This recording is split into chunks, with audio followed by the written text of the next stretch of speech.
we've worked with the CA on stuff.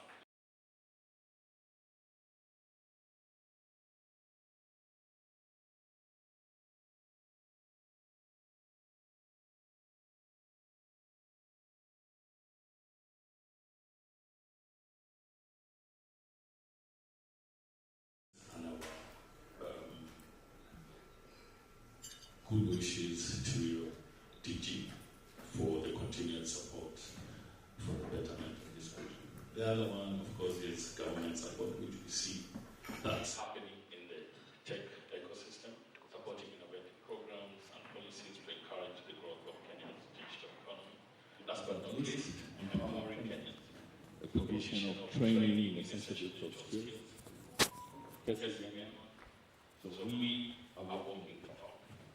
And access to platforms that promote innovation and entrepreneurship.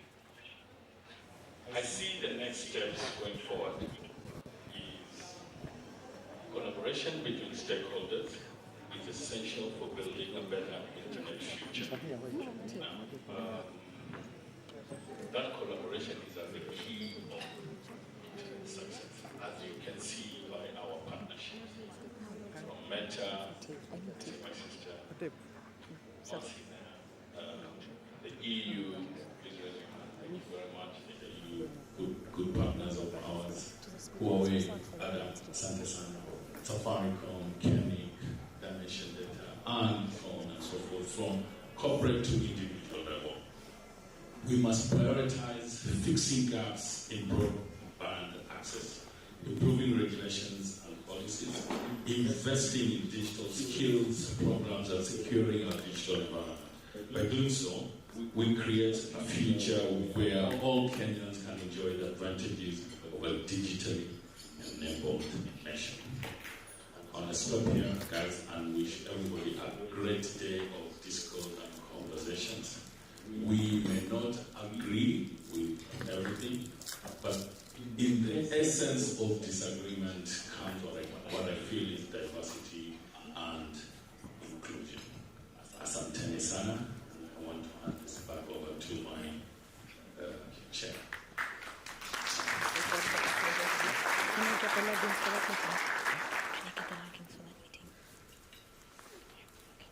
And Rosemary, thank you very much as chair of the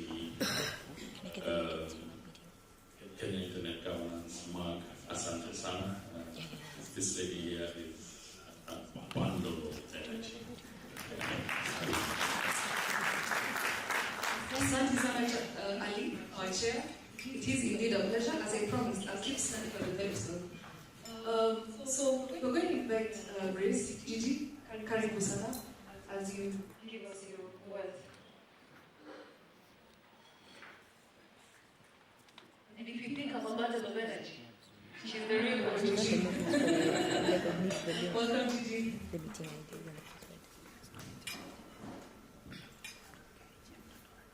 So I have a prepared speech because I didn't want to make any mistake, and I wanted to, my thought process to be organized. Those of you who know me, like yes, I have a lot of energy, but I also talk too much. I think, Victor, there was one role you should have played. We needed to see who are the stakeholders represented. Because, pardon? Okay, we're going to do it. Okay, because I think when we talk about stakeholders, when we talk of the ecosystem, who are these? When we talk of the Kenya Internet Governance Forum bringing together as a leader is a convening. It's a convening of who? So, on behalf of Internet and our partners, we want to welcome you to the 16th edition of the Kenya Internet Governance Forum. Now, for those of you who don't know about Internet, we are a multi-stakeholder think tank for ICT policy and regulation. The network acts as a catalyst for reform in the ICT sector and is guided by 4 pillars. One is research, followed by policy advocacy, we do a lot of stakeholder engagement and capacity building. guiding philosophy is that of encouraging synergies for ICT policy-related activities and initiatives. Internet provides mechanisms and a framework for that continuous cooperation, engagement, and collaboration in ICT matters among industry, technical community, academia, media development, partners, civil society, and the government. Now, I know the chairman touched a bit on some of the activities that we held for the Kenya Internet Governance Week. Initially, when we started, it just used to be a one-day event, but with time it has grown into a week full of activities. So, in terms of the Kenya Internet Governance Forum, this is an open and inclusive multi-stakeholder forum where public policy issues related to key elements of internet governance, such as sustainability, robustness, security, stability, and development of the internet are discussed. The purpose of the IGF is to maximize the opportunity for open and inclusive dialogue and exchange of ideas on internet governance-related issues, to create opportunities to share best practices and experiences, identify emerging issues and bring them to the attention of the relevant bodies and general public, and contribute to capacity building for internet governance. The national country forum, such as the Kenya Internet Governance we are holding today, are actually localized, and their outcomes feed into each other from country to sub-region, and then Africa level, and finally culminating into the Global Internet Governance Forum. And this year, the Global Internet will take place in Japan in October. The theme of the Global IGF is the Internet Movement, empowering all the people. So the Kenya IGF theme is aligned to the Global IGF theme and responds to our local context. What are our issues, even as we think of the Internet we want? The Internet we want is not the same Internet that the US wants. It's not the same Internet that Europe wants. So what do we want? The Internet we want as Kenyans is not the same Internet that Tanzania wants. So those are the issues that we will be dialoguing in. And so the Kenya IGF has come far since the first edition in 2008, and with new milestones every year, new faces, new voices, new ideas, new events, new programs, new partnerships, and more. So the IGF embodies the multi-stakeholder model that Internet promotes, and we hope that we continue to support it. We'll see the forum becoming the melting pot of ideas on internet governance in Kenya. So in this year, the Kenya IGF Week, I'm proud to announce that we have convened several activities. We started on 1st June 2023, where we launched the 3-week course on internet governance cases. Like the chairman said, actually the number is 80. So we have brought in 80 fresh voices who will be graduating later today. I'm not sure that the 80 will all graduate because they must have, for you to graduate, you need to complete the assignments and finish the exam and pass. So they might not all be 80, so maybe there might be a smaller number.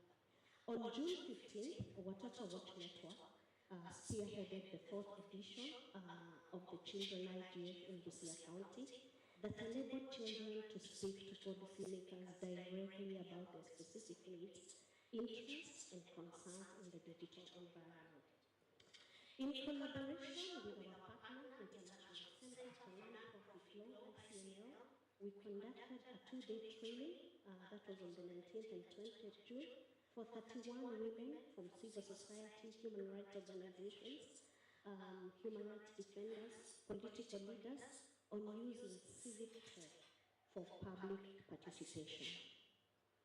In collaboration with GIZ, another of our partner, we hosted over 50 participants on June 20th for a screening of 2 thought-provoking documentaries, one on backlash, misogyny in the digital age, and another on overcoming trolls, Kenyan Women Speak.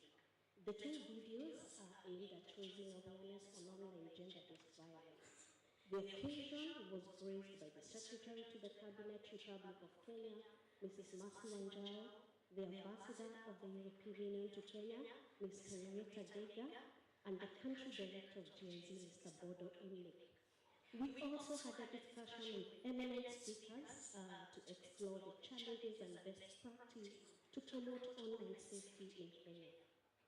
In collaboration with Meta Platforms Inc., we held an engagement yesterday with over 70 young people and representatives from the big tech to discuss data protection and privacy from a youth perspective and to share ideas and best practices on how to design technology with best interests of children and youth.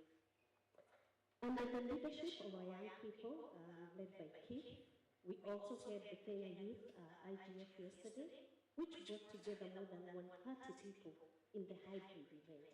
The occasion was graced by the youthful Senator Alan Chachang, who is the chairperson of the Senate ICT Committee. The Youth IGF continues to amplify the voices of the youth in Internet Governance Forum. And finally, the culmination of the week is today's Kenya IGF event, which is the 16th edition.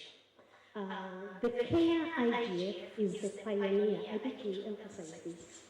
As Benga, my friend Benga there from Nigeria, always reminds me that the Kenya IGF is the pioneer African IGF, and it continues to stay strong due to everyone in this room's contribution, those who are online, and even some of our partners who would not have been here due to one reason or another. And I think we deserve a clap for that.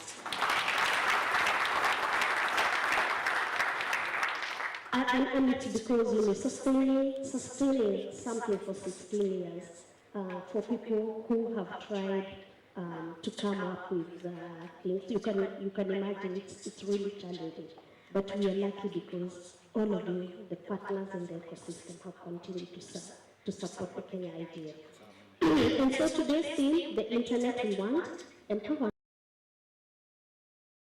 The internet we want for Kenya signifies our collective vision for a digital landscape that empowers every Kenyan, regardless of their background, location, or socioeconomic status.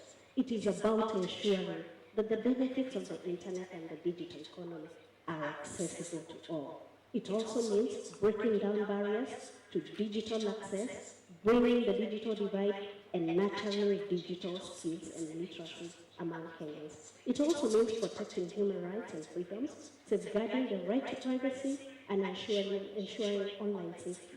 We must ensure our online spaces are free from hate speech, disinformation, discrimination, and other harmful content. We must strive to foster a digital environment that promotes dialogue, inclusivity, and respect for diverse perspectives. We cannot do all this if the internet is not open, is not secure, is not free from emerging cyber threats and existing vulnerabilities. As we embrace new and emerging technologies, we must take cognizance of the potential for empowering our people while tackling new challenges. More importantly, it means we must work collectively and collaboratively to shape the internet we want and build a digital ecosystem that uplifts every Kenyan and leaves no one behind. And it starts here with you, with me, with everyone in this room.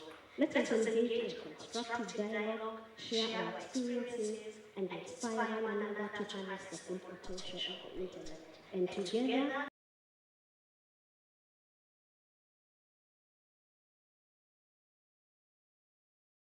I wish to express our sincere gratitude as Internet to all of you who are here, and also to our collaborators and sponsors and partners, and they include the Regulator Communications Authority, Vincent Greensgold. Get this back to the DG because CA has actually supported the Kenya IGF consistently all the years, over the years.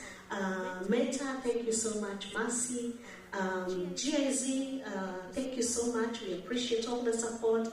Safaricom, Adam, thank you very much from Huawei.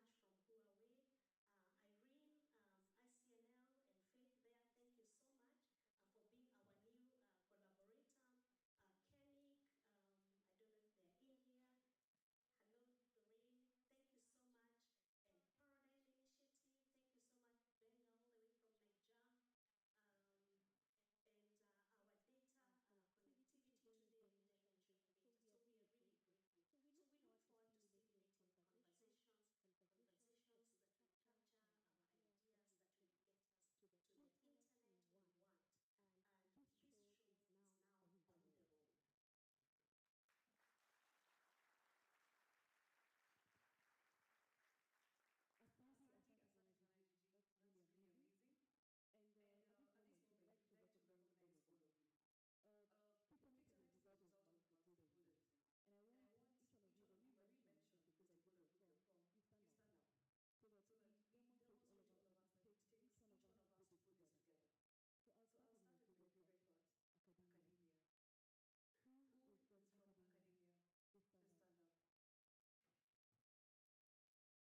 so much. Pass on the now, lately, you know, there has been a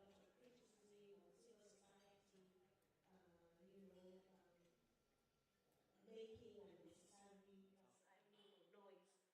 But from a civil society perspective, please paint for us that picture of the internet that we have. And you can give us the perspective from an African perspective, because you are not just here as an adapted Kenyan. Yes, and thank you for mentioning it. Long shot. It's important to hear. It's important to hear. So I think if the mic. Okay, three things to me. One is to have an internet that is truly multi-stakeholder, and that would mean an internet where government speaks less and listens more.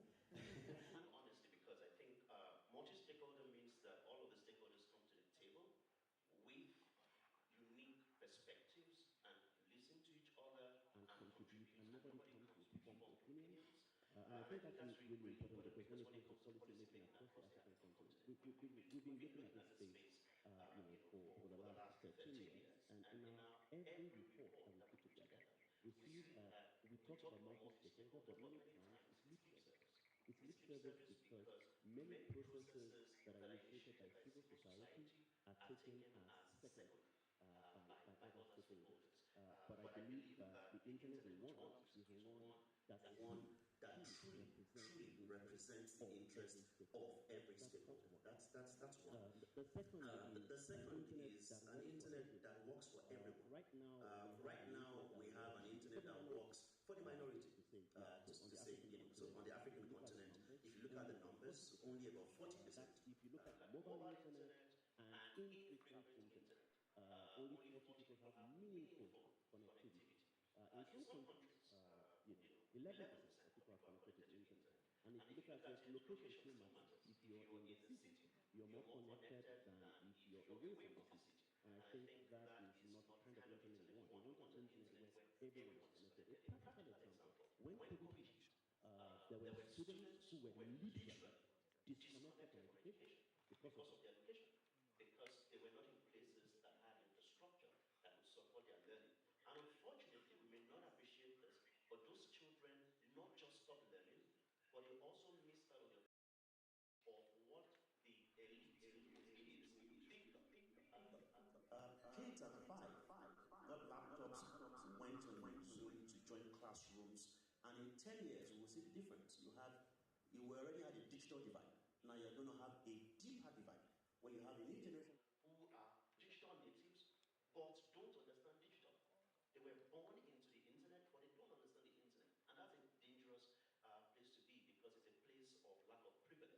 So that's the kind of internet we want, where regardless of the language, yes, we talk a lot about the internet being English first, but I think we've gone way beyond that now. Regardless of the language you speak, regardless of how popular your language is, you must have access to the internet.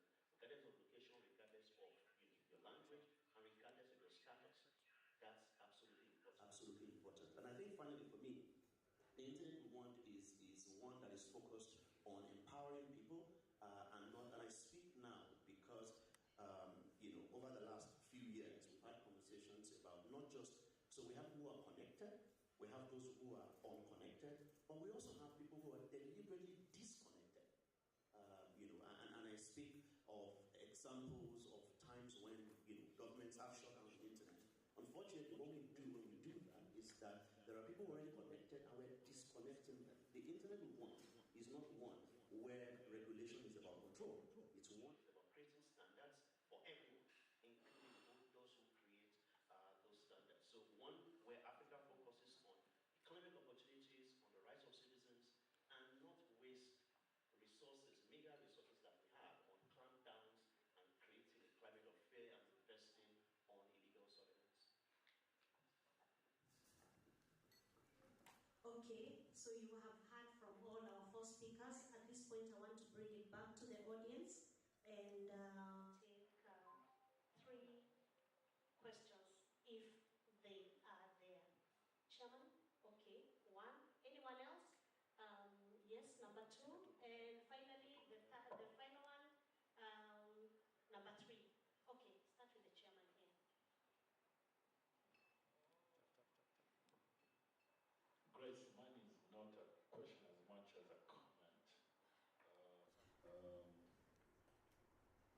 listening to this panel, the one thing that strikes me really to the core, guys, is that we are really living up to our multi-stakeholder efforts.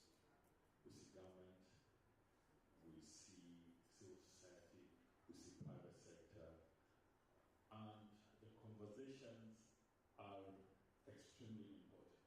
From the history, I think it was a German philosopher who said very aptly that unfortunately we learn from history that we never learn from history. So can we ensure that we are not part of that statistic that we never learn from history? Bishop, thank you so much for, that trip down memory lane. It reminds me actually of my first board role at Kenya National Information Center, where Vincent was the CEO. So, as we say in Swahili,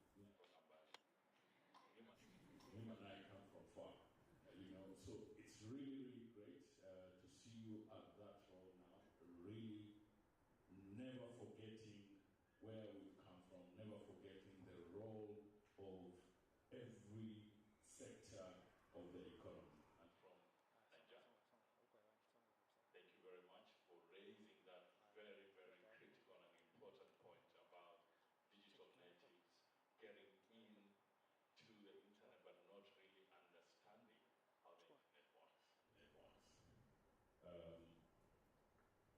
Last but not least, to also thank you, my brother from, we call it Maju, isn't it? For being here, for sharing your time with us, and for really, really engaging with us. Thank you.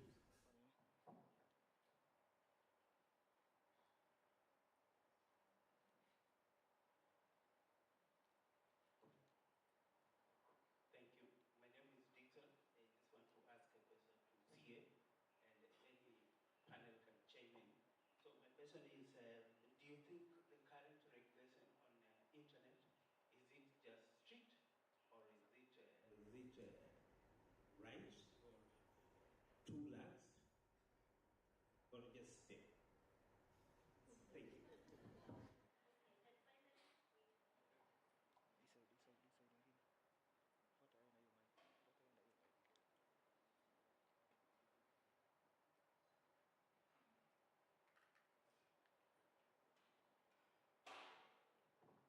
Good morning.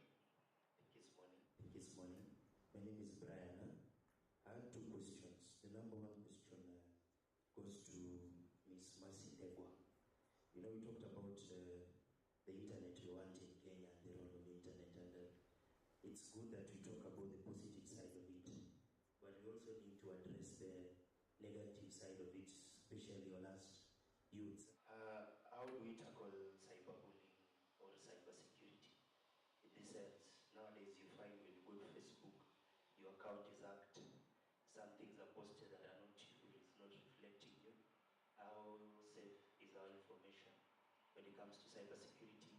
And also how do we tackle cyberbullying? Because you gave nice contributions on the internet we want in Kenya, where we engage, where you can empower, you can access information freely, but free access to things at times has a limit. And my second question goes to Dr. Vincent from the authority. Mr. Benga talked about when you're in the city, you can access internet as compared to better as compared to when you are away from the city. Just like we have emerging issues daily. We are in an emerging economy today. The other day we had 2G, we went to 3G and 4G. What are we doing with this? I'm talking about the marginalized regions. They are way back. How are we addressing them to access internet the same way we are accessing it in the city? Thank you. Okay, I think, where's the microphone? I think there was a question for Mercy and two questions for Vincent. So we start with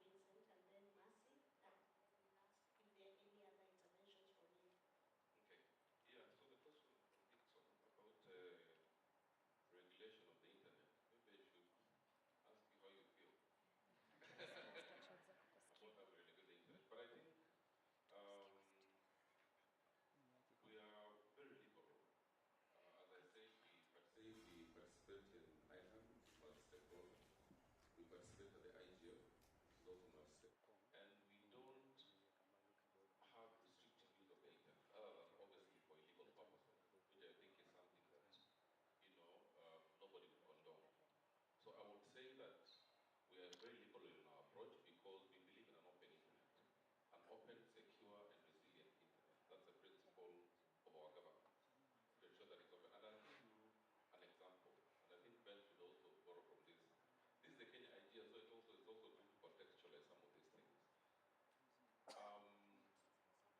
The public at times may not understand the things that government goes through, especially during extreme times like elections. There are teams that don't sleep, Mercy can tell you, and other digital platform providers. There are thoughts that cross our mind when times are very tough. But we had a very challenging election, and we all know that. But we are among the only African countries that never shut down the internet. It was never in the agenda of government. It's not that that can be built. Of course, you can't allow this country to burn down because of the internet.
telephone numbers, your image, and that kind of thing, then a bad actor is able to maybe create a profile, and because now we're dealing with the issue of online impersonation and identity theft, so it will be much easier for the attacker to create that kind of attack against you. So on the internet, we say that less is more. Also, the issue of multi-factor authentication, I think we talked about that. In addition to the traditional username and password, there's need for enhanced authentication. For example, there are applications that you can use to safeguard your systems. In addition to the username and password, a code may be sent to your phone, or you can use an authentication application just for extra level of security. The issue of passwords at organization level, just enhancing the password policies. Passwords should have timelines or expiry dates. And also you should enforce, those alphanumerical standards so that users are not able to use weak passwords. Also, at a personal level, the use of public Wi-Fis. I always advocate for people to, if you're at an airport, if it's possible, I'd rather you hotspot. If you really need to access some sensitive information, you'd rather use your hotspot than using the public Wi-Fis, because an attacker could easily create a Wi-Fi that mimics the public Wi-Fi at such places, and they're able to harvest your sensitive information. Also, keeping your devices updated and keeping your servers updated at organizational level.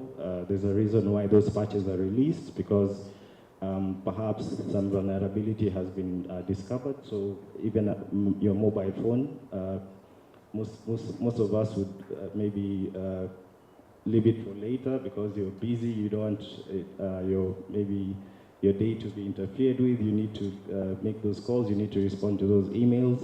But it's just good practice to keep your devices updated. Also, with regard to the financial information, we should always try to monitor our financial transactions. Now we have mobile banking, online banking, so there's need to actually keep a close eye on the transactions that are happening on your account, so that in case of any irregularities, you'll raise it and take it up with the relevant authorities. To the second part of your question, I'm out of time. Okay, fine. I think I'll just wind up. With regard to some of the steps that Kenyan citizens, to protect Kenyan citizens from cyber criminals, I think the issue of public partnerships cannot be overemphasized. The private sector is a key player within the cybersecurity value chain, because in as much as government might try to develop regulations and gazette various infrastructures, at the end of the day, it's the private sector that is actually the administrators and the owners of this system, so there is need to continue promoting and enhancing those PPP frameworks. Yeah, thank you. Thank you. Today, time is not our friend, so pardon me for keeping on interrupting you.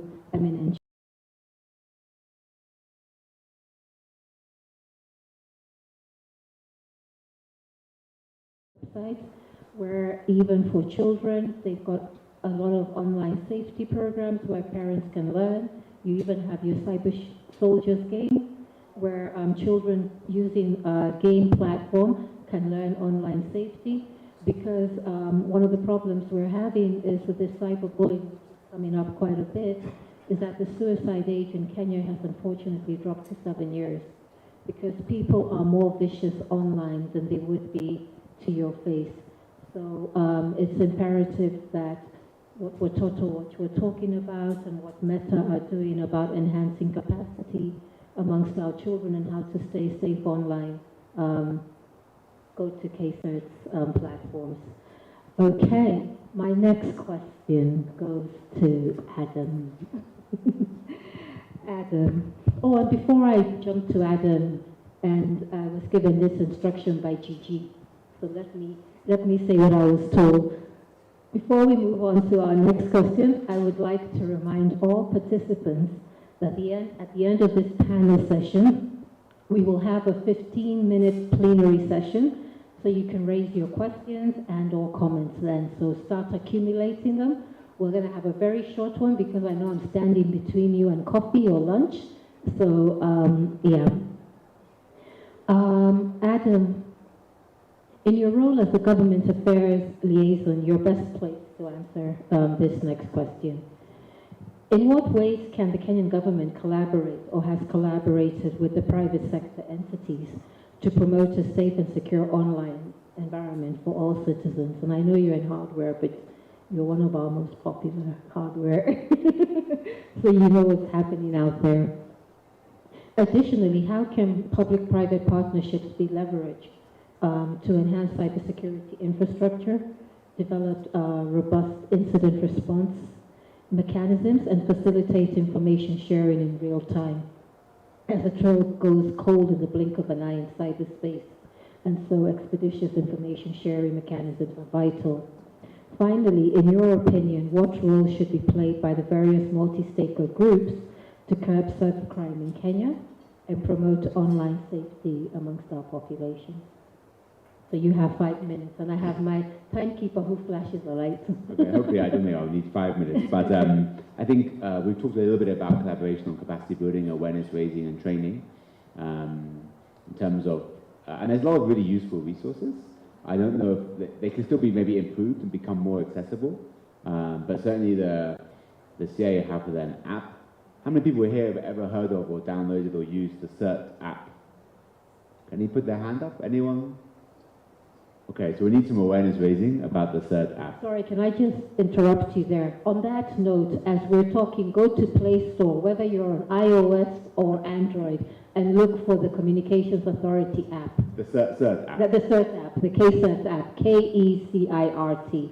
It's blue, black, and white coloring. There's also the Child Online Protection materials and curriculum, I think, that's been developed, and a really useful game called the Cyber Soldiers game that was launched, I believe, like last February, March last year, that the CIA also developed. So that's actually some really useful materials the government has that then private sector can utilize and promote and use in their programs without having to reinvent the wheel. And of course, if it's developed by government, it's kind of approved or authorized kind of content that's good. So I think that's the first thing. So we're very keen on doing that. Actually next week there'll be the official launch of the boot camp and training programs and hackathons leading up to Oxfam, as was mentioned earlier by the CIA representative here. And of course there's a huge need to share global experiences. As a global multinational company, we work, I think, in every country around the world. There's lots of really interesting things happening on the regulatory space, in the technology space, in collaborative and alliances and voluntary initiatives as well. So that's also really, really important. I know the CIA actually is very, very engaged in global agencies and regional agencies, especially the ITU study groups and things like that as well. And that's actually really useful. It's a place where private sector and governments and non-profits come together, and that's actually really important. I mentioned a couple of other things. At the moment, I think there's still some areas where we have to improve in Kenya. At the moment, a lot of equipment that's imported into Kenya has to be approved, type approved, in order to be imported. And that's really good, and that's a great way of setting standards and enforcing them, because otherwise they won't get approved and they can't get imported through the Kentrade system. That does leave some gaps. That only really works for hardware that's imported, but there isn't such a system necessarily for software. So how do you know software may meet some standards, for example? Or you are reliant on the software like Play Stores and these kind of providers that third parties, or maybe the cloud providers that host some software and things as well. So I think there's a really interesting question around that space. If there are standards around security and privacy, how do you enforce them if they're not just being through the imported kind of mechanism? The second one, and of course there's a lot of that's developed domestically, right? A lot of hardware was developed domestically and a lot of software as well. So it's not just if it's being imported, it goes through Kentrade. Kentrade only applies to imported equipment, so that's another issue we need to work on. The other one, and I think actually this is where Oxfam is really good. Last year at the Oxfam event, the October Cybersecurity Conference, there was a really good simulation that was run between private sector and government and everyone together. I believe that will happen again this year as well. And simulations are very, very useful tools where real-life examples can be replayed and improved upon, or theoretical or possible scenarios can be developed and discussed. And it's only actually through that where you can bring throughout the lines of communication, work out who is who, and then be really prepared for when these things may come up in the future. So simulation is something I think we're also keen to do more and more together with government and other stakeholders, because these things are very complex, as you know. I wanted to mention that. And I think the other thing, of course, is engaging with the regulatory space. I think, as Dr. Ngundi mentioned earlier, that the cybersecurity regulations being developed to implement the CMCA that was a few years old now, and I think private sector want to be involved in that process and comment on it. And it's up to us to be actively engaged, as well as on government to be open, and of course they do that normally as well. I also note that we have a representative from the ODPC here. I guess she'll be speaking later. So of course we also want to be very engaged in that space and meet the regulations and the requirements and have that conversation, because the space is always evolving. Some of these regulations cannot always keep up. So it also has to be a very two-way bilateral communicative process as well. And last thing, I guess I'll just say, I think the media has also an important role to play. And I don't know if we have many media representatives here. Do we have media here? Yes, we have media, Cecilia, I know. Oh, we have one, okay.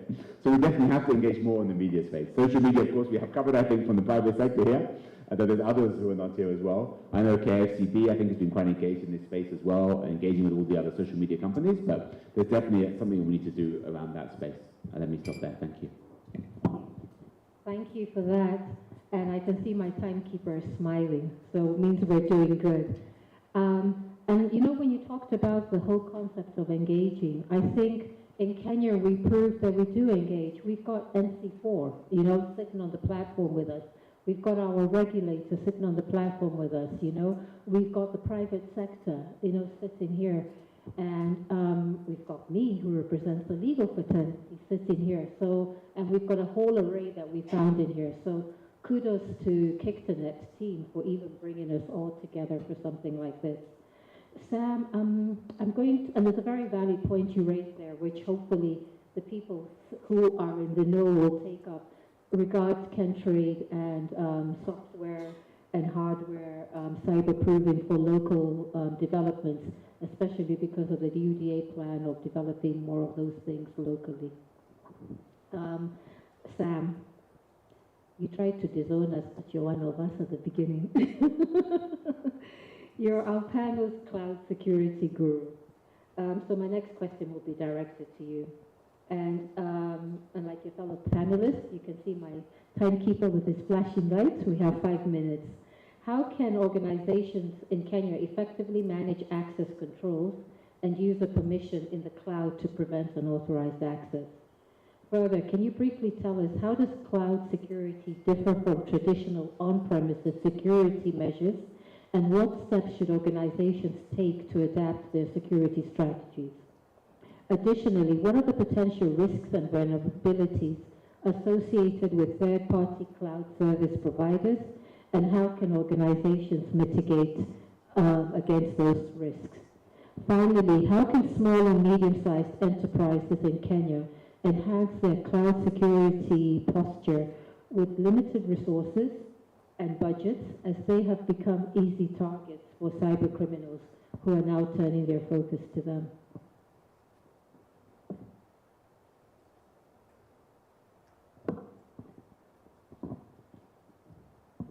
Cool. So thanks for that. So that's 5 questions in 5 minutes. Thanks.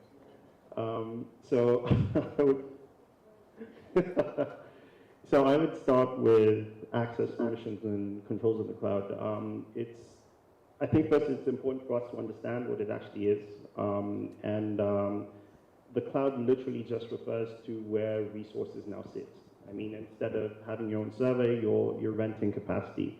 So rather than going into the details, if you look at the root of the problem is actually the actual people accessing the resources in the cloud.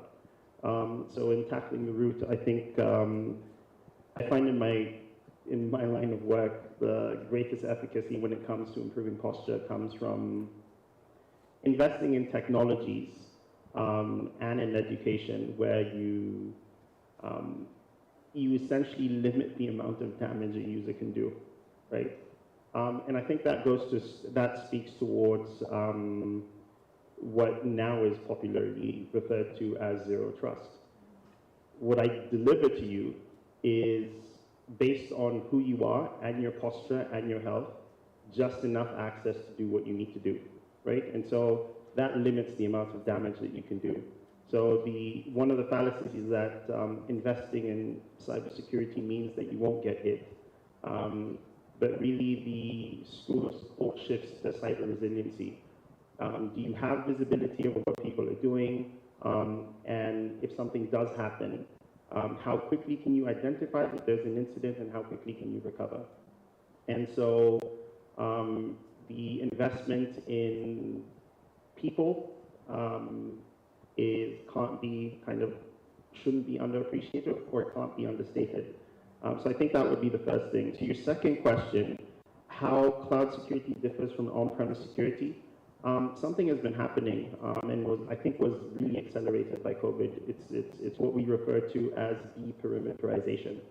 So everything was in one office, everyone comes there, everyone accesses. There are the traditional ways of giving remote access, and now everything is literally everywhere. Again, it speaks to where compromise always happens, which is typically with the user, and more attackers literally just log in, and so you exploit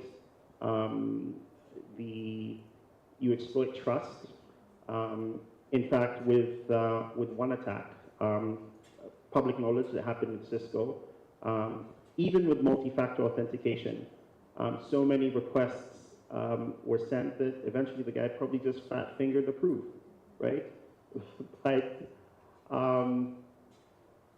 even with that, obviously there are other mitigations you do internally to prevent the scope of the damage that can be done, and little was done anyway. But it's very important to understand and insist on a focus on the end user. Now, because you can't expect the public to be secured like an enterprise, and I think my colleague from NC4 mentioned this, and also from the CA, consider how people actually access the internet, and in emerging markets like our own, the primary way is via 3G, 4G, right? And so there are things that you can do to prevent that from happening. I mean, we're all familiar with a relatable example would be Truecaller.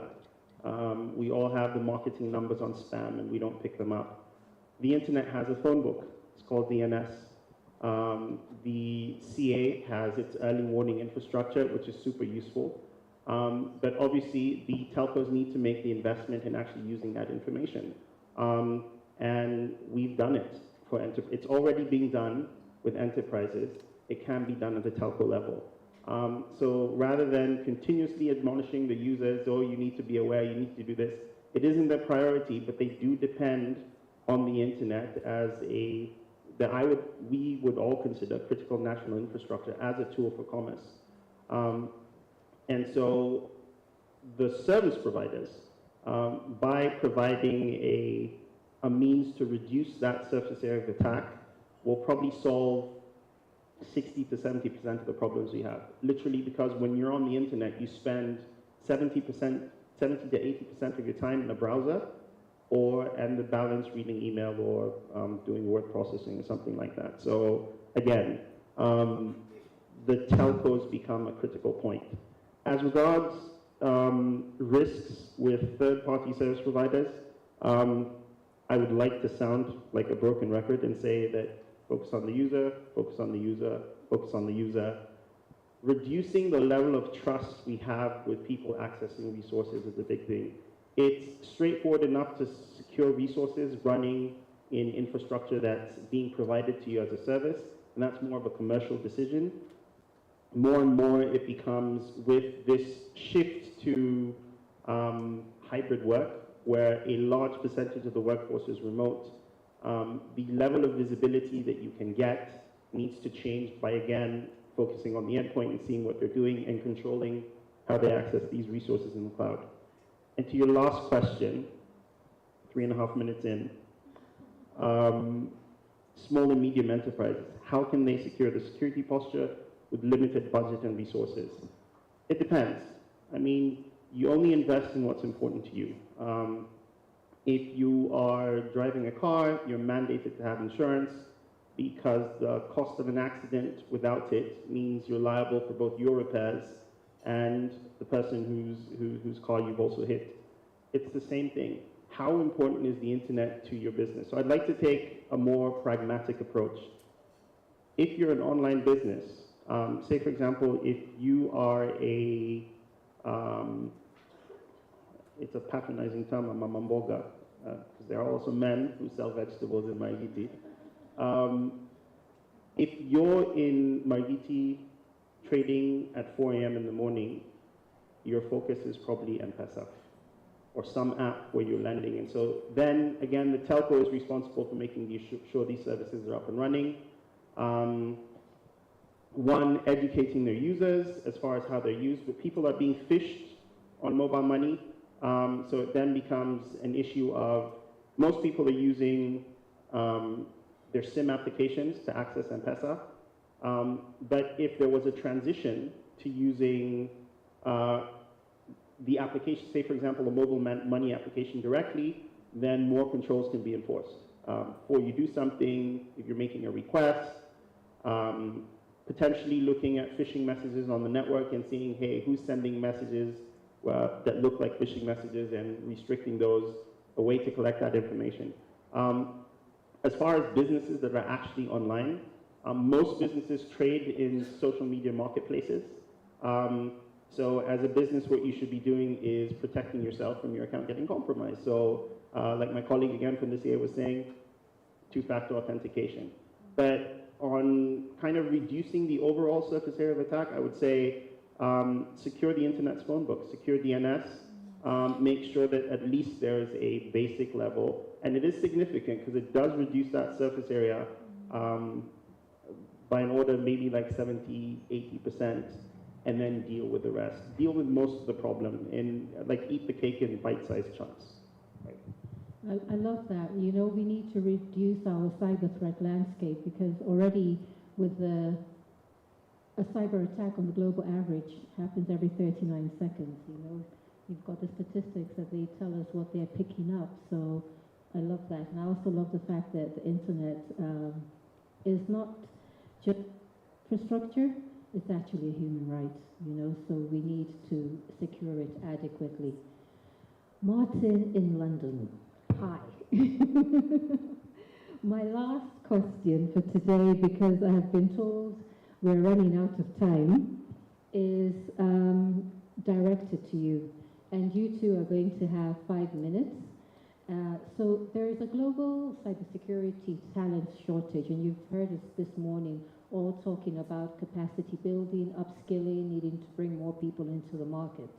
And Kenya also needs to do this to enhance the number of cybersecurity professionals. We have to better secure our cyberspace.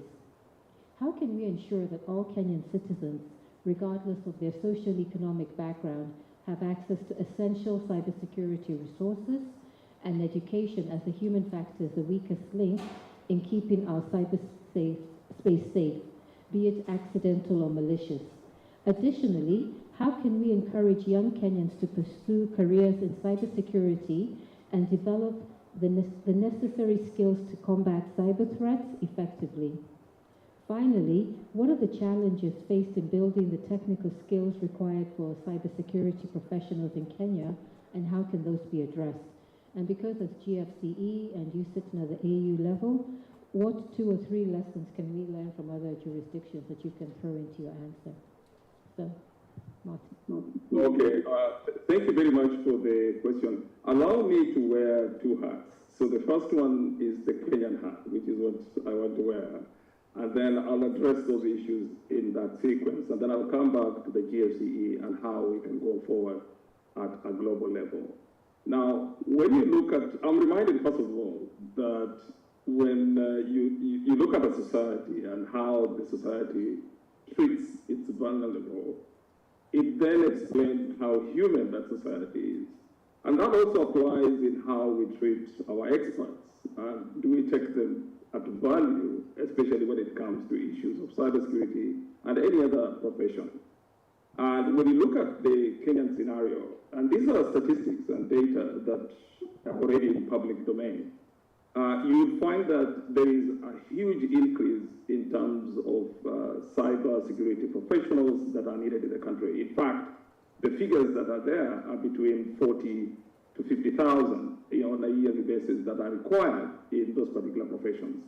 There is a very interesting paper, which of course anyone is free to look at. I think it's looked at how to close the security skills gap in Kenya. I think it was written, I think it was published actually this year.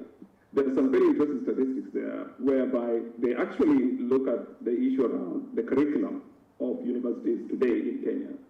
Only 30% of that curriculum addresses cybersecurity as a subject, whether it's a diploma, bachelor's, or master's, or PhD degrees. We only have 2 universities in the country today that actually offer PhDs in cybersecurity, and that is, of course, there's Kabarak University and Jaramogi Oginga Odinga University of Science and Technology, who offer PhD. I know Strathmore, they offer masters, and other universities, or USIU, they do a lot of collaboration and so forth. So therefore, when you look at the uptake in terms of curriculum level, then there are some questions that we need to address. These areas are looking at 3 or 4 issues in terms of how we are increasing capacity. So today, we are having partnerships, which of course, my colleague Marcy talked about the partnerships with META and other collaborators, GIZ and others who are collaborating very, very effectively in raising awareness. So we are seeing partnerships as one level of entry where the private sector, and I know Huawei I was talking about with government collaboration, are engaging with institutions of higher learning in order to be able to put forward the issues of awareness in cybersecurity. We are also looking at certification. Now, there is also the issue around certification, and this is what has been taken up by many of the colleges and universities, where they are offering specific certifications, whether it is a SACA-led type of certification, or whether it is ICs and CISSPs and so forth, where people can gain this particular knowledge in cybersecurity.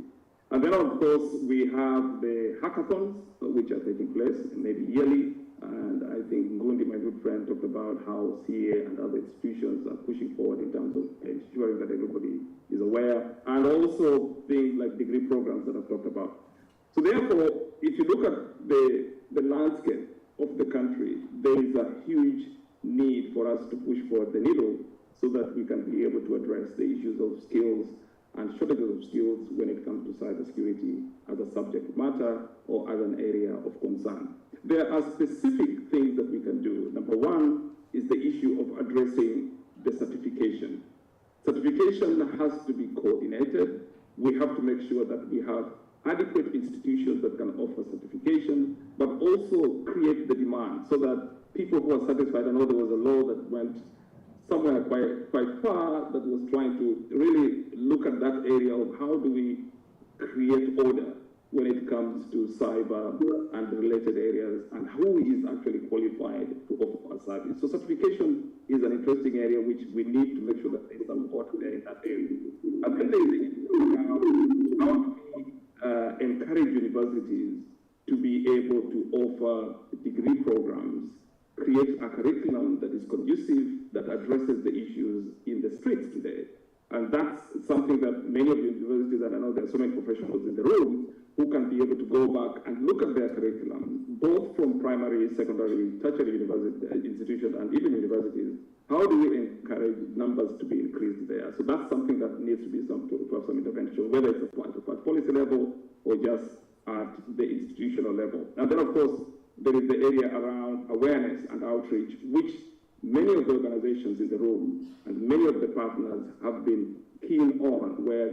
How do we raise awareness, and how do we make sure that people are able to understand cybersecurity, not only just as a subject area, but just as a way of life. And that's actually where we are going to. There are some examples that I can provide, especially in the continent, that Kenya also seems to be doing very well in those areas.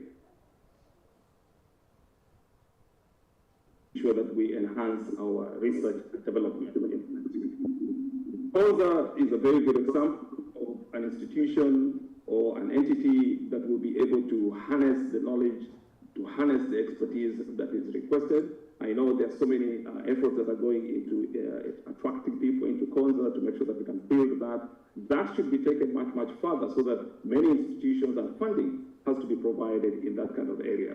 There is the issue of sustainability. And sustainability is very, very, very important. When we build any of these particular initiatives, or if we start the issues of looking at how we generate skills and support skills, we have to think about sustainment. And this is something that I think in the room we have to take it in further to make sure that every time we build either a framework or any time we talk about how we can build something, we need to look at how do we sustain those particular programs so that they can actually live longer than the planned period. There are also issues around the urgent intervention, especially at the higher organs. And I'm looking specifically at the legislature and the executive of the country. And this is not specifically for Kenya, but in many, many countries that I've seen, we need interventions at that level because many of the legislators do make decisions that affect you and I, especially when it comes to the education and the curriculum. And cybersecurity is no exception. So these legislators need to have the knowledge, they need to have the skill set that actually enable them to make the necessary decision. And I'll give you an example. Institutional memory is an important component because when we train parliamentarians will live for maybe 5 to 7 years and they will move away. But it's important that we make sure that that's done. And lastly, is the issue around self-reliance.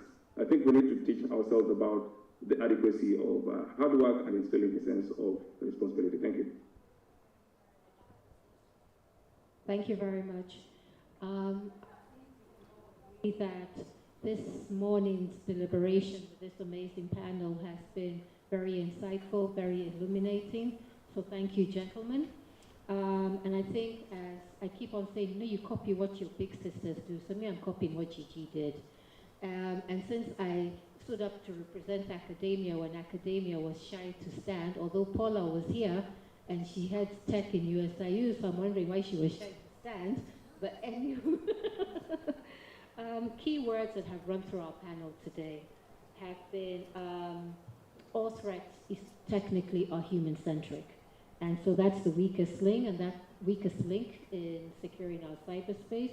And this is where a lot of cyber hygiene capacity building right across the nation, from all sectors, all fields, all levels, needs to be done.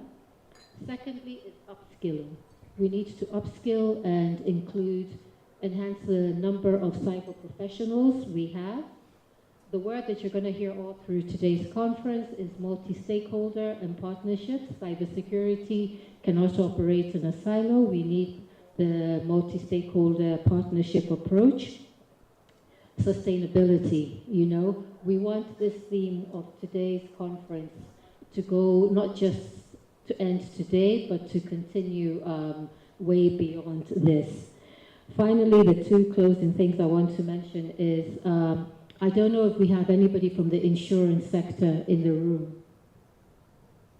So maybe next time we need to bring in the insurance sector, because earlier on we mentioned that data protection in the cybersecurity world is one of the best cyber resilience tools. Another great cyber resilience tool is cyber insurance. Because if you have a cyber insurance policy, you're less likely to pay the ransomware. However, cyber insurance is very expensive, and I know our reinsurers were talking about its unaffordability, and if they can't afford it, then they can't offer services to the insurance sector, and in turn, we, the end users, can't get those policies. So in Kenya, and indeed on the global stage, we may have to borrow from what the Americans did after 9/11, when they enacted their TRIA, the Terrorism Risk Insurance Act, where the government became the reinsurer to the cyber insurance, domestic terrorism industry. So we may need to go that way because ransomware, I'm sure you guys are aware, is highly prevalent and really causing havoc in our economy. So if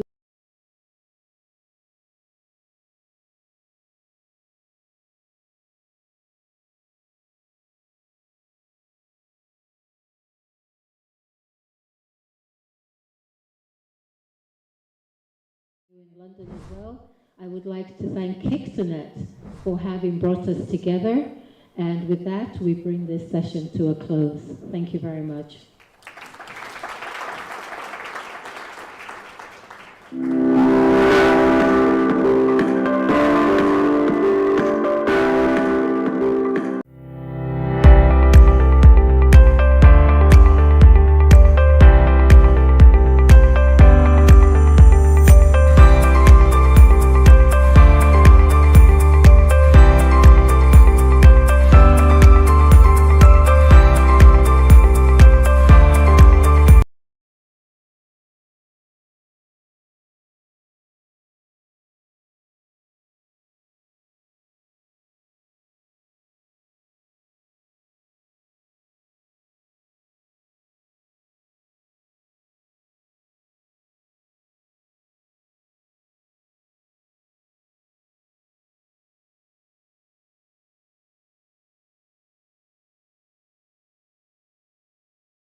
and to essentially their session aims to explore the emerging issues around data governance, including progress and challenges in the legal frameworks and how to promote trust in the digital ecosystem.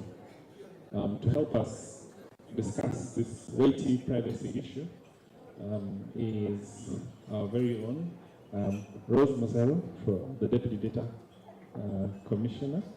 Karibu sana. We have Cynthia Chepkemei, DPO at Kenya Women Microfinance Bank. We also have online from Meta. She's also joining us remotely from Dubai, Dr. Ololade Shylon, the head of privacy policy, Africa, Middle East, and Turkey for Meta platforms. And last but not least, 1 GB, or I think now it's 10 GB. Grace Mutungu from the Open Society Foundation. So without much further ado, I think there was one PSA before we start from Ali, and then we go ahead.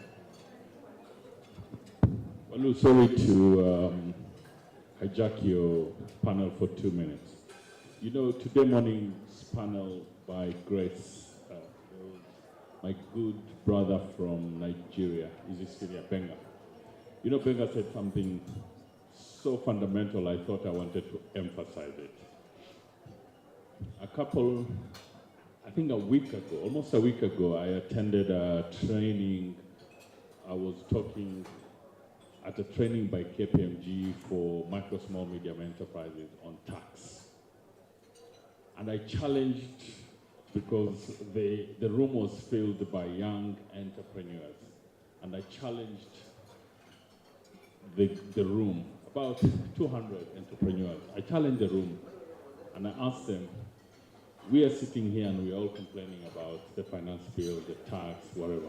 But let me ask you guys one question, which I'm going to repeat to everyone here today. How many of you can mention your MCA and your member of parliament? How many?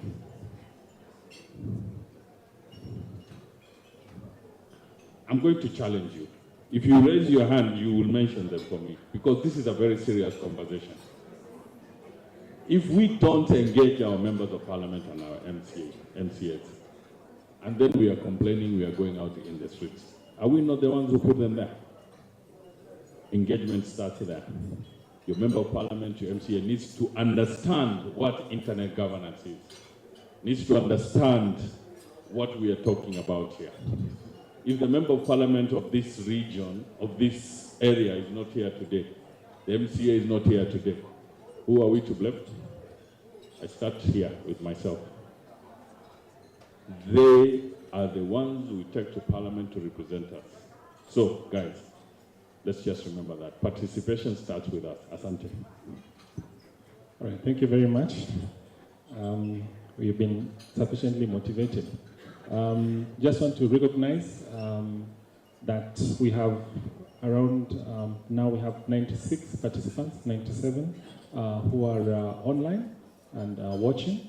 And so far we have around 201 people who have registered. So karibuni sana. The hashtag is KEIGF 2023. So keep talking to engage those ones who are not present. And thank you very much. Karibu. Thank you, Victor. Very honored to moderate this panel. And my job is actually very easy, to get the conversation going. And I want to start with the Data Commissioner, who is ably represented by her Deputy Data Protection Commissioner, Rose Mosero. She is basically going as some 5-7 minutes opening remarks. Then she will come back and join our esteemed panelists, and we shall from there. I think, Ross, you may need to go to the podium because you're reading a heavy speech, I presume.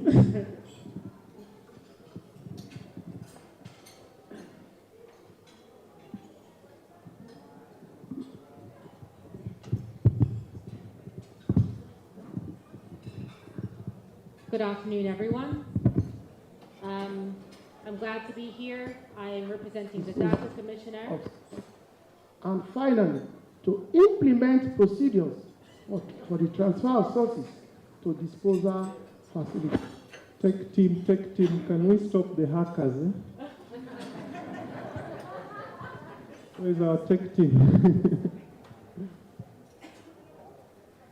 Please proceed, Data Commissioner. I'm here to represent the Data Commissioner, Immaculate Kasait. Unfortunately, due to a conflicting schedule, she wasn't able to attend. I think what the ask was for me to give a 7 to 10 minute speech, so allow me to shamelessly plug Data Protection Commissioner for those of you who don't actually know what we do, but also, I guess, incorporate the conversation in this as well. We gathered to discuss a topic of paramount importance in our data-driven world and the role of data protection authorities, including that of ODPC, or the Office of the Data Protection Commissioner, in ensuring good data governance and trust in the internet cannot be understated. As we navigate the data age and the advent of transformative technologies such as AI, it is essential to envision the internet we want, one that upholds privacy, equity, safety, and ethical practices. The mandate of the Data Protection Commissioner's office encompasses a wide range of responsibility, all of which are aimed at safeguarding personal data, providing oversight and guidance, enforcing data protection laws in Kenya, creating awareness and fostering international cooperation. These activities serve as a pillar for building the internet ecosystem and instilling trust and promoting responsible data governance. One of the key roles of the Office of the Data Protection Commissioner is to protect personal data. In this interconnected world where personal information is shared and stored extensively, it is vital to ensure that individuals' privacy rights are respected. The Office's effort to sensitize and create awareness across various counties within the country has been commendable. Just to let you know, in the last 3 weeks, we've actually engaged in awareness creation activities in 31 out of the 47 counties in Kenya. By educating individuals and organizations about data protection principles, their rights, their obligations, the Office of the Data Protection Commissioner has or aims to empower people to make informed decisions and actively participate in shaping the digital landscape. One of the things that we also undertake as the Office of the Data Protection Commissioner is to issue guidance notes, which are another valuable tool in ensuring that organizations are able to implement effectively data governance principles and frameworks, but also understands data protection, which is a relatively new area in Kenya. Offering clear and comprehensive guidance enables organizations to navigate the complexities of data protection regulations and ultimately fostering data practices and building trust in the internet ecosystem. We also participate in international fora as an office, including the Global Privacy Assembly, the Network of African Data Protection Authorities, the Common Thread Network, and we're hoping to be an observer in Convention 108, which is the Council of Europe Convention on automated processing of personal data and personal data protection. This is important because, again, in an interconnected world, data protection authorities don't operate in silos because data doesn't operate in a silo. Being able to work together with other data protection authorities, share knowledge, harmonize standards, and address the challenges posed by cross-border data transfers is important. As we envision the internet we want, the Office of the Data Protection Authorities and their responsibilities and other data protection authorities, several key aspects come to mind. The first is that privacy should be at the forefront, with individuals having control over their personal data and ability to exercise their rights. Equity is critical. Data governance should act as a bridge between, to bridge the digital divide, ensure equal access to information and opportunities for all.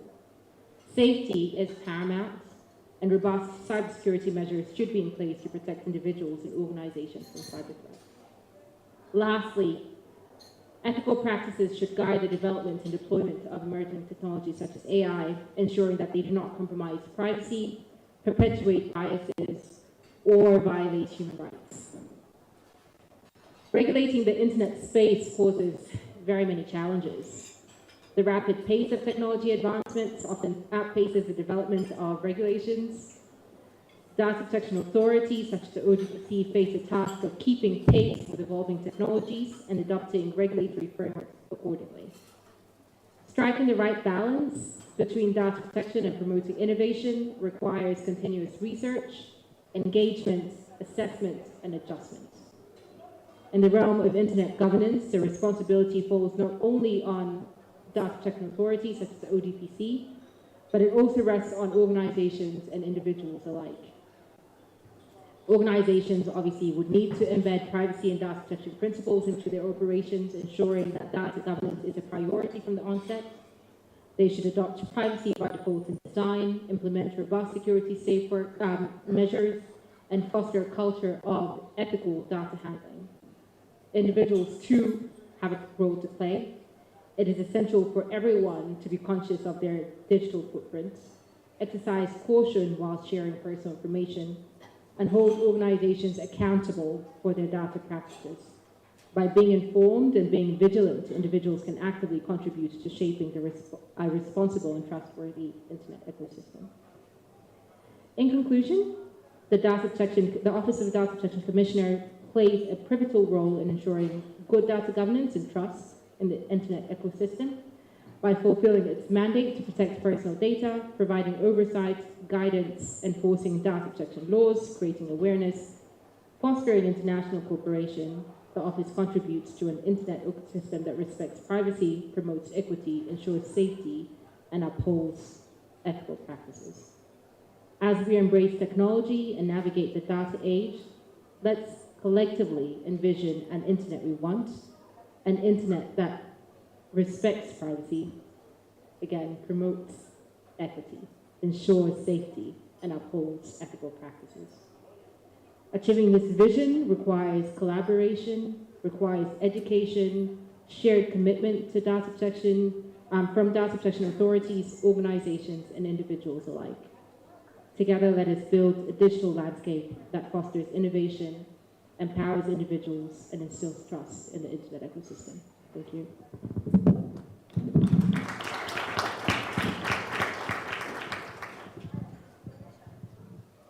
Thank you, Madam Deputy Commissioner, for those opening remarks. She has set the stage for us to now delve into the panel session. But what I picked from her, by the way, it's a very young office, but I will have to admit its impact is already being felt, and that is how it should be, because increasingly as we become a data economy, the Office of the Data Protection Commissioner is going to play an increasingly critical role together with other regulators. The issue that I picked from the Data Commissioner's speech, among others, is the issue of data equity. The people collecting our data are, of course, getting value from it, but the issue of the data subjects, whether or not they're also getting part of the value, is it an equitable distribution of that value? Of course, most of these platforms are free, so one would argue that that in itself is value. But there are others who would argue that perhaps there's more value beyond the free service when you compare the two. Also, the issue of privacy by design, those techies in the room, you need to be cognizant of the fact that the tools you're building need to be, compliant from the word go rather than as an afterthought. But not to exhaust everything, I want to bring in my panelists, starting with Cynthia. Please introduce yourself and maybe give us your opening remarks and reaction to the speech. Just take the mic. Good afternoon, everyone. My name is Cynthia Chepkemoy, and I'm a data protection officer and a cybersecurity advocate as well.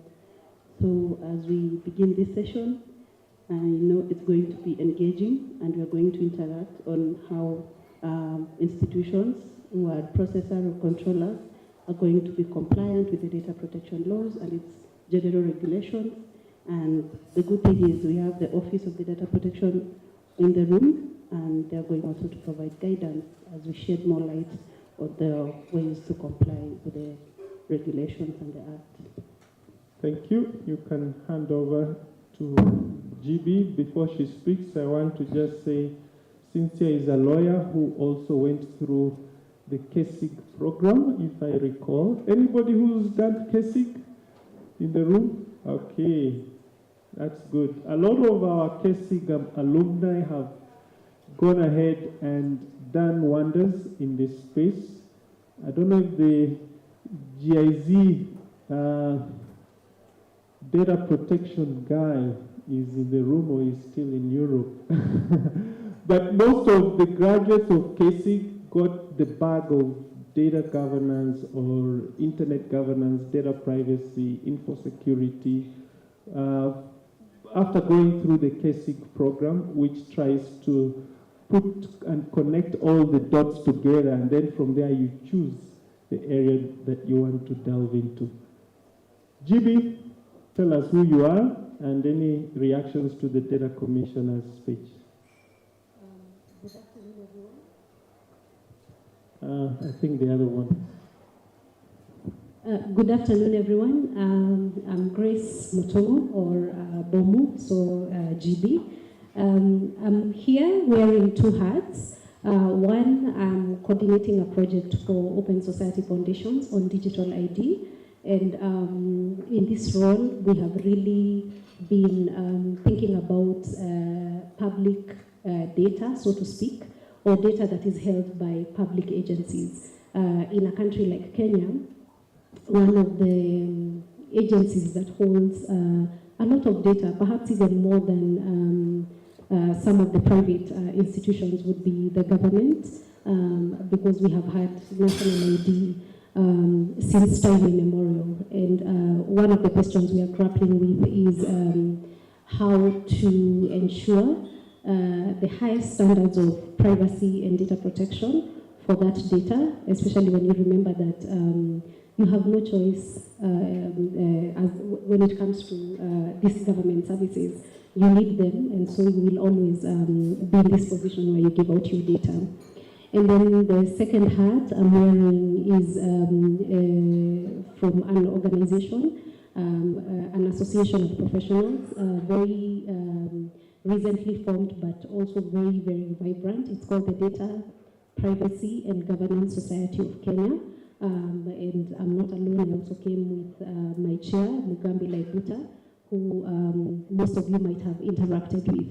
So this Data Privacy and Governance Society of Kenya brings together professionals who are working in both data protection and data governance, issues of AI and all that. Surprisingly, we are not just lawyers, we also have a lot of techies, people from the banking industry, human resources, and so on. And we are just also trying to figure out how we can best support implementation of the Data Protection Act, as well as other laws that are coming on data governance. So I'm very happy to be here. Okay, thank you, GB. I have to confess I'm also a member of the Data Governance Society. People will say we are a cartel. No, not a cartel. We wear many hats. And I think it was when we were forming that I remember we argued, we wanted initially to be purely data, privacy / protection, but some members felt it's gonna grow beyond privacy and it's gonna be about governance. And I think we made the right call there. I want to remember our online panelists, Dr. Ololade Shailon, Head of Privacy Policy. Are you online somewhere? You can say hi to your people. Yes, I'm here. Good afternoon, everybody. My name is Ololade Shilon. Everyone calls me Lola just because it's easier. It's such a pleasure to join you, albeit virtually. And I'm looking forward to the conversation. Thank you very much. Okay, so that gives us a feel of this group of panelists. And to kick us off, I want to ask Cynthia, because data protection has already told us what the institutions do. I want to jump to Cynthia. If you may, tell us, what do you see as the top 3 challenges to data governance from where you sit as the DPO at this financial institution? So to respond to Walu, yes, you know, we meet him out there, we call him Walu. So he was my teacher. Great. So to respond to that question, it's a really interesting question to respond to, and the challenges are immense, so to say, because we all believe the industry is still young, and the office is still young as well, and that means institutions like hospitals, schools, and they will be asking a question like, who is qualified to be a DPO? And the Act is very clear on who should be a DPO, but it's not super clear on who should be a DPO, because when you look at the roles and the roles you are going to play, data protection is multidisciplinary. And this is where I'll come in to say we really need to build capacity in terms of qualifications of a data protection officer, the skill sets, the knowledge. Because in my experience as a data protection officer, I've had the challenge where you need to work with diverse teams. 1 minute you're working with the risk and compliance departments, the next minute you're working with the IT department or the cybersecurity department, and you really need to understand the technical terms and how are we going to fuse privacy, to make them merge and not bring in conflicts. So we really need to build capacity of data protection officers. And another option or alternative to this challenge is outsourcing services from consultants where you feel like you don't have the capacity. Well, and to the second challenge is about the fragmented processes that institutions have in terms of where do their data sit, who is the data custodian, who is the data steward. So the major challenge is also having data governance frameworks within institutions who are data controllers and data processors. Where we lack framework, then we cannot really action or implement any process. So having a data governance framework, it forms part of the corporate governance of any corporate institution. So it's going to be a new framework that comes in, and it will take time to implement, but I believe whoever is in the space, we will figure out how this is going to be done. But a data governance framework is key because it stipulates the standard operating procedures of actually ensuring that you are compliant with the Data Protection Act. Okay, thank you, Cynthia. You can give the mic to Grace. The issue of skills, capacity of DPOs, you know, it's a role that requires multidisciplinary skills, legal tech, and it's, I agree, very difficult to get one person with all those diverse skills. So perhaps it's a matter of setting up a team. But over to GB, same questions. What do you rank as the top 3 challenges when it comes to data governance? I think when it comes to the public, quote-unquote public data, and now I'm even reacting to Rose's speech earlier on, I think one of the issues has to be the history and where we are coming from. Historically, public agencies have been collecting data because they were providing services, and they never had to be oversighted for the data they were collecting or oversighted for what they were doing with that data. And I think it's a really big challenge to educate these public agencies on the imports of digitalization, because it's not the same thing. I have heard over and over again public officers talking about We already have your data. What are you worried about? We already know everything about you. It is true, but it's very different when it's in digital format. It can be linked to other pieces of information about you, even things you don't know about yourself. So I think that's one big challenge, just getting a paradigm shift within the public agencies, because they have been doing this for long, and not only within the public agencies, also private agencies. I have come across banks that, you know, you want to open an account and they want to collect data about your marital status. And you ask them, why do you need to know about my marital status? Madam, we have always done that. This is a standard form. Where to ambia to, are you single or not? You know, which is something that I don't think it has come down to the people, that there is an implication when you collect more data than you need. Even on you as the company, there is an implication to collecting more data than you need, and also that in this new age, because it could affect me as your customer, you could do me better by collecting less, you know. And this linkage between public and private agencies, yeah, because there are a lot of private agencies who are doing what would essentially be public roles, yeah. A good example would be Facebook. Facebook is basically the digital public square. Yeah. Before, at the risk of revealing my age, before people used to meet at Mamangina Street and discuss. I don't know whether anyone can relate with this example, but there used to be like a little kamukunji there where people would discuss like the finance bill would have been discussed over there in a kamukunji. But now people are doing it online on these social media spaces. They don't need the chief to necessarily come down and give you a baraza. So there's also that aspect of sometimes you don't know who's a private person and who's a public person because they're providing the same services. Yet, the Data Protection Act could be very broad in just saying, or if this is public interest, then they don't need to come to consent. They don't need to ask you. It could be taken as a public role. I mean, as part of public interest. So that's also another challenge. And maybe the last one, very quickly, is just this habit of, let's first collect the data, we'll make the laws later.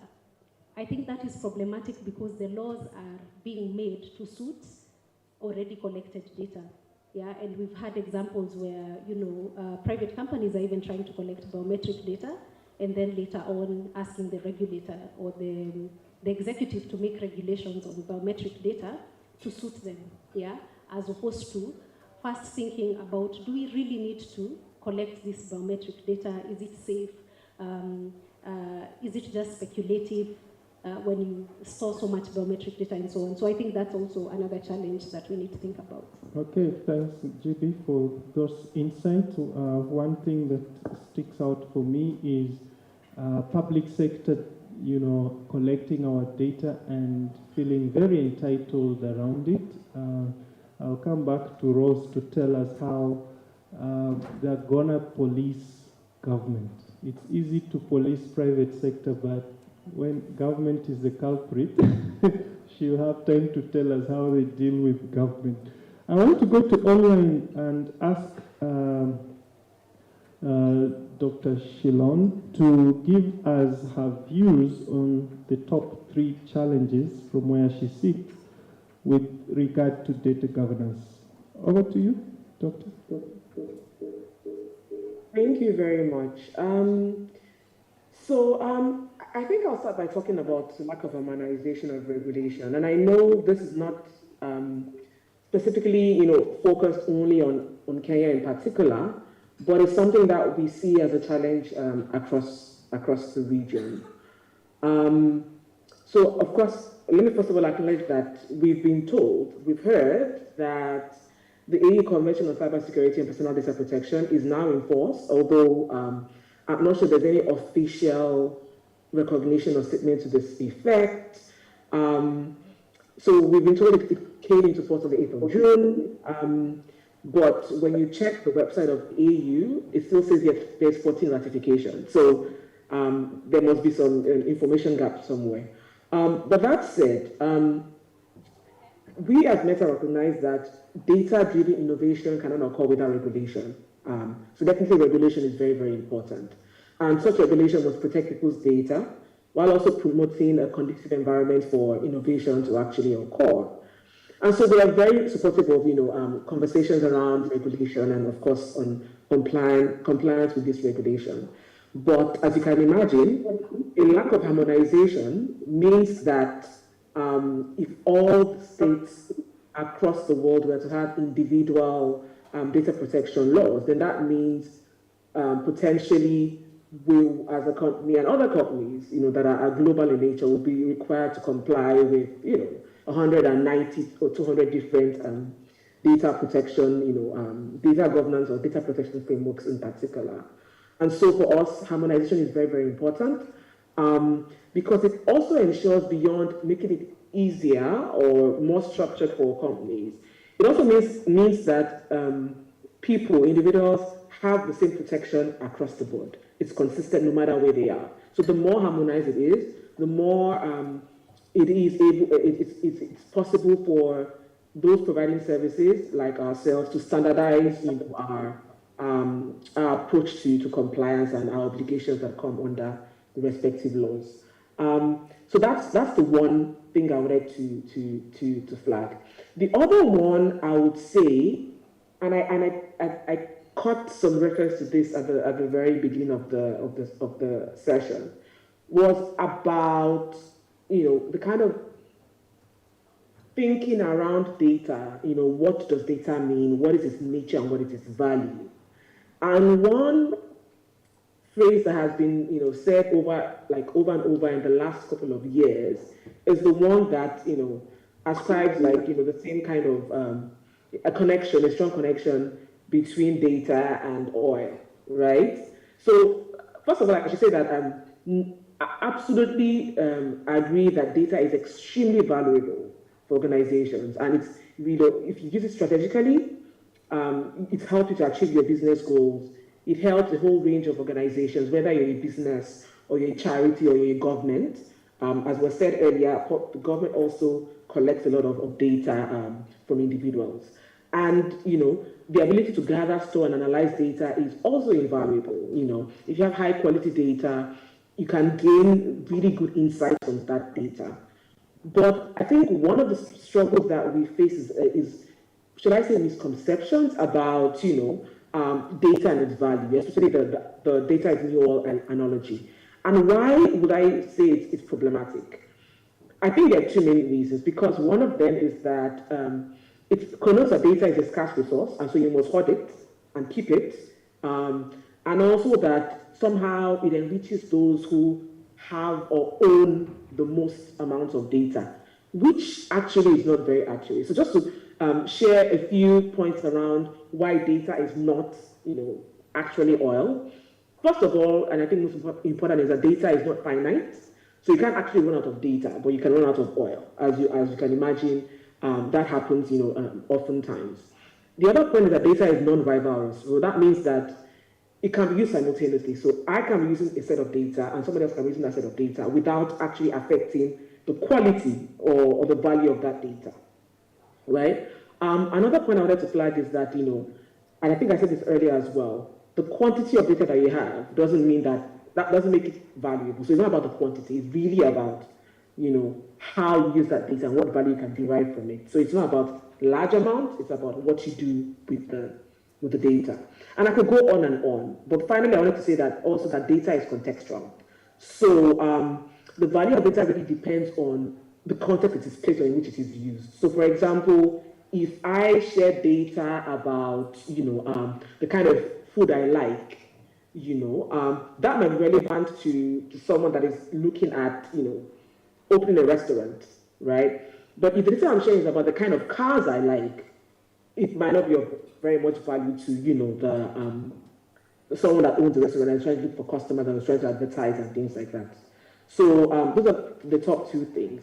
And if I can squeeze a last one, if I haven't been talking for too long, I think I would say also lack of privacy awareness is something that we see across the board. Of course, not limiting this only to Kenya. So just basic, I know it's called often digital hygiene, but let's say privacy hygiene, and probably this is linked also to privacy literacy. What are the basic things that, ordinary people, individuals can do to keep their information safe online as they're accessing digital services and navigating the online space. We find that is often something that is missing, generally speaking. And also now bringing home to us as a company and as a platform, just information about that has been shared, for example, about the privacy policy, which talks about, transparently what happens with the data that we share with that particular service provider, including Meta. How is your information collected? How is it used? How is it stored? How is it shared? We find that oftentimes a lot of people, and I'm not limiting this only to Kenya, do not engage or understand all these layers of information. And so it then makes it very, very difficult for them to be able to exercise control and make use of whatever tools that are available to them, or even to exercise their rights as data subjects that are probably already provided for them in the data protection law or any other framework that applies to data governance. So those are the top 3 things I would mention. Thank you very much.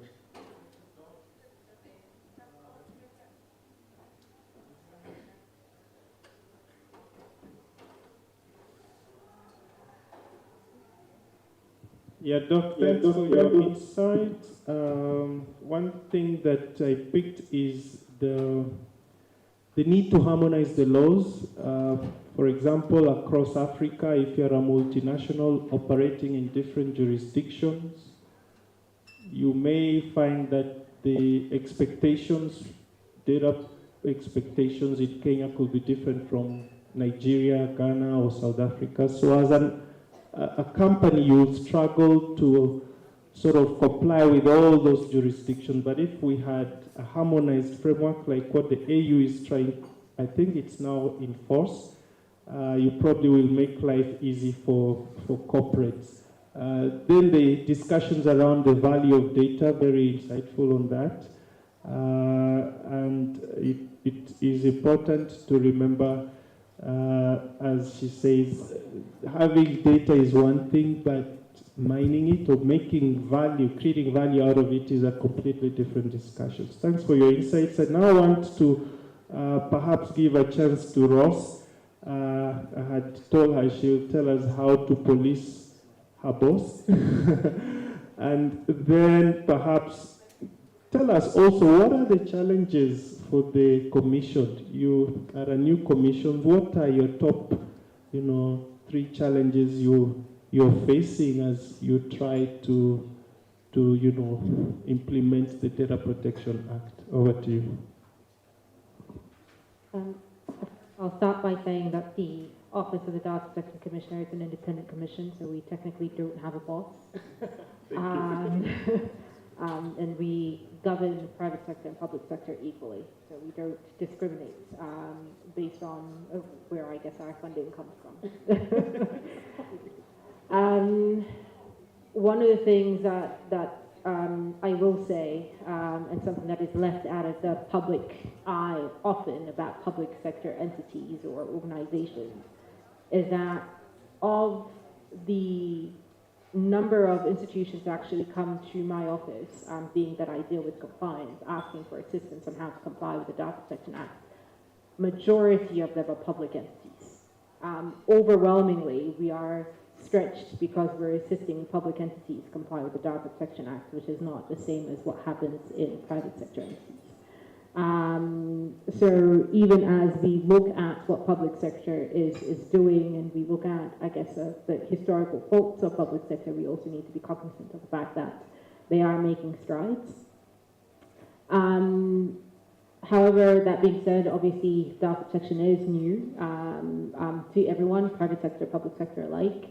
And so there's the need for the office to engage more, and we have been, to ensure that as new processes are being rolled out, it's not a matter of thinking about data privacy as as an afterthought, but actually having it fore in mind when you're looking at the initiatives that the government is actually rolling out, specifically in the digital space, whether it's digitalization of government, having your government services available in e-citizen and the like. When it comes to challenges, the challenges that are faced by the Data Protection or the Office of the Data Protection Commissioner and the challenges that are faced by private sector and all those that have mentioned are very similar. The only difference is that we see to the apex and decide, okay, so what are our top priorities? You've mentioned, or a number of the conversations are around capacity building, understanding of laws, harmonization. All those are things that keep us awake at night. We understand that we live in a global economy, and so harmonization of data protection laws is very important. So we engage with other data protection authorities. We engage in international fora to ensure that international documents or treaties or conventions or protocols that are being enacted or being developed to actually comply with data protection, but also are looking at what does it mean to have harmonized laws. So this is, for example, the FCFTA digital trade protocol. There's a number of other bilaterals and multilateral engagements that are happening on this. But I think our biggest challenge overall is just awareness creation, and this comes from a data subject aspect, so individuals such as you and I, but also organizations aspect as well. So we look at capacity, and capacity is great, but if you don't understand what exactly it means to be data protection compliant, you don't understand what data protection actually means, interpretation of the Act, and all that, then you're never going to get to a point where we're going to mature as a country in terms of data protection compliance.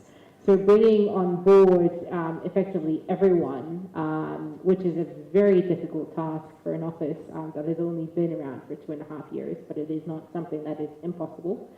We are making steps to that. As has been mentioned, we've done awareness creation in 31 out of 47 counties, and we'll continue to ensure that we're doing awareness creation sessions across the country so that we have people who understand, both businesses and individuals understand what data protection is.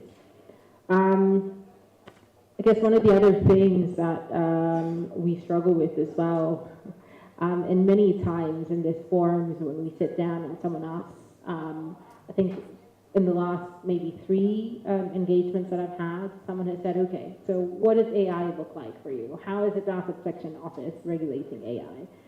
Great question, right?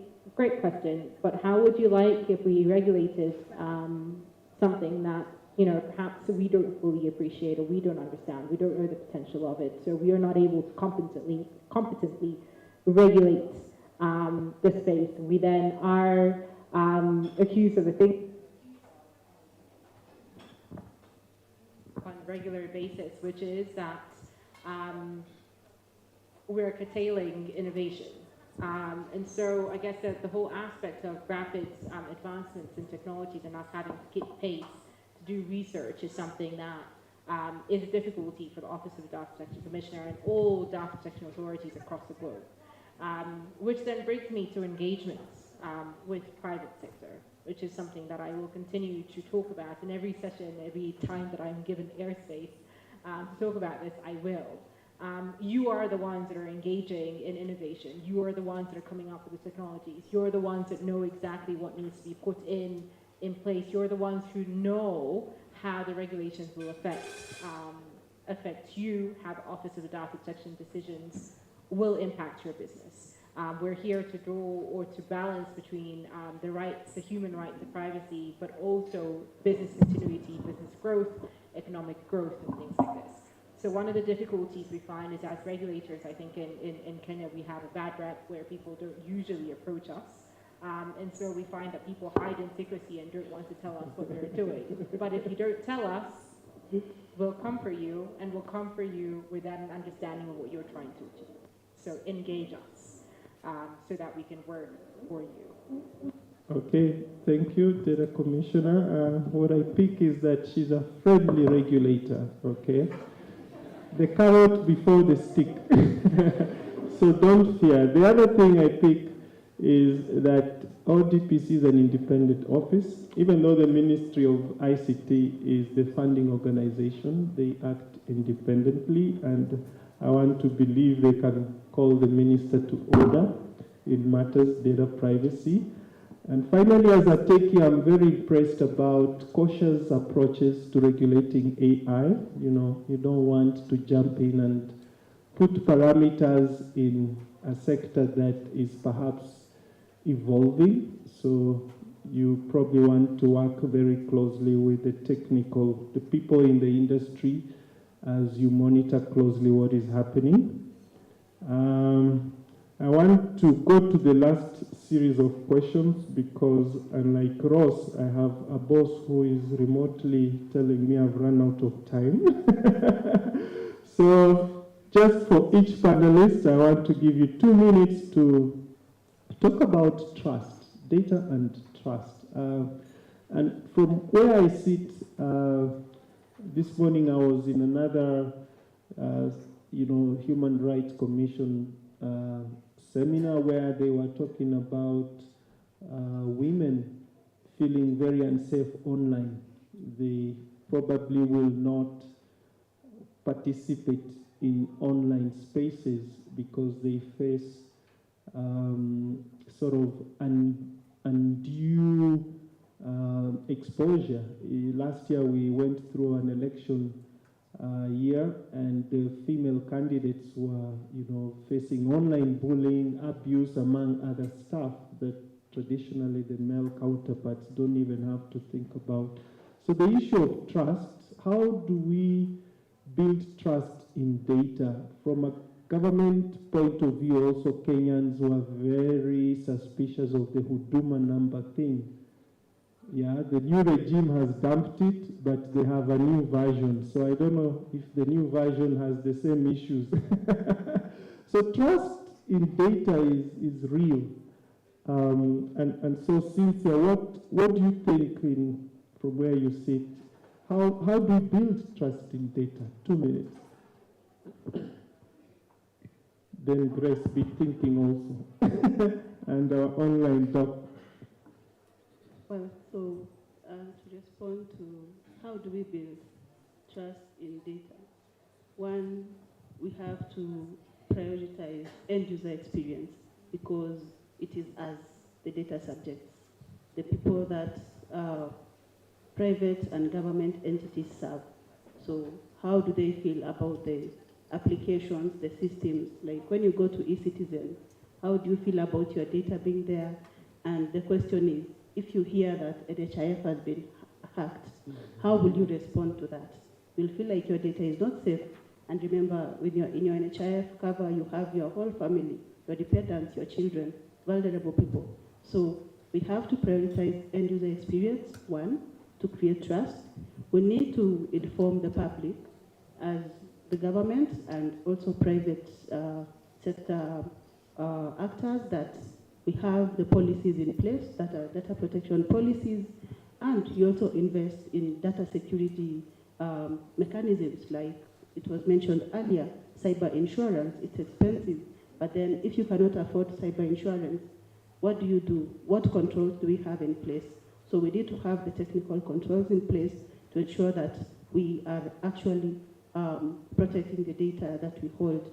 Thirdly, the best approach as a data protection officer is to create data trust, is have the PPT approach in mind, the people, the processes, and the technology, and we prioritize the people, which is, or who are the end users. So without prioritizing the end users, then we might lose in the game, because these are the people who will go to the commissioner to complain that there's a data breach, or maybe I applied to assess my data, but it was not responded to within the required timeline. And as even we proceed or continue to onboard in digital application softwares, then as a user also, we need to try and understand what are the risks that come with this and get to have that knowledge on how we can stay safe online. Thank you. GB, data and trust? I think there are quite a number of ways, but in 2 minutes, what I would really like to say is that it really is a matter of power. And unfortunately, the power is on the side of whoever has the data. Yeah, never mind whether they own it or not. Even without getting into that debate, the power is on that side. And so, to build trust, the people with the power have to show us that they are doing the right thing, have to show us that they are giving us the utmost care, even when we don't know. Because at times we don't know that people have our data, organizations have our data. Yeah. So that's, if there was that highest duty of care, even without me coming, I totally agree that it's very important to keep educating data subjects and everything, but I'm of the school of thought that we should not put the burden on the data subject. We should put the burden on the data processors and data controllers, all the people holding data, because they're already holding the data, even sometimes without the engagement with the data subject. So I'd say that we all need to support the work of civil society, because they are one group of people who are playing a key role in representing the others, representing even those who do not know that these are their rights to fight for. They are doing strategic litigation, they are trying to change the law, they are building movements and communities. I'm so glad to see people from Nigeria here. I think they've done a pretty good job with the Data Protection Act in Nigeria, and we are going to learn so much by just being in coalition with them and moving together. So yeah, I think there are many ways to build trust, and those are some of them. Thank you, GB. Over to our online panelist, Doc. The burden to build trust is on you. What is the Meta experience? What is Meta doing to build trust? We can learn from you. 2 minutes. You may be on mute, though. Doc, you're on mute. You're on mute. Just repeat. No, I'm no longer muted. Can you hear me? Yes, now you're good. Okay. Yes, thank you very much. So, if I could sum up what, from our perspective, would really mean to build trust, I would say it will be the responsible use of data. How do we ensure that data is being used responsibly, and how do we ensure that we take our role as data controllers / processors very seriously? And just to share the way we look at this and how we approach this, I would run very quickly through our privacy principles, which are public, by the way, and which is literally the way we explain how we go about, protecting privacy in all that we do. And if you look at them very closely, they're sort of a combination of what you will find as data processing principles, as well as the data subject rights in most of the regulations that you find across the board. So we have principles that talk about, for example, first of all, giving users control of their privacy, basically helping them to understand what tools they have to make privacy choices, helping them to find those tools, and helping them to be able to learn how to use those tools. We also have a principle that focuses on helping people to understand how their data is used. Like I mentioned earlier, the main source of that is the privacy policy. And so it's about how do you make sure that, first of all, the privacy policy is accurate, has all the relevant information, is easy to understand, and contains, all that is required to make sure that there's actual, complete transparency. So that's the second principle, helping people to understand how their data is used. There's also privacy by design. How do you ensure that you're designing products and all that you're doing with that as the foundation? Because as you can imagine, adding on privacy when you're halfway through is a recipe for disaster. It's almost impossible to get it right if you're doing it only as an afterthought. So we try to make sure that we do that from the very, very beginning. And this is actually an effort that requires a whole host of people, not just those who are building the products, but also folks in policy, in product management, and the like. The other key is security, and I think one of my co-panelists mentioned this. We make sure we work hard to keep information secure. And so the goal here is to prevent things from happening rather than to sort of deal with them afterwards. Of course, Sometimes that is required, but the goal will be to ensure that we are making sure all the systems are safe and secure, and ensuring that security is at the forefront of how we approach protecting data. Another principle is about making sure that people can recognize that people own their information and can delete it anytime they want to delete it. And so this is about ensuring that they have the tools to access the information that is being held, but also to be able to delete that information whenever they want to. The last two principles, first is that improvement is constant. And that just means that the job is never done, right?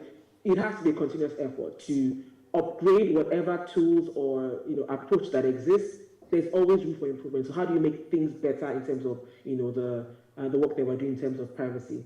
And the final principle is about being accountable, ensuring that we are looking at all the requirements that exist across the board, no matter how hard it is, no matter how widespread it is, no matter how many they are, and ensuring that we are taking the right steps to have comprehensive privacy reviews and working around the privacy program that we have, and also taking in feedback from everyone, experts, policymakers, academics, on how we can do better, because we definitely know that we are not always, we're not always getting everything right 100% of the time, and so where there's gaps, where there's things we can do better, we also want to make sure that we're learning and we're getting all that feedback and actioning that feedback as much as we can. Sorry, I think I maybe went over 2 minutes, but that's it for me.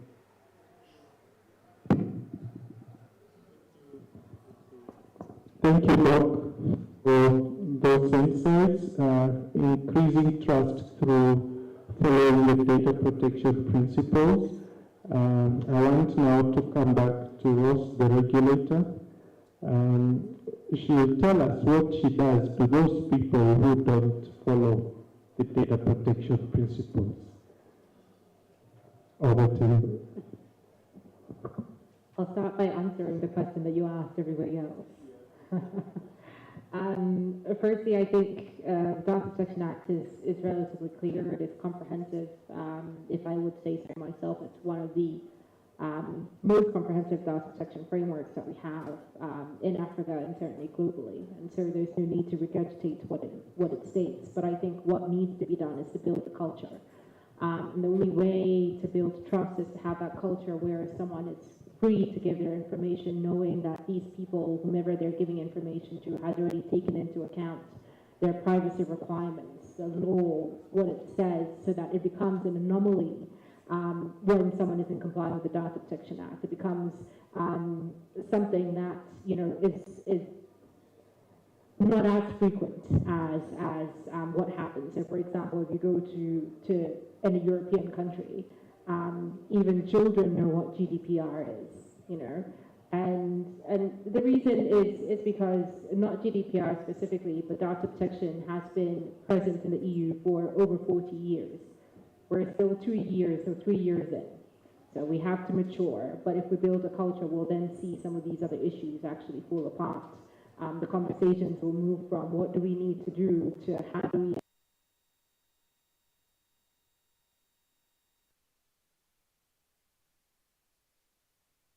take a number of approaches. My directorate is specifically on compliance, so I don't punish anyone.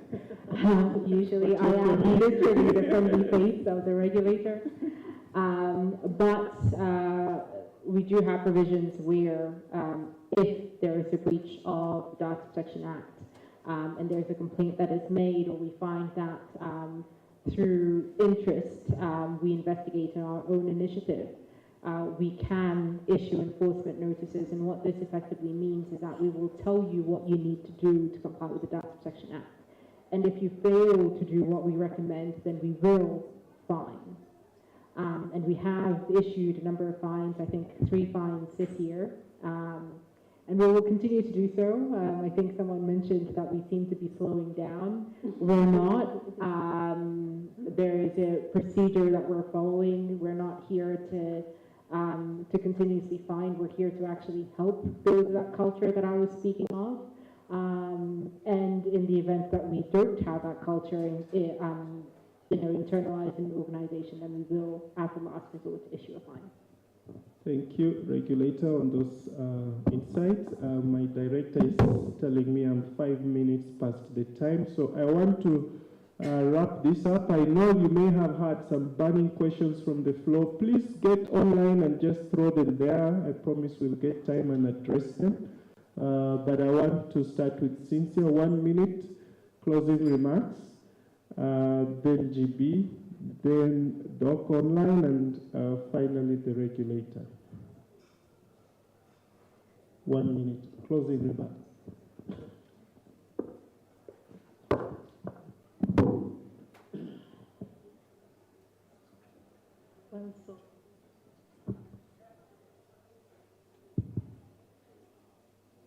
As a closing remarks, my advice will be that to all stakeholders in the room, that's from the private sector, the government, civil society, academia, is that, and this is to echo what Rose has just said, that we build a data culture whereby we wouldn't have to fight to get data, and as we use that data, we are compliant and we give adequate information to data subjects. And further, we harness the power of having working data governance frameworks. Well, thank you. GB? This is definitely an unfinished conversation and work in progress that would be going on. I'd like maybe to invite all of you to follow the Data Privacy and Governance Society. We are at Data Privacy KE on Twitter, where we can go on with this conversation as it evolves. Thank you so much for listening. Thank you. Doc Online, closing remarks, 1 minute. Thank you very much. So because I took more than 2 minutes, I'll be very brief. What I just want to emphasize is the importance of a multi-stakeholder approach to being able to have a data governance run the way we would like to see it. And so it's really not the responsibility, I would say, or it's impossible to have only one of the stakeholders play all the roles. It's important to have, the regulator in the space, policymakers, generally speaking, private sector, public, like everyone has to come together to play their part to ensure that we have a thriving data governance and ecosystem. Thank you very much. Regulator Ross? Thank you, and I'll echo what Lola has mentioned, collaboration, partnership. It is not a role only for ODPC to regulate, but it is important for each organization to also be accountable to itself and to the people that it serves when it comes to data protection, but also to educate the people that it serves. So your customers, your clients, whomever you're collecting information from, it is important that they know not only what data protection is, your data governance frameworks, but also what they can do to safeguard themselves. And what I've said as well previously in terms of approaching us to tell us your needs, how we can be a better regulator, what it is that you're trying to innovate so that we can see how it best fits the ecosystem. We can give advice on some of these things as well, which a number of private sector organizations have come to us on. Don't be afraid to come to us to tell us, look, this is what we're doing as an organization, this is what we want to achieve, and this is how best we feel that you can regulate this space given the innovation that we're getting on. So take a responsibility to come to us as well so that we don't have to chase you. The latter is far worse than you coming to us from the get-go. Thank you. Thank you. Let's give them a big round of applause. I'm sure you've learned a lot like me. There was a burning question from the floor about Huduma number, but Jared, please post it online. As GB said, we have just begun the conversation. There isn't enough time to go into each and every thread unless we push to the online platforms. I think I want to hand back the mic to my president, Potas, to tell us what next. Asante sana. Another round of applause for them.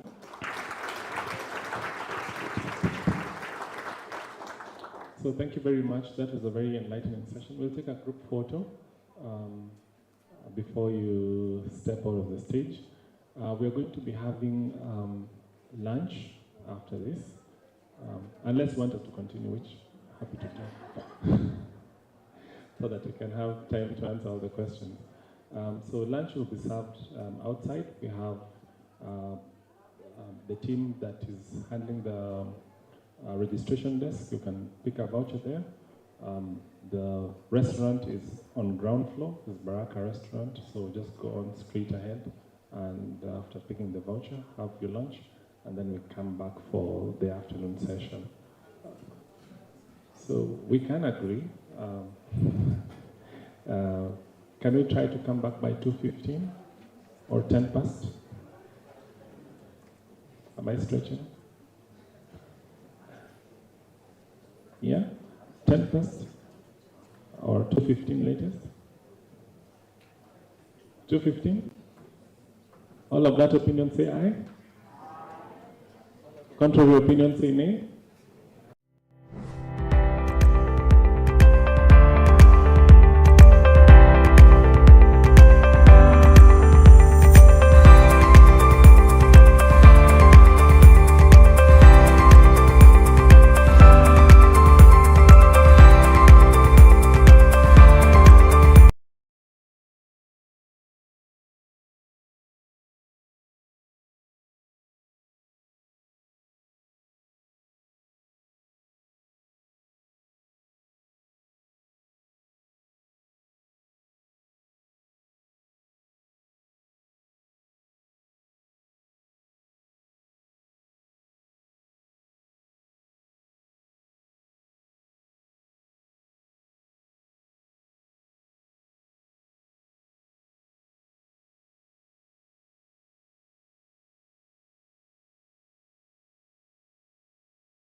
a very interesting session on promoting human rights online and preventing harmful content or the spread of harmful content.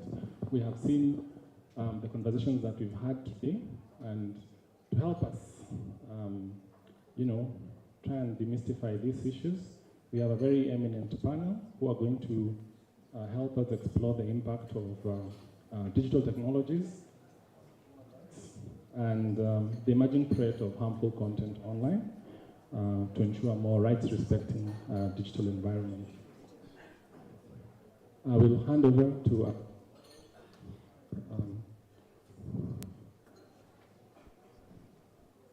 the great Rachel Nakitare to introduce the panel and start. But meanwhile, I think Angela and Ephraim, please come on stage. We already have Alan and John. We'll also have David Omoyo, who will be online. Give them a round of applause. Come.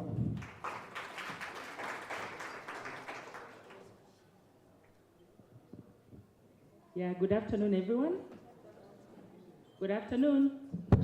Yeah, this is the most dangerous session after lunch. Eh? Please do not sleep on us. Okay, it's my pleasure to introduce our panelists this afternoon. This is that session of haki yetu, haki yangu. Sini haki zetu?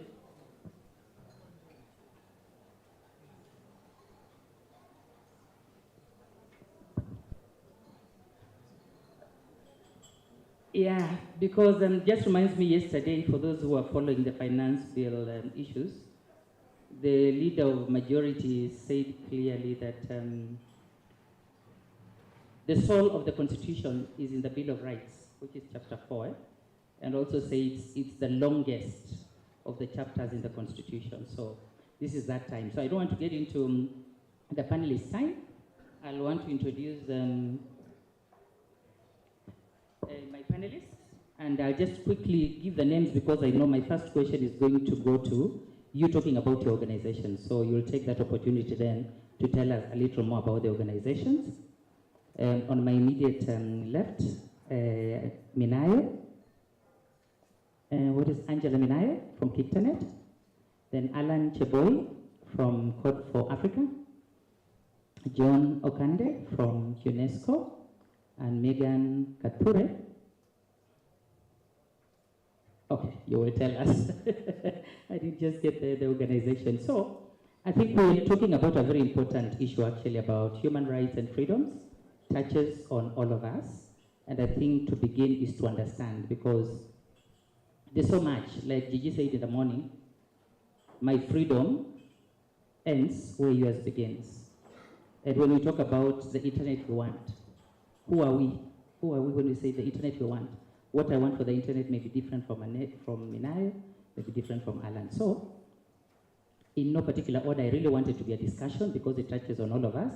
But my first question that cuts across all of us is you share at least the 3 top challenges of human rights and freedom online from your organizational point of view.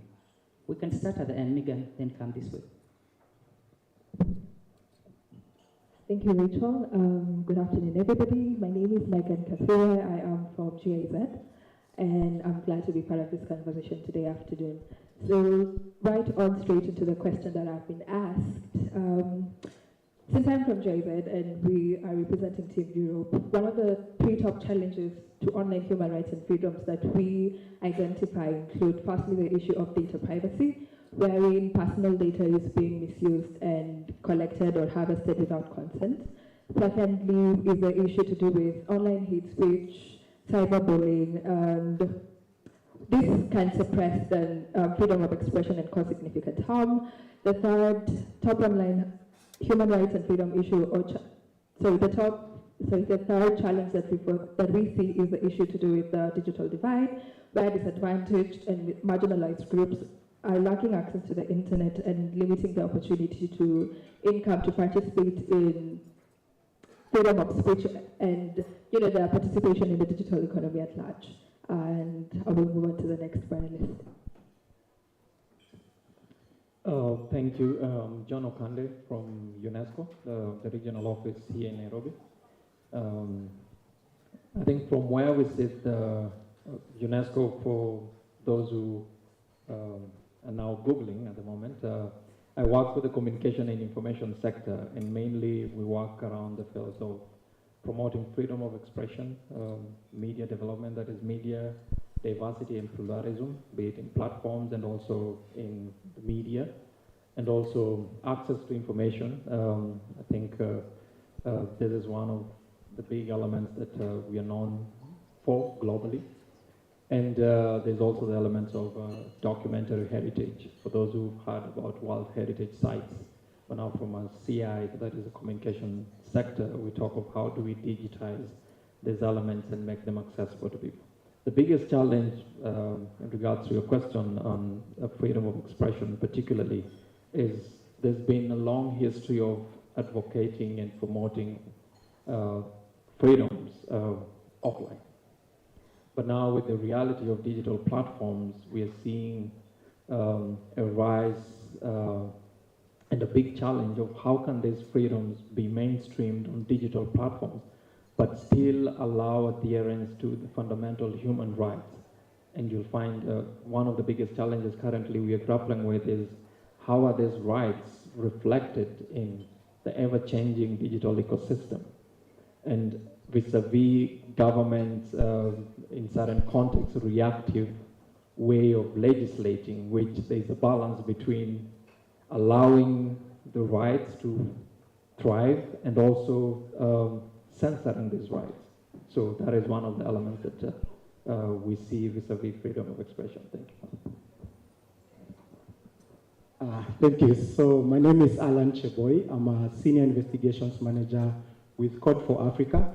Code for Africa is a civic tech NGO and a civic tech organization that focuses on investigating cases of toxic content on online spaces and producing research and also fact-checking around that specific topic. And that is the topic of information disorder. So, and that's the main challenge that I feel, I need to talk about, and something that we are passionate about as Code for Africa, the problem of information disorder. And this is where we have, the three main buckets that everyone is talking about recently, the cases of mis and disinformation, cases of hate speech, and finally cases of foreign interference, right, in different African countries, and including Kenya for that matter. So as Code for Africa, we take that as a very serious challenge. And, every one of us, given that Kenya, we are just from an elections, we did witness how, the online information environment, social media platforms were being misused by the public, by, several other actors in order to influence decision making, especially during the elections time. But it hasn't stopped there. So I think that has been a consistent challenge. We are still seeing, different actors, different malicious actors using these environments to spread disinformation, to spread hate, and also to try and influence public debate and policy development processes. Now that you're talking about, the budget and everything. So we are seeing a lot of coordinated disinformation campaigns or coordinated campaigns online, trying to influence the decisions of, policymakers on that particular context. So that's the main thing that I think is a challenge for us. Thanks. Hi everyone, my name is Angela Minayo. I work at Kenya ICT Action Network, KICTONET, and I think my work is the easiest on the panel because you're the ones organizing it. Most of you have heard about KICTONET in one context or another. We are an ICT policy think tank, and we try to catalyze ICT policy reforms in Kenya through 4 pillars: policy advocacy, stakeholder engagement, capacity building, and research. At KICTONET, I work at the gender department, and my programs and projects are customized for women, and also women in all their diversity, so not just straight women, but women who also have different gender and sexual orientations. This project, of course, we're trying to tackle issues online, such as online safety for women. We also want to include more women in the internet, and not just the internet usage, but also the internet governance discussions. Finally, at Kicternet, we try to empower women with digital skills so that they can enjoy the dividends from the digital ecosystem, and I'm happy to be here. Okay, thank you. We were supposed to have an online participant? Mr. Moy, is he on? Okay, as he tries to join us, we could then continue.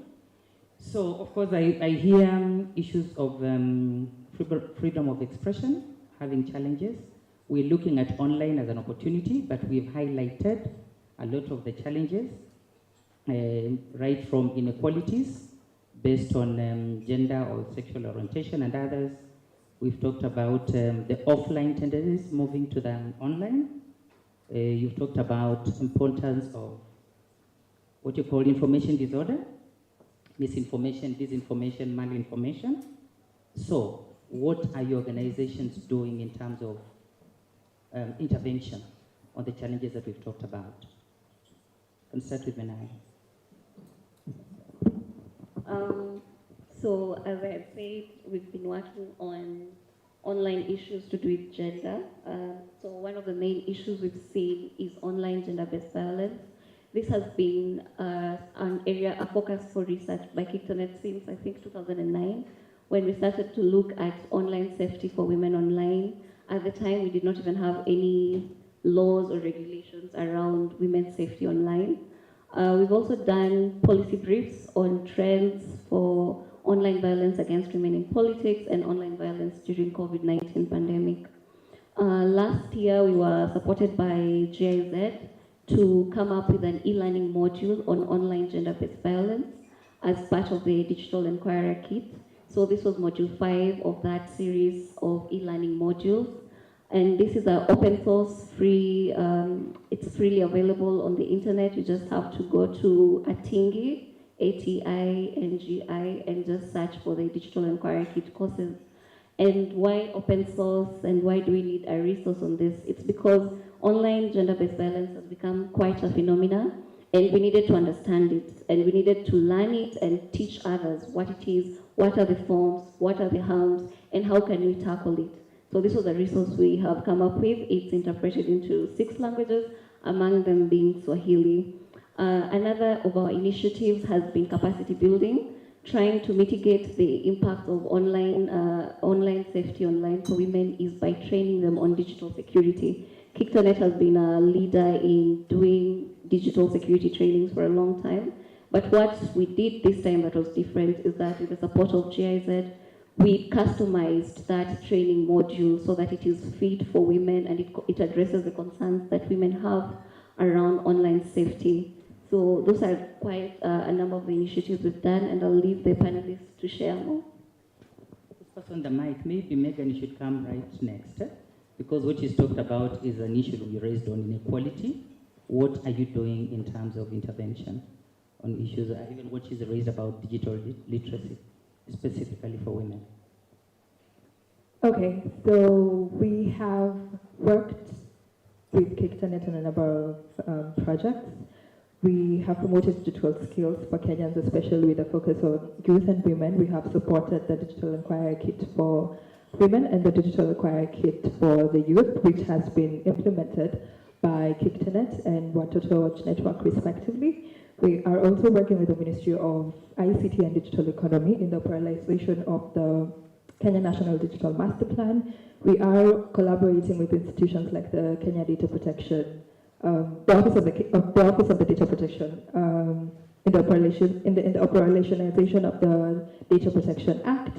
We are also supporting the development of policies and regulations that will help to create a more level playing field for everyone. For example, we supported in the creation of the first ever national ICT accessibility standard, which was a first for Africa, and a true demonstration of the future of the internet we want and support, just to highlight some of these activities.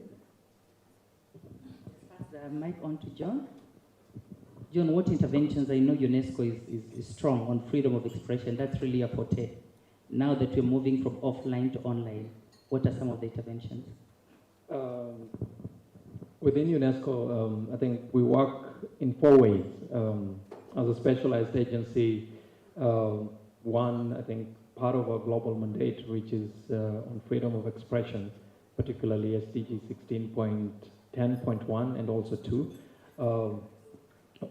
Development of normative instruments, and I think we've published hundreds of guidelines on either to be used for training, policy papers on freedom of expression, for either training judges, security forces, journalists, and recently last year when we had the Windhoek plus 30, which is information for good. It's a declaration on freedom of expression, and I know most of the people here attended that event in Namibia. Besides just developing normative instruments, we also do lots of trainings, and currently we've been running trainings for judges. I think so far in, people say global south, I think we've trained more than 10,000. Those recent trainings for security forces here in Kenya, regional one, where senior police commanders were brought together to get trained on the fundamental rights of freedom of expression, among other elements. We also work with journalists. In Kenya, we helped even set up the Kenya Media Sector Working Group, which has been doing a number of things.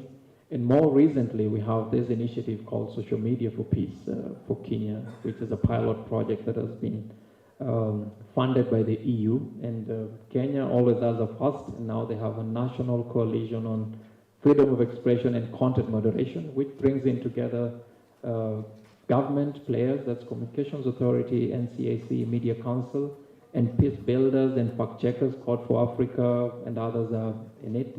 And also we have academia, so that they have a common approach towards addressing things like hate speech, disinformation, instead of the reactive measures that we always see, either within legislation and also through court processes. So we're trying to find how best can we dialogue with platforms and come up with solutions, because the platforms themselves acknowledge that there is a problem, and the problem is on content. But how can we work together with the different entities that have a mandate or expertise in certain elements to come up with solutions to address this? And another way that we work, we have these international days that is mainly on advocacy, using evidence, like World Press Freedom Day, where every year we give awards to journalists. Last year, I think it was Maria Reza, who ended up getting the Nobel Peace Prize also. And also we have World Radio Day. Kenya, as a first, always marks this celebration every year. Kenya also, World Press Freedom Day, it was in May. We also have International Day for Ending Impunity Against Journalists, which is a global event, but in Kenya we always have similar events, and also other 13 plus countries that we cover from Nairobi. And lastly would be partnerships, meaningful partnerships, where we work together with different partners in the region for certain specific causes, where we either provide expertise to certain elements that they are working on that feeds into our mandate. And as a specialized agency, that is typically a work, how best can we support member states? And we don't just limit our support with government, we also work with other players. And one of them has been Kictanet, which has been consistently, I think, ever since. Thank you. Yeah, so as Code for Africa, we also have about 4 different initiatives that we try to specialize in order to solve the information disorder problem. One of the things is through fact-checking. I'm sure a number of people in the room already know about PesaCheck and the type of work that they do in terms of looking at content and what type of content is actually being shared on digital spaces that end up contravening policy measures and also just deceiving the public on different issues. So fact-checking is one of the initiatives that we do have within Code for Africa through the PesaCheck team. We also develop what we call early warning detection and response systems, especially for toxic content online. And this includes cases of mis and disinformation, hate speech, influence operations, and different targeted harassment, and different other contexts. So what that basically means is working with different partners and institutions, even as part of the content moderation consortia that John has just mentioned, in order to do research, do more in-depth analysis in order to bring to the table evidence-based research that then informs policy development. Because I think one of the things that really, really lacks when it comes to understanding this information disorder problem is there evidence to support a lot of, the analysis, a lot of the decisions that are being made in relation to this topic. The other thing we do is basically bringing together networks. So Code for Africa is present in about 23 African countries, and that means, with that quite a large footprint, we try to also bring in knowledge bases across these different countries in order to understand, the information disorder problem from a more African perspective. And the one thing that we also try to do with this is try to bring together fact-checking organizations and the media that work together to, as a self-help group or a self-help initiative, in order to, fact-check content, share databases, share resources, for us to be able to understand this problem a little bit more in depth. And we also bring together a number of CSOs that work on this issue in order to better understand and share methodologies, share resources, and techniques. And finally, we also engaged in doing what we call media monitoring, and this is specifically looking at how is media reporting on different issues, including issues that affect the information disorder challenge that I've highlighted. So those are some of the things that we are engaged in, and maybe just one more thing is basically capacity building. So we train a lot of media, civil society, and even some government agencies in order to understand the best techniques to use in actually researching the information disorder challenge, misinformation, hate speech, targeted harassment, in order for them to make more informed decision making during policy development. Thank you. Thank you, Alan. I'm told our online panelist has joined us. Mr. Omoyo, if you can hear us, karibu sana. Mr. Omoyo is Chief Executive Officer for the Media Council of Kenya, and you're joining at the opportune time when we are talking about regulation of online content. As a regulator, Mr. Omoyo, what is MCK doing to ensure that we tackle harmful content online? And yes. Thank you very much, and apologies, I had a few challenges joining. A little personal update is that there is a very strange coincidence to this day, because I am joining from the University of Malta, where I started my master's in diplomacy, internet governance, and got the diploma in internet governance from the Diplo Foundation. So today I happen to be coming here for the graduation and picking up the graduation scroll, so this is really coincidental. Right into what my thesis was, it was about the challenges facing content regulators in the internet era. Someone has an echo, I don't know who that is. And the whole idea was about the internet has broken down geographical borders as we know them. And therefore, we have, looking at what we do ourselves, the CA and KFCB and others, we all remember a while back when Citizen TV was forced to apologize for 30 days by the government of TZ, because if you put your channel on any of the multi-choice channel, you realize that it is available across 11 countries. And when you have a media station based in Kenya, and it is one of the most popular in TZ, then the regulation shows that you cannot regulate up to Namanga and come back. It's all that. And therefore, when you discuss internet governance broadly, it's about realizing that we need a general law of the world. Those who follow the Media Council a bit realized that 2 weeks ago, where the East Africa community we formed the East Africa Press Councils, bring out all the media councils across the East Africa community for common laws and ethics, for common promotions, and for common regulation, because then you cannot have journalists across the border in Uganda operating in different rules from those across the border in Kenya, yet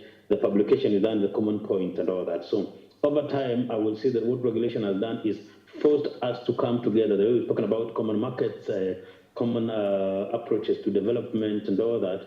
For as long as we discuss internet penetration, we must discuss common rights, common freedoms, and common principles. I note that we're working very closely with KICTANET on one side and the UNESCO East Africa Region Office, my friend there, we appreciate. So over time, from the Media Council, just realizing that you cannot regulate anything on the internet based on a county or a geographical country and all that. It just breaks borders and moves, and we are working around that, realizing that then general laws about the internet and making sure that these regulations are cross-border. It promotes democracy, promotes access to information, promotes press freedom, and actually eventually make sure that you can engage in transfusion, cross-border transfusion to upgrade skills and better media consumption under the Media Information Literacy Program. Thank you. Mr. Moyo, and congratulations on your graduation. We are happy that you're getting into this space, the internet space, so we'll be getting more regulation. I'll still go back to my first question, and I would want us to actually make it as interactive as possible, give more time to the plenary than to us. Since the panelists have all introduced themselves, the work they do, the initiatives, I'd want to hear from the floor or to get the questions from the floor. And as they do that, I just need to hear from the panelists, each one of us. When we say the internet we want, who is we? Who are we? I welcome questions from the floor. First one here. Let's take like, let me get 3 hands. So the first hand is here. Second. Right here, that is second. That's third. 3, yeah? There's your fourth. Okay. We can go with a round of the first 3, and then we'll take the next 3. Okay, good afternoon, everyone. My name is Sonia Claire. I'm the country manager for Hindsight Ventures. So my question goes to Mr. David and Alan in terms of regulation of online content. Where has the line been drawn between content creation and, say, hate speech and cyberbullying? And what mechanisms do you use as an organization to distinguish between the two? Thank you. Thank you, Claire.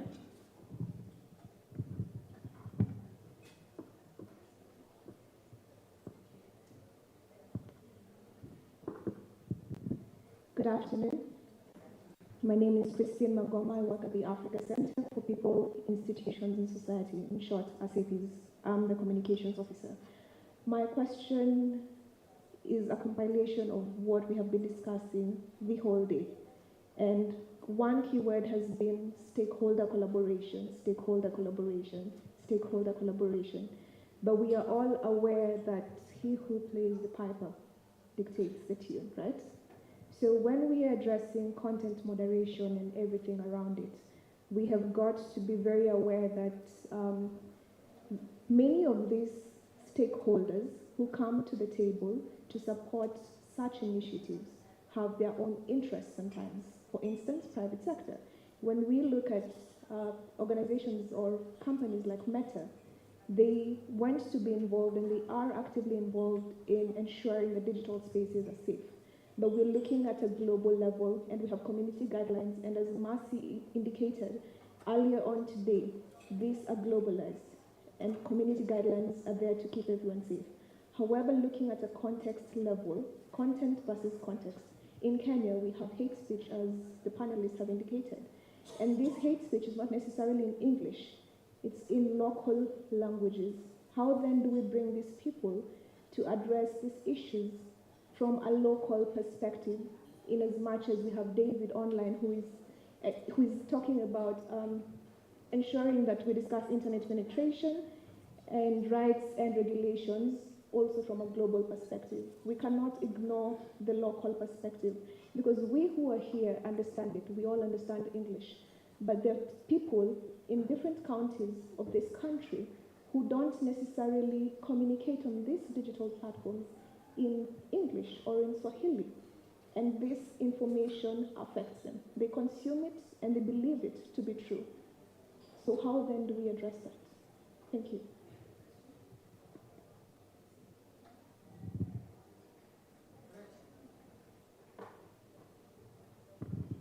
Hi everyone, my name is Jennifer, just in case you think I'm someone else. My name is Jennifer. I don't know if it's a question or a concern, okay? And it's something that has been biting me for a long time, and it's a good thing this panel is talking about human rights. I'm a human rights practitioner. But when it comes to the internet, I think there's such an emphasis on protective rights, okay? So let's protect children online. Let's protect, and I'm glad the guy from UNESCO is here. What can we do to promote children's rights? Sorry, I work with kids. Sorry if I say children, because I work with children, I work with Total News, our children's platform. And what we do for us is we help children navigate the online space. We do not remove children from online. We do not emphasize. But what I hear over and over since morning, it's an emphasis on protective rights. Okay? What about participation rights? Okay? What about developmental rights? Okay? So we have other categories of rights. And why do we emphasize as human rights practitioners on the protected? Yes, I know. Please, before you hashtag me, I know children. I know, because that's my specialty, children. I know there's abuse happening. But as I said, it was not a question, it's more of a concern. My concern is the more we sell the negative side of technology, the more we are deterring a lot of young people and children from taking advantage of all these opportunities, because Ali here will be afraid to allow their children to navigate the online, because as human rights defenders, we are, haki zetu, protect, online safety, bad, So we are, in our activism, denying children from enjoying other forms of their rights. And I think I'm done. If I had a question from there, you can be able to answer it. Thank you very much. Okay, thank you. We'll take those three. The panelists will go through them. John, we'll start with you, because I think the last question on participation rights, development rights. I'll speak to what we advocate. One, there's an initiative that is ongoing that was mentioned today by Dr. Ngundi, and that is we're coming up with the global guidelines for regulating tech. I know most people would wonder, why does UNESCO want to regulate tech? How we are structured, UNESCO has more than 190 member states, so meaning countries are represented in the executive board. And it's a collective interest of the countries when they put forth to our executive board that this is what we need, that these are the problems that are happening, then it becomes an agenda, and we pick it up. And then currently we have version 3 of the guidelines that are being prepared. And it's always a multi-stakeholder approach towards preparing this, because we need as much voices towards that process. And you'll find rights networks that work with children, that work with young people, tech platform, actually Meta and TikTok, the guys who attended the Internet for Trust conference, all these tech companies were there telling us, this is the problem, how can we work together? So we sort of support causes that not everyone will agree with the outcome of that product, because you need as much diverse voices as possible. But the moment you have consensus on certain fundamental things like human rights, but now I can't say much about rights because that's not the very specificities of children's rights. I don't work in that space, but one thing that we are trying our best to ensure, particularly on the online space in the different initiatives that we're doing, there are fundamental rights that needs to be mirrored in the different initiatives or even in the spaces that we work in. So is it important for certain countries? How do we work together? And that's why there's this coalition that came up.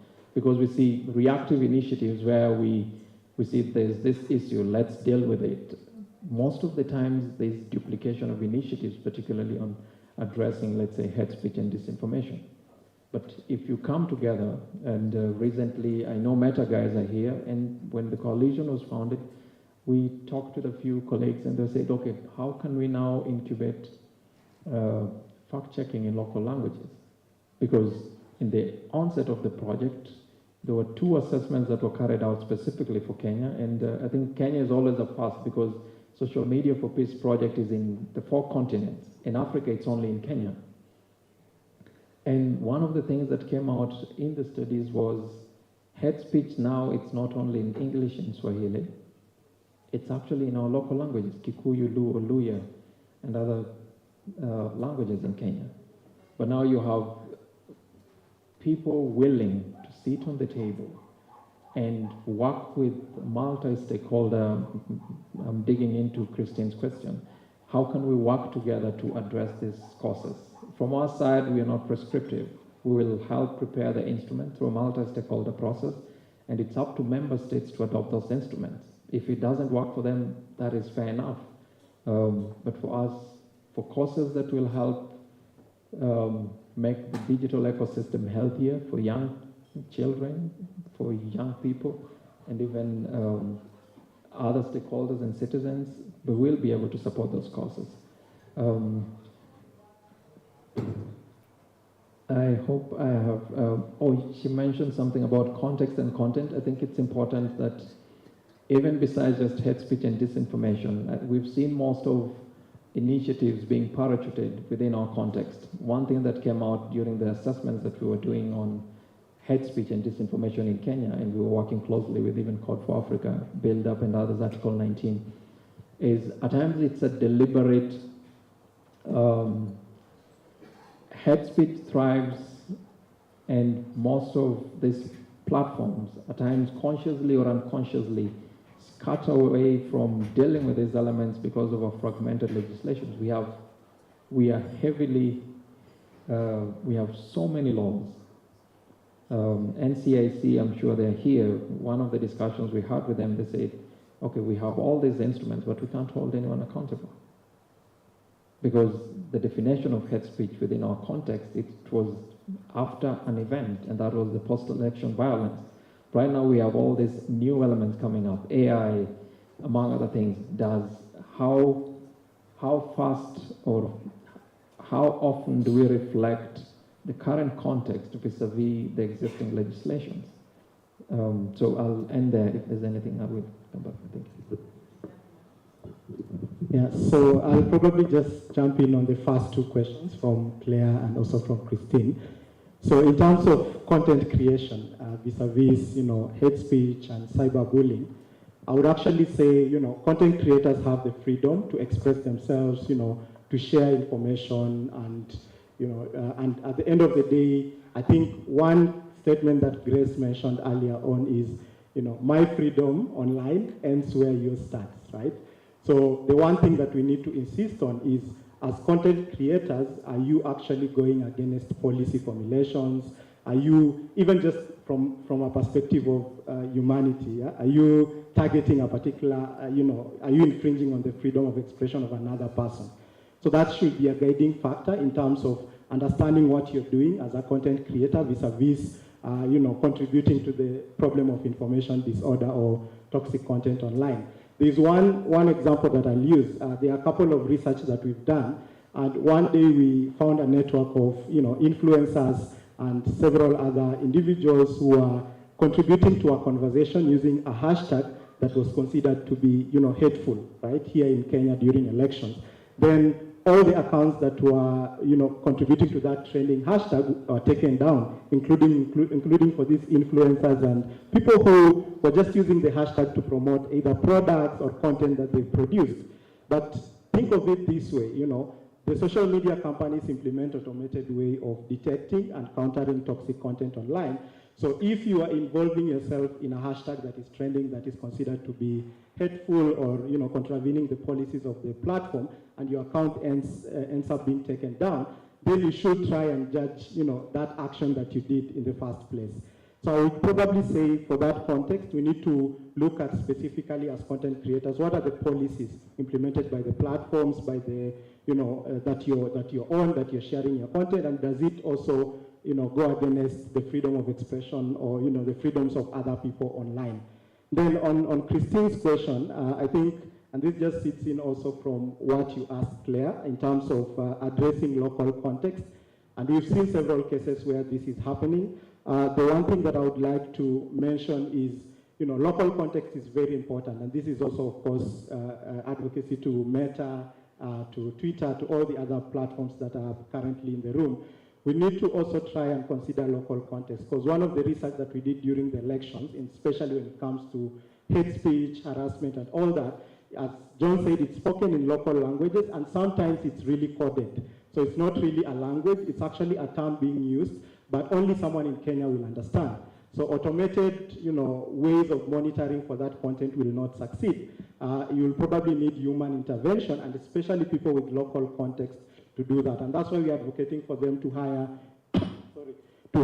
and empower local people or organizations in order to help them solve that challenge. An example that I think is really important for us is we're currently in discussions with Meta, with TikTok, to be able to develop what we call lexicons. And lexicons are basically lists of keywords that are accompanied by context that are, regionalized in order, for example, here in Kenya, if someone says madoadoa, that, will not be flagged, it will be flagged as hate speech in Kenya, but in Tanzania, who still speaks Swahili, it's a different thing. So with context to that particular word, then, these terms and lexicons that are agreed upon, including by the public, and there's contribution from the public, but also from experts, in order to understand the linguistics about how online discussions are happening and the context, in order for these social media platforms to take action and not infringe on freedom of expression. Thank you.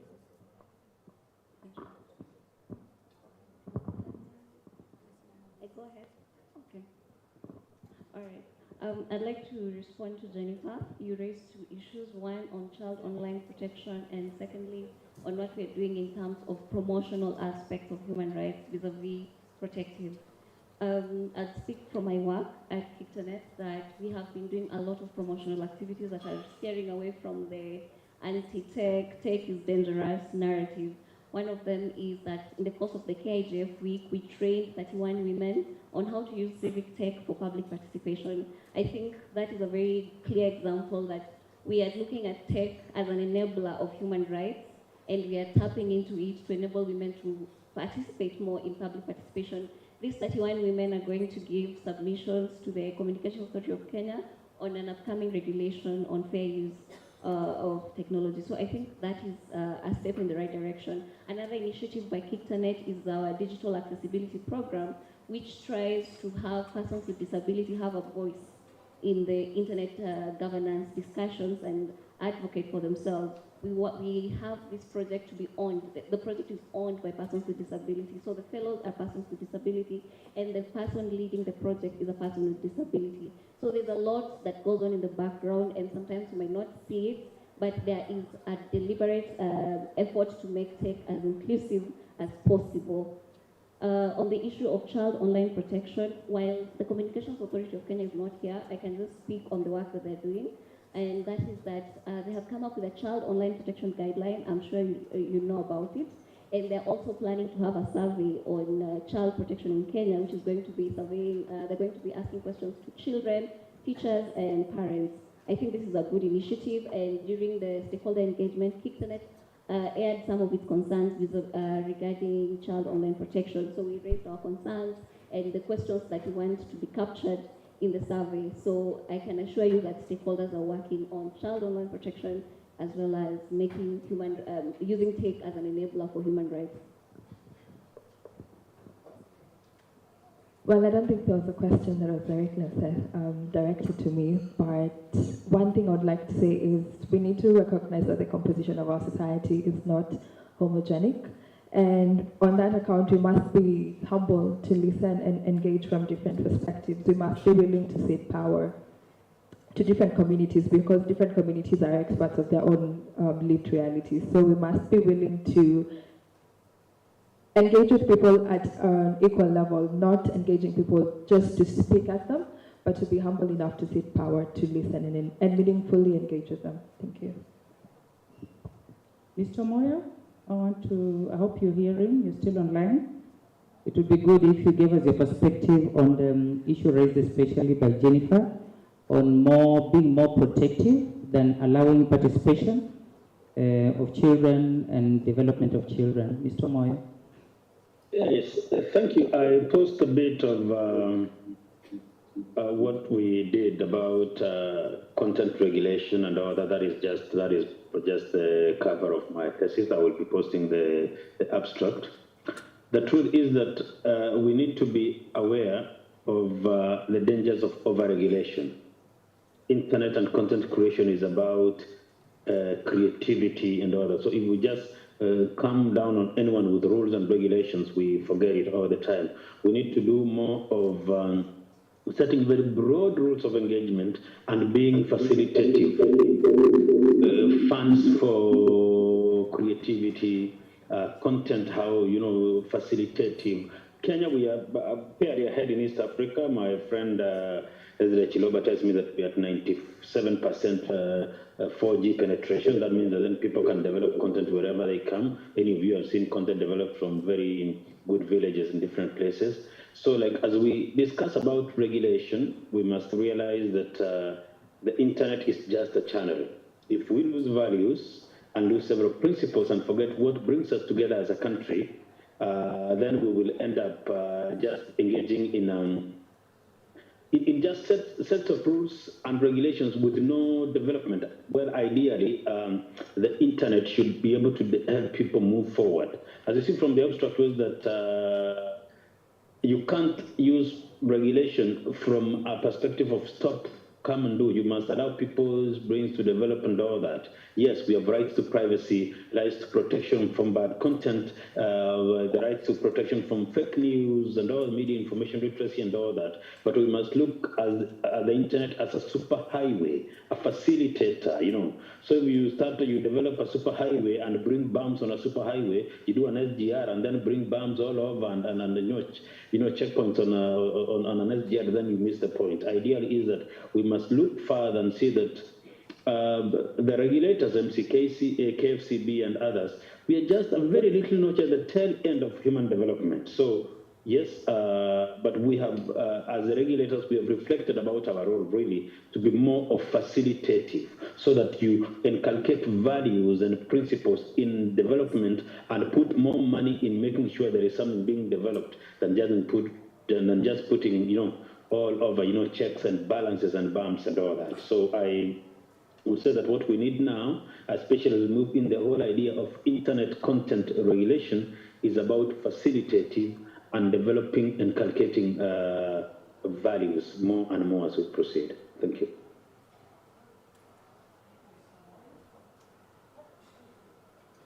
Okay, I haven't been warned, so I think I can do a quick round. Is there any more questions? Maybe 3. First one there.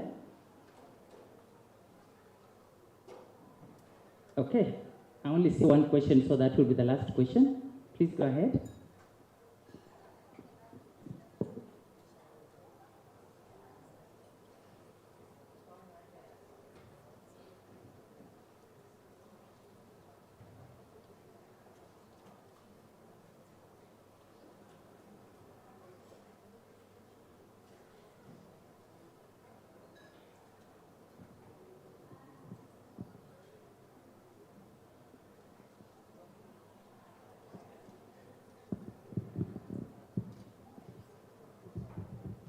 It is on it? Okay, there it is. Thank you. Hi, everybody. My name is Sigi Waigumo Mwanzia, consultant at Internews. My question, well, thanks to the moderator and to the panelists for a fantastic session. My question is directed to the UNESCO representative. I wanted to find out when you talked about adopting a proactive rather than a reactive approach. My question relates to the coalition specifically. What proactive initiatives relating specifically to the adaptation of the law is the coalition pursuing? Thank you.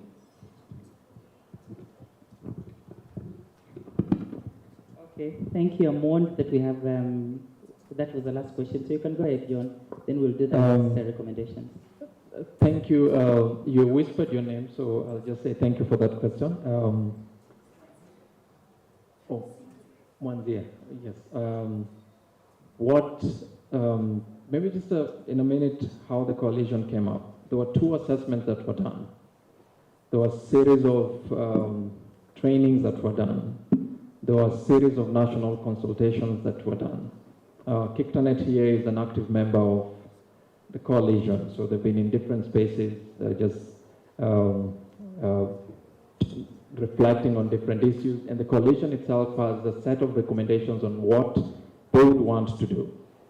How the coalition came about after all these evidences were up, it is an opt-in model where an organization expresses an interest to join the coalition and has an explicit mandate on some of the things that the coalition sort of wants to address.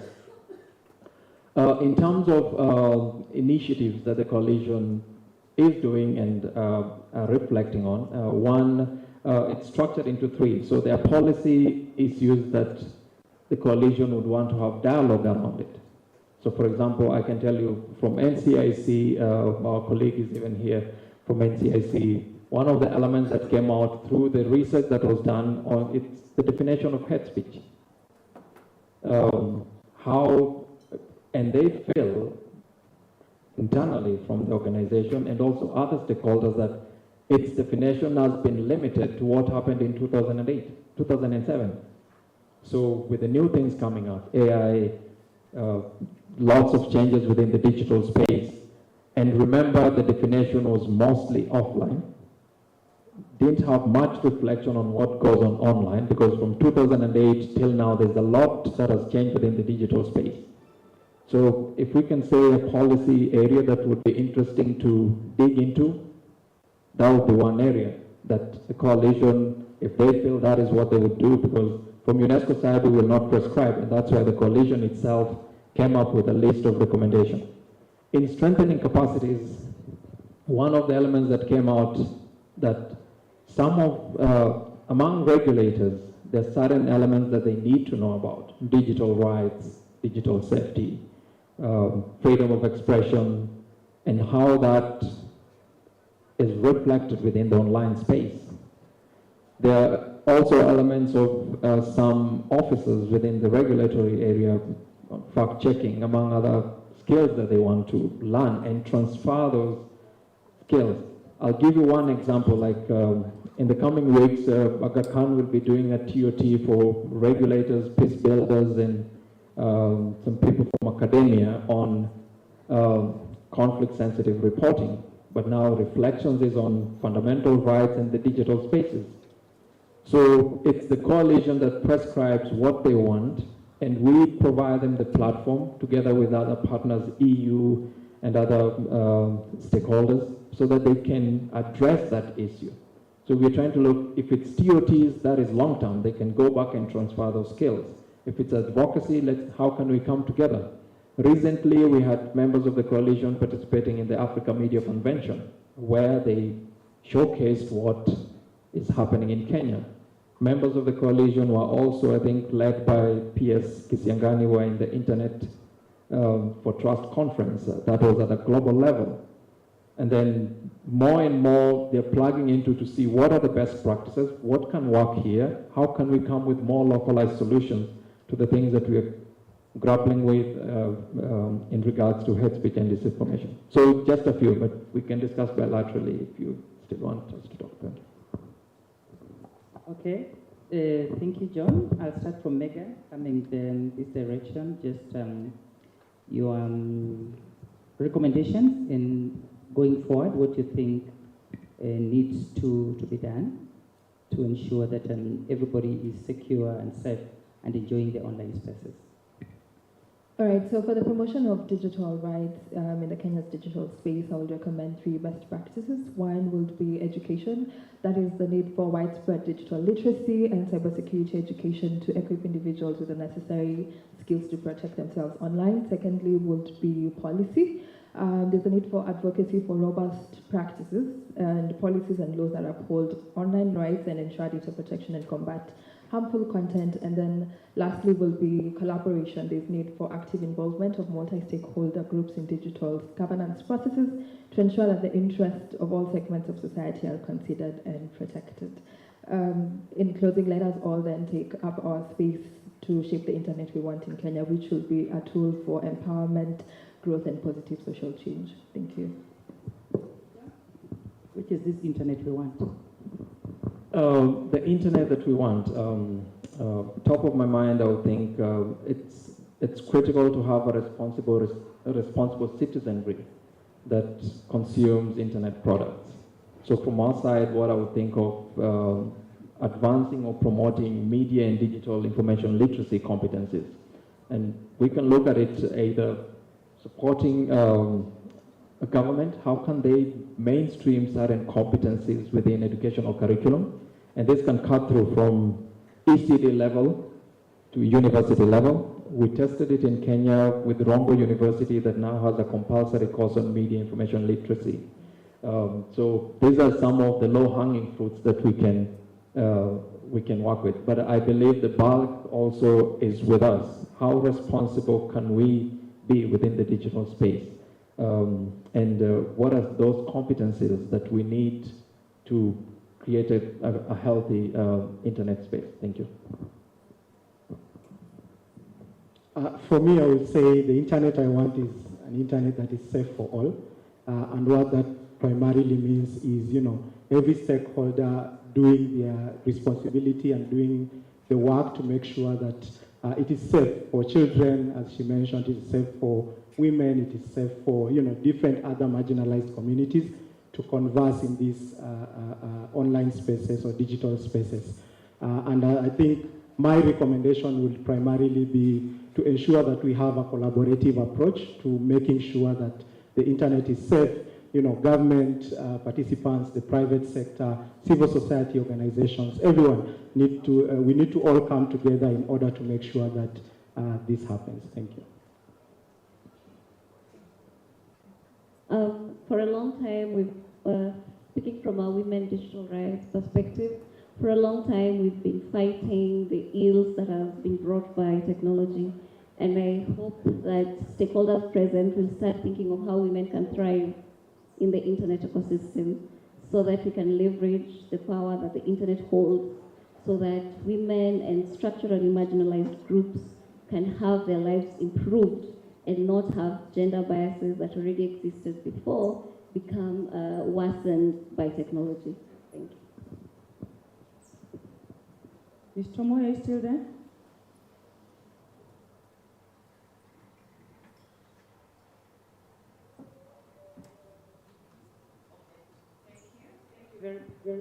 Thank you very much, all panelists. I hear you loud and clear. I think what has come across is the need for responsibility on everybody's part. Again, to quote Gigi from the onset, your freedom ends where mine begins. That is the rallying call. When you talk about freedom of expression, it is not free speech. It is actually guided by principles, very clear principles and values. And so much as we do not want regulation, there's need for safety. So it's important that they are regulated and they work within a very given space. Let us appreciate our panelists this afternoon and your participation. Thank you very much for taking time to be here. And thank you all for being very active participants. Again, a round of applause for yourselves.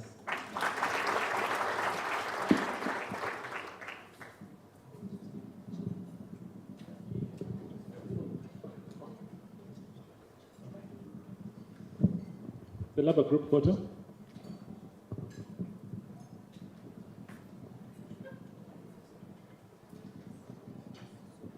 Ladies and gentlemen, a round of applause for the eminent panel. Thank you very much as you step down. Akuna.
and you're feeling all drowsy. So we have activities to make them feel energized. So DJ, you have where's my DJ today? Where is he gone? Oh, sorry girl, I thought, thank you. I'm going to ask us to stand up.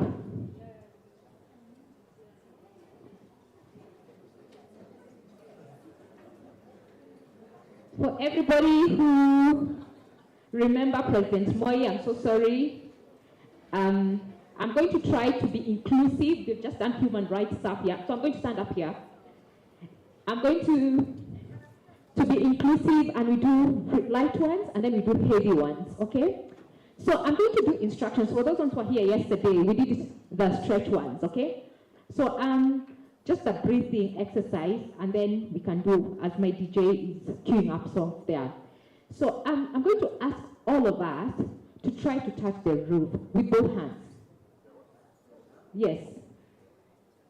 And I'm here trying to see. No, the sky is far, just the roof.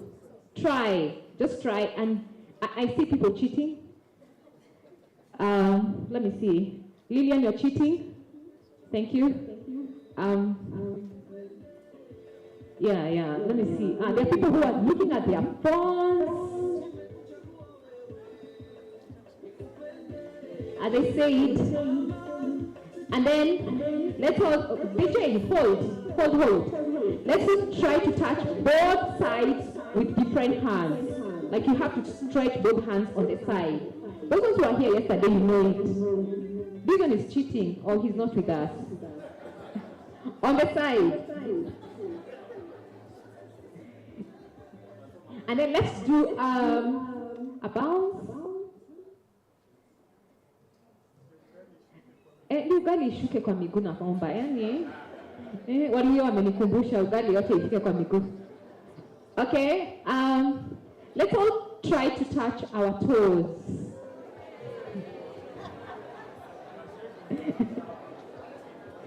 Ay, prof, yeah.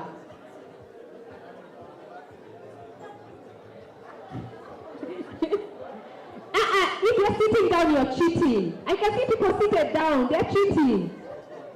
You're cheating, sir. I can see, Caroline, you're cheating. Toes, I can see.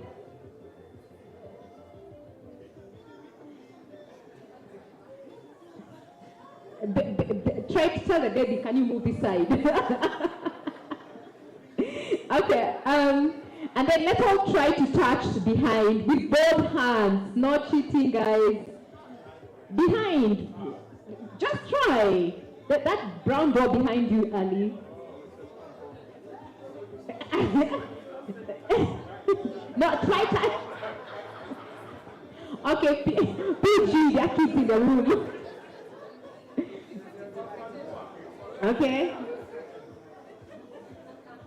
Okay, let me see. I can see people cheating. Okay. And then the front, all of us. Let's all call the person in front of you. Breathe in. Okay, let's put our hands down. Breathe in. Out. In. Out. I love this. You're much more human right now. DJ, welcome Siki. Weka ongeza volume sasa. Let's go on to. Wachilia kabisa. Now these are for the younger folks. Okay, you need to come and to show us how to dance. Let's go. Yeah.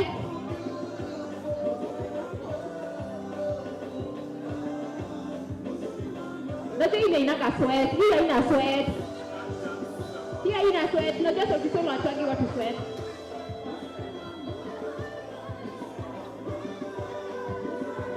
Okay, the guys in the back row now. You're the young ones. You should be showing me, man. You know, I need to take my vitamins very soon, eh?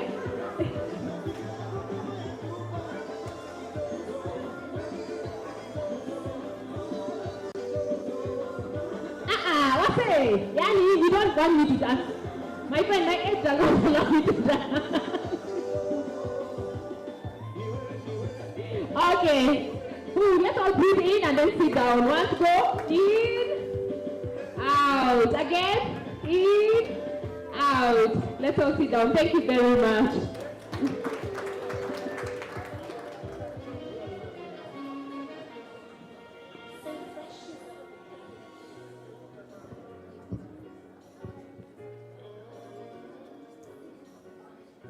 All right, thank you very much, Jennifer.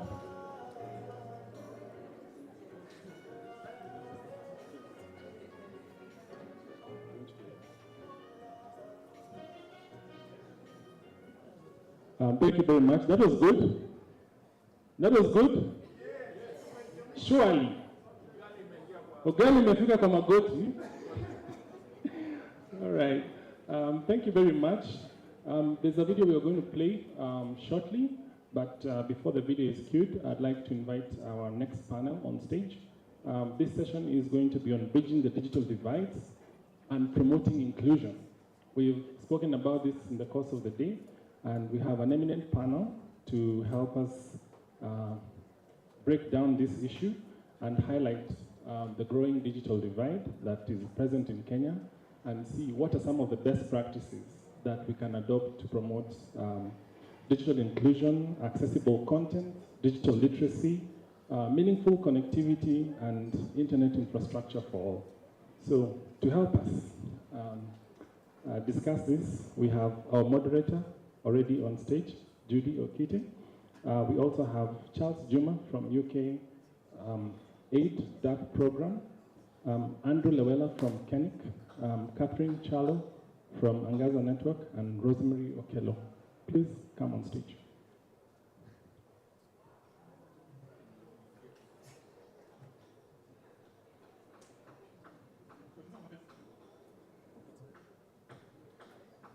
Okay, this, please.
I've seen the other hat that I wear. My students are here on the casing. Yes, this is me in flesh. I'm also part of the Diplo Africa initiative. So we will begin our discussion this evening, and we are talking about digital inclusion and bridging the divide. So before we do that, I will invite my panelists to just introduce themselves and tell us a little bit about what they do. So I will begin right from the end. The lady, I wish I could call you Catherine, but the lady at the end. Good afternoon, everyone. I was trying to check if this is working. My name is Catherine Chalo. I am with the OGs, Kiktanet, doing Africa Regional Coordination for Community Networks, where we support community networks across 6 countries in Africa, which is Kenya, Uganda, South Africa, Nigeria, DRC, Congo, and Malawi. And I'm very happy to be here. Thank you, Chalo. Good evening, members who are present today. My name is Charles Juma. I work for the UK government, based at the British High Commission. I lead a global program named as Digital Access Program. It's in 5 countries. In Africa, it's Kenya, Nigeria, and South Africa, and then we have Brazil and Indonesia. The program has been in implementation for 5 years, and the aim was to catalyze affordable, inclusive, safe, secure digital access for excluded populations. I had to be slow on that so that you can see the relevance of my participation in this panel. Thank you. Good evening, everyone. I'm Rosemary Okello-Lale, the director of the Africa Media Hub at the Strathmore University Business School. And we work on digital transformation, datification of actually communities, academia, e-governance. We partner with the various countries within Africa, UK, and even in the US. So we have been pioneer in the digital world in so many areas, and I'll explain that later. Thank you. Thank you, Judy. My name is Andrew Lewela. I am the Chief Evangelist for .ke at the Kenya Network Information Center, KENIC.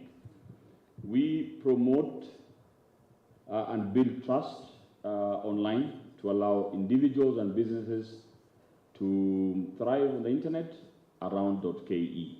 So, your Kenyan domain hosted by us. Thank you.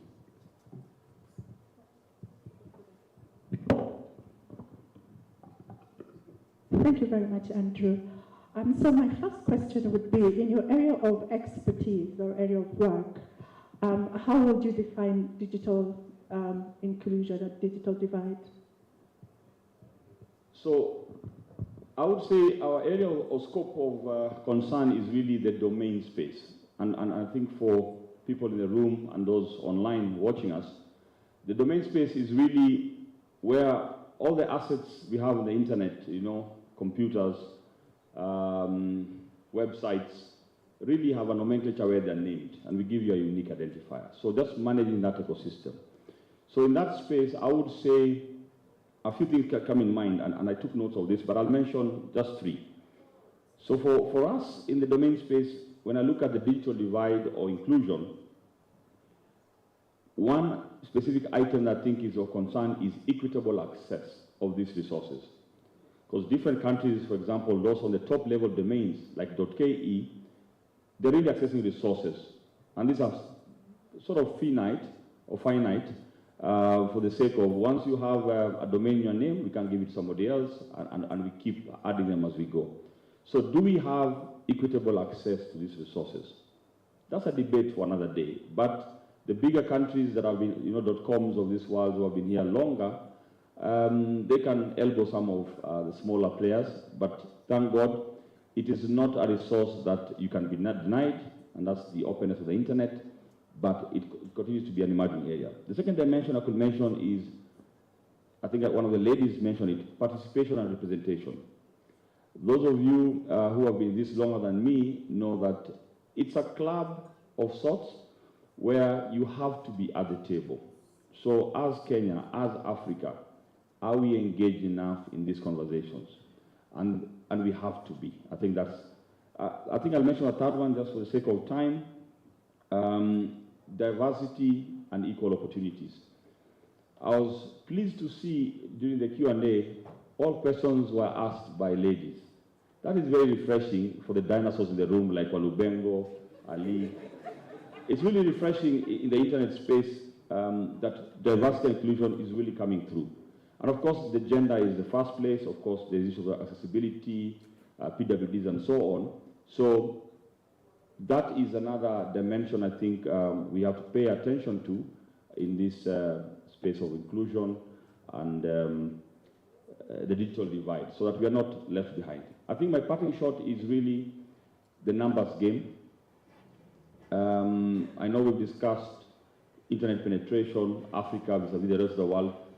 I'm happy to say Africa is closing the gap, Kenya is closing the gap, but looking at the US and Europe at 90% and Africa at 43, 44%, we have a way to go, but it's accelerating. So thank you very much for that.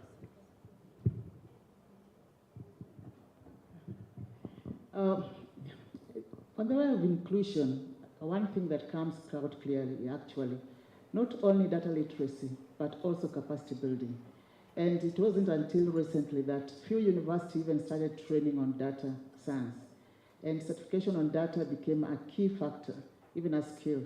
So when we look at countries that have taken internet actually and content and using data as an entry point to analyze the context, you see that they're actually gaining further, they're actually accelerating. And for us as Strathmore, we're actually partnering with Estonia, whereby we partner with TalTech to do e-governance. The other area, and it was actually highlighted in the previous panelist, about the language. So when we say that we want inclusion of an old woman in Turkana, how do we actually make the content in Turkana language? And this is an area where people in this forum need to understand as we are looking at the policy. Local language is going to be critical. And you've seen that with local language, we are in a digital era whereby we are looking into a digital realm. We can't actually start talking about rights without having accessibility through using my local language. The other last one is about data storage. And this data storage of inclusion, when somebody comes from UK and go to even other parts of Kenya and find a content there that is critical and they go and copyright it, actually that region is excluded. As you know that Maasai cloth has been patented where? You know, South Korea? And they're making money. So how can we make this digital realm and also digital accessibility benefit to our people? Lastly, is about looking at creating training tools, whereby we are entering like a tree that is actually growing on another tree. How do we make also startups, small-scale business trade enter into this realm by having what we call short courses? Thank you. Thank you, Judy. So I think the Digital Access Program by the UK government, I think digital divides, I think if you, from literature, it has a very wide spectrum, or, it covers a lot of things that would range from geographies, gender, economic status, access to, several resources that are IT enabled. So in terms of those who have and those who do not have. So we summarize generally those barriers. I mean, two of them have already been mentioned, I think, from a literacy or lack of literacy perspective. And then, lack of inclusivity that, has been mentioned by, one of the members of the panel. So the other barriers that we intentionally have been addressing, I think Madam has talked about lack of relevant digital content from a barrier perspective. So the other barrier that we are addressing is around lack of affordability to all these digital resources. We also address the barrier around online. I think since morning you've been, listening to conversation around lack of online safety and security, harassment, bullying, all those things that make an excluded person to still shy away from getting onto the digital platform. So yeah, around 5 barriers that have helped us or guided our interventions of the program, and I think they still sound relevant from the discussion that we've been following since morning. Thank you. Thank you, Juma. I think for me, when I'm thinking about the digital divide and a lack of inclusion, I'll talk about it from a community perspective. So for me, what it means is the absence of inequality in how the different subsets of people are able to access and participate in the digital ecosystem. And when I talk about the different subsets of people, what I mean is women and girls, persons with disabilities. I'm talking about economically disadvantaged people, the elderly, and I'm talking about refugees. And in between, within these subsets of people, there's also varying needs, because when we talk about women, or we're talking about persons with disabilities, they are not homogeneous. So all women are not the same. All persons with disabilities are not the same. They have varying dispositions, so we cannot categorize them or their digital needs as the same, because a woman in the urban area would be using the internet for very different reasons from how a woman in the rural area would probably want to use the internet for. A blind person has very different accessibility needs to someone who is deaf, so we cannot categorize them in the as just one person. So this absence in equality in how these people are either able to or not able to access the internet, to me, is what I call the digital divide and exclusion. Yeah, thank you. Thank you very much, Catherine, and remain with the mic, because the next question will begin with you. But I want you to just ask your neighbor, what does digital divide and inclusion mean to you in your area of expertise? Ask your neighbor. Okay, if they answer you, hold it. If they have, you don't have a neighbor. There's someone behind you also doesn't have a neighbor. All right. Hold that question, the answer that I've given you, even as I quickly jump into the next question. Okay, order. Thank you very much. All right. So recently, the Access team at KICTANET published a scorecard on the accessibility of the government websites. And we came to find that there's none of the websites actually 100% accessible, meaning that there is a very good percentage of persons that are missing out even on getting information online, or rather from the government website.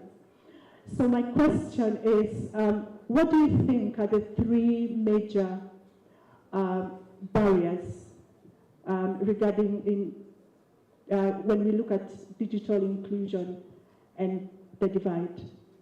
Which are the 3 major barriers in your area that you think are highlighted?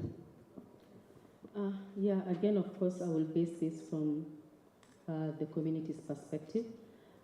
So for me, the 3 barriers before expanding onto them is, one is affordability of digital devices and internet data plans. The second one, I'll talk about the gender digital divide and accessibility issues. And third, I will talk about the lack of digital literacy skills. So allow me to refer to my notes so that I don't. Yes, my mind also doesn't jump all over the place. So when you're talking about the affordability of digital devices and internet data plans, whether we're talking about the home internet packages, or we're talking about just the mobile internet bundles. Currently in Kenya, I was looking at the average price of the cheapest smartphone, I think it's about 5,000 Kenya shillings. I don't know if that is wrong, someone would correct me if there's a cheaper one than that. And the minimum wage for Kenyans right now is 15,000 Kenya shillings. So give or take, someone who is taking home a daily wage, I'm thinking about 300 to 500 shillings in a day. And if that is in the rural area, probably would go down to 200 shillings. So divide that with maybe that person needs to buy food, they need to pay rent, they need to pay school fees for their children, and all the other amenities. I don't think a smartphone would be in their list of priorities. And if, let's say, they even do get that phone for 5,000 shillings, it's very limited in its capabilities. So moving on also to talk about the internet bundles. Usually that's a trickle-down effect of the high cost that the mobile operators usually have to use to build and operate infrastructure, mostly backhaul, licensing fees, spectrum fees. And when it comes to community networks, which is an expertise for me, an area of expertise for me, I would say some of the barriers that exist within community networks, and community networks being able to provide connectivity for their communities. One, I would say, is the cost of bandwidth from ISPs, which, at least for right now, I know is averaging to about $10 US per MB. And for a community network to be able to probably operate at an optimum, they would probably need about 100 MB. So that is basically 100,000. That is just for bandwidth. And next is the issue of co-location. So what I mean by co-location is, like, the regulator has allowed for co-location. So co-location is you don't have a tower, so you can go to someone who has a tower and they can allow you to put up your equipment. So even though that is allowed by the regulator, it's very difficult for community networks to be able to find an operator that actually wants to co-locate. And for those ones who have been able to actually get people to co-locate with it, costs about 200 to 500 USD. Sorry, I keep using USD because I understand we have development partners who would probably understand it in USD, including Charles.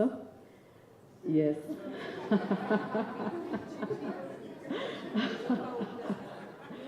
Yes, yes, pounds. I will translate it to pounds next time.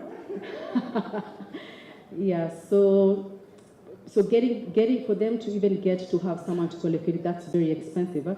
And another hurdle also for community networks to be able to connect their communities is access to interference-free spectrum.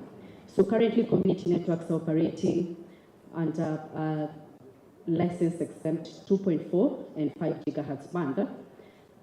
The government of Kenya has opened up the 6 gigahertz band for license exempt users, but then also that brings the problem of having to acquire equipment that is Wi-Fi 6E enabled, which is something I will talk about later. The gap that exists between the government opening up technologies and the equipment that you actually have to acquire for you to be able to access this technology.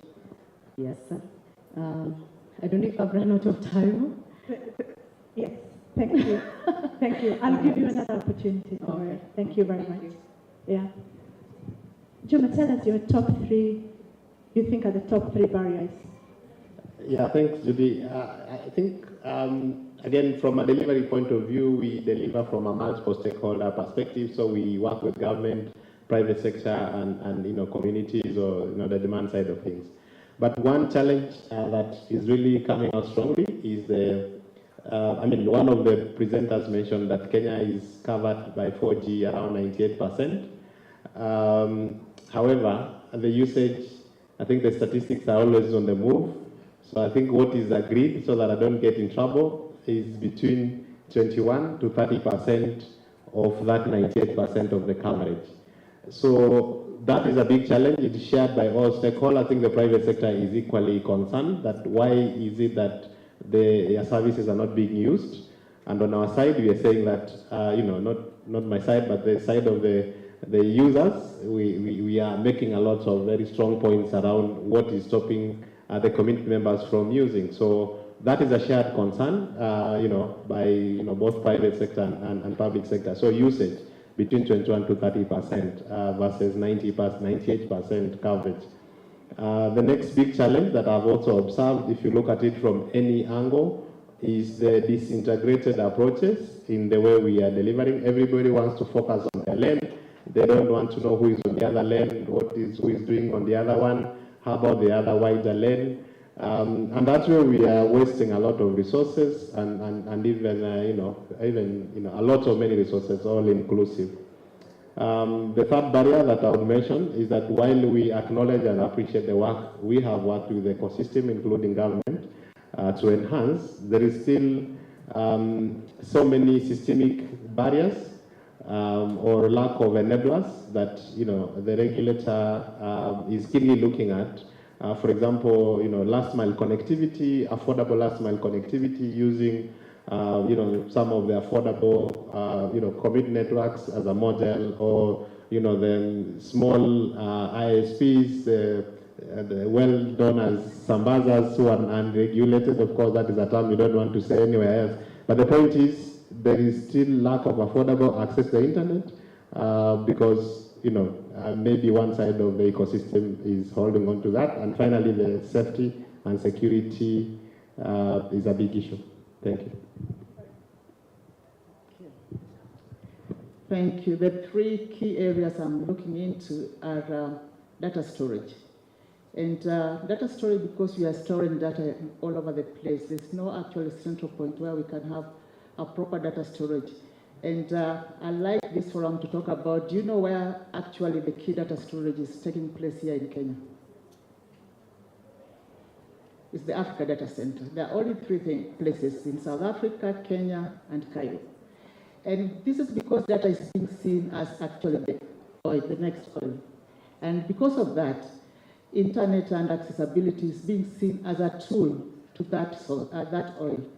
And so unless we prioritize how we are going to actually collect this data, analyze it, and store it for future use, then using data for public good will become a useless thing. And as government, we need to actually see how can we use data to give us what we call real-time decision-making, real-time information, as well as also to futuristically look into how we are going to use this data to actually make the life of our youth become better. The other area is regulation, as mentioned by the previous speaker. We have got laws around data, we have copyright, we've got cybersecurity. There's no kind of synchronized approach to look at that laws around internet and data in this regulating framework, and how we can actually accelerate it to use it for better. Because when we talk about tools becoming expensive, like buying of a phone, smartphone is 15,000. If we have got a proper regulatory framework, it can help us see how can we be able to actually, maybe even local kind of produce phones, because it will help Mama Mboga to access a market in Dubai. And it will help Mama Mboga to understand what's going on in the market area. So it is a way of economic growth, and it's a way of enhancing our development as a country. And lastly, is about, of course, we keep on saying lack of capacity, lack of literacy, lack of, universities need to actually, the Ministry of Education needs to see data as a key area of actually training, such that it's not like when you feel like it's a special area you want to. Other countries in the world, data science has become key, even social media has become key in training, but you find our youth training themselves. During COVID, you must have seen how parents relied on their youth because they knew how to use these tools. And it helped. Imagine if you didn't have access to that actually digital information. Where could we have been, even accessing that food? Service is key. And they say that service actually forms the central of how to use data effectively. Because when you enter in a hospital and maybe your data is already there, you don't need to go through again regulatory being tested. They say, oh, Rosemary was here like 3 days ago, she suffered. So they can do a predictability kind of information about me and make real-time information. So health system in other parts of the world, like in Rwanda, they're using actually data as a key entry point to actually attend to their questions. So service is critical. Thank you. Thank you very much, Rosemary. Thank you, Judy. I will try not to repeat some of the challenges my colleagues have shared, though they apply also in the domain space. So the issue of affordability, literacy, they also apply because we need the right set of skills for people to really immerse themselves in helping us create trust online. Where I will, with your permission, not disagree, but lend my voice to this cost of internet or cost of bandwidth. If you factor in inflation over the years, many of you who used to pay, again, for lack of another example, I know Walubengo used to pay maybe 3 shillings for a loaf of bread when you were young. And now I think it's at close to 100. So what I'm saying is that many commodities over the years have gone up through pressure of inflation and cost of living. Interestingly, bandwidth per MB, it is one of the areas that actually costs have come down. So yes, Gen Z, Gen Alpha, you want it to be free. It will be free in your lifetime when, again, Walu and I are gone. But we need to keep the pressure on to the ISP, government, not to put too much tax on pipe because we want to get productivity and development, but I can assure you we've come from a more difficult dispensation. So let's keep the pressure on. I think the only addition I'd like to make for the domain space is really the challenge around policy and governance. Those who have participated in the ICANN meetings, I know Barack is somewhere in the room, maybe Bob is, those can be very technical meetings for some of the technical tracks. So my own sense is that why it's a challenge because we don't have enough of us who have really rolled up our sleeves and gotten in there. So it's really a challenge of just engaging at a very high policy level, technical level. And what I'm saying is that there are opportunities for us to really be part of this. So it's a challenge in the short term, but I see it as an opportunity for us as we participate to really engage to ensure that the policies and the governance structure support the future that we want for the internet in Kenya. Thank you. Thank you very much, Andrew. I'll request you hold on to the mic. So I want to hear 3 answers. What did your neighbor tell you on the question I asked earlier on what it means to digital inclusion and divide in your workspace? What did your neighbor say? Share. No one said anything.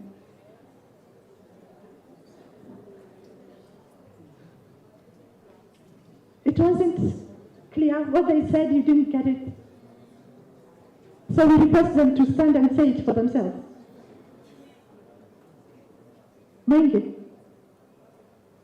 Now you see, being my student now, you just have to call your name. They didn't say anything. Oh, they were wondering about the question. I think we should add that in the KESIC, that next question. Yes, somebody else? What did your neighbor say? Yes. Can she get a mic, please? My neighbor here is called Lacey. She's behind me from NCAC. Her response was, it is around how you use it, what you had initially mentioned, the purpose, but that now brings me, as the neighbor, to something different, because you also address the digital divide and digital devices being really expensive. So should we maybe have different stakeholders involved in the conversations, those in trade? Because Africa is rich in resources. Digital devices are manufactured using resources that come from African soil. So do we need innovative minds to actually innovate digital devices so that they're cheaper for Africans in the coming years? Yeah. All right. Thank you. Collaborative work, I can see. right there, but I wouldn't say cheap. Cheap can be very expensive, but yeah, workable. Yes, yes, sir. Thank you. My name is James Guo from Allen. The divide has to do with access and use of ICTs for what we do on a day-to-day basis. So there was the bit of ownership and access. Thank you very much. So that is within your area of expertise or your neighbors? Mine. Oh, I thought you were supposed to be collaborating. Okay. So I will get to a question, an online question to my panel. So the first question says, in the context of digital inclusion and equitable access, how can we effectively bridge the offline to online gap to ensure comprehensive participation and prevent and listen to group B question. Marginalization. Sorry? 10 minutes and maybe some 2 minutes for Q&A for each group. Or we can have a discussion after the group presentations. So group B, Henry, you can go ahead.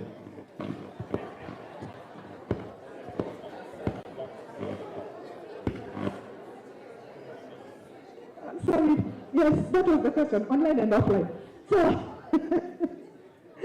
I ask the question again, in the context of digital inclusion and equitable access, how can we effectively bridge the offline to online gap to ensure comprehensive participation and prevent marginalization?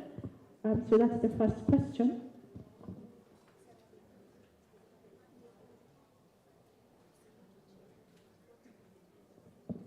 The second question, good work guys. What are network providers doing actually to bridge the gap? I can work from home here in Nairobi, but once I am in my rural area in Bungoma County, I can't access the internet well as compared to being in Nairobi. So any of our panelists, anyone who wants to respond?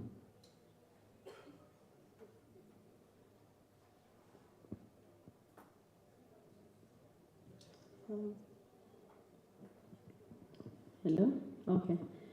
I think I'll just respond to the first question, and especially in regards to, I think you have said, ensure comprehensive participation. So I'll speak about it from an aspect of gender, which is very close to my heart. I would say for a very long time, I did something we're having a problem with within community network, and it's something I think that's also happening even at this level, even though today we have noticed that a lot of the women have been asking questions. So for a very long time in Africa, technology has had a patriarchal face.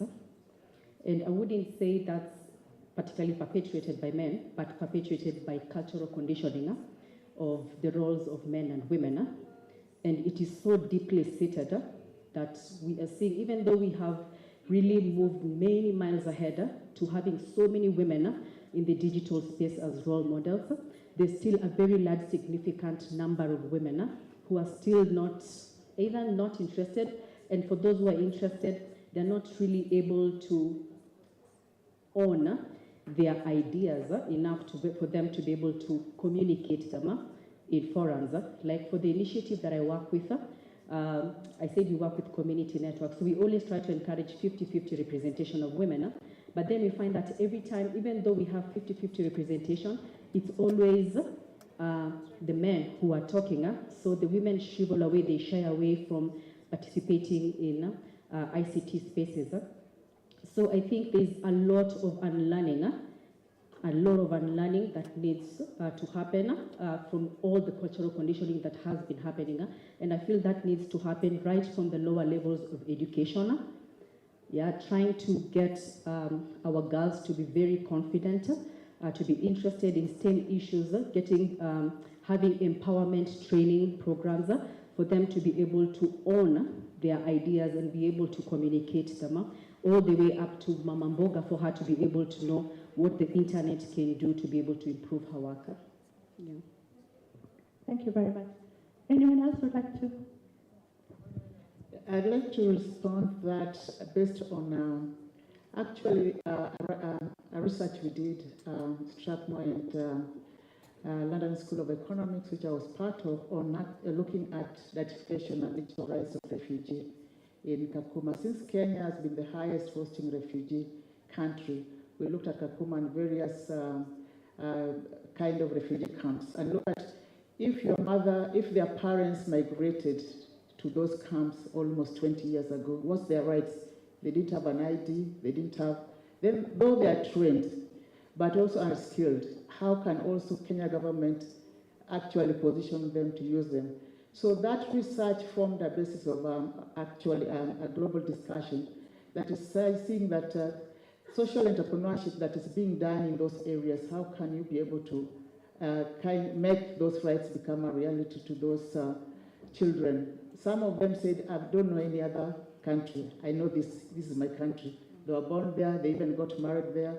And so those rights, so digital rights can be, research can be key in realizing the rights of the marginalized and using those rights to make rightful decision. And so actually policy statements were made around refugee population in this country based on the research findings. And so lack of research is a critical area. So collaborating with academia and other researchers is critical, and policymakers, how can they use this research to make actually correct decision?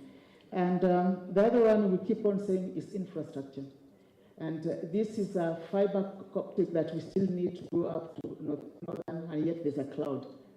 What are the marginalized area that the cloud accessibility we cannot use? And maybe you'll be talk about that when you talk about .ke and people are going to .com. You can say accessibility, rather .com than .ke. And when you do .com, it goes to another part of the world before it comes to you, like in a second. Like if you're posting anything on a Facebook, it will go outside the country first before even it comes to your friends. Yeah. So that accessibility and digital rights as an individual and also as a nation is key. Thank you very much. Andrew, do you want to chime in? Okay. All right, thank you. Thank you very much. I know we might need like some 3 hours to do this discussion, but even as we close, before I open the floor to question and answers from the audience, at KicToNet, the Access team at KicToNet, we host a Twitter space very bi-monthly. And in that Twitter space, we host persons with disability who come to share their digital experience, their challenges, and what it is that they're doing so that they can remain relevant within the digital space. So that's what we do for us as civil society. So my question is, within your stakeholder group, what are you doing, or what do you think you ought to do in order to bridge this digital divide and increase the inclusion? Thank you, Judy. You cited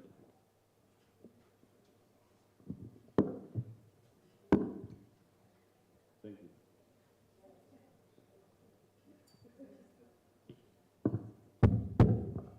Asante. I think you cited a report as KicToNet around accessibility on government websites.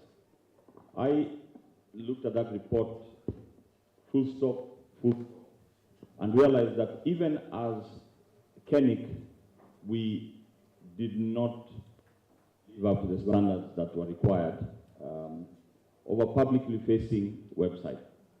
So you asked us, what are we doing? So in our revamped website that we hope to launch before the next Kenya DNS forum that we'll be hosting in September, we are ensuring that at the bare minimum, to a certain extent, we fix this issue, that all our assets or resources should help not only our registrars, who are the people who we work through to sell the .ke domains, but to the beneficiary of the .ke, and that should be any Kenyan in our territory. So that's one thing we are doing. And we also want to extend that, of course, to mobile health devices, so through an application that is accessible in the true sense of it. I think the other thing we're doing around digital literacy, and kudos to Kiktanet on the KIGF, and my fellow students at KESIC, are you in the house? Good. So I'm one of the students in this cohort, so I'm very excited, Mwalimu, for that, although you said I'm not graduating. Okay. So we need to continue with the idea of, literacy at all levels. From KICD and our CBC curriculum to youth, Internet Governance Forum. But as KENIC, we are also hosting webinars to ensure that we can push the advocacy for domains and the knowledge that is required for you to be productive online. So, for example, in the next couple of days, together with Kekobo, for the creative industry, we are having a webinar to really push this agenda for the different stakeholders. So that's an example of some of the things we are doing for some of the stakeholders. The last piece I'd like to mention of what we are doing on the inclusion and bridging the divide is around our ecosystem of registrars. We are a registry for .ke, but we don't sell our domains directly to you. We work with a network of over 100 registrars. So how do we distribute these people around the country? Those are I think, a point on language. So when I go to Embu, for that SME who wants to go online, we want to ensure that there's a register to support them in Embu. And during Madaraka Day, when we were there, I'm happy to say we have registrars in every corner of the country to ensure exactly that your journey online to build your brand, to protect your business, has support very near you. So we don't want to be .ke based in Nairobi, because Nairobi is not Kenya, and we want to ensure that we really distribute this network of stakeholders to support all counties in the country. So that is the last initiative I'd like to mention and give a chance to other colleagues. Thank you very much, Andrew.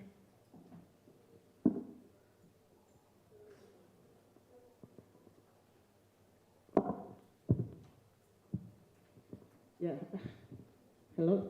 Yeah, at Strathmore, I'll be talking on behalf of my colleagues under the business school in the Department of Entrepreneurship, that they started something that has actually caught up entrepreneurship with people with disability. We held actually a conference that brought together about 200 people with disability in entrepreneurship last month.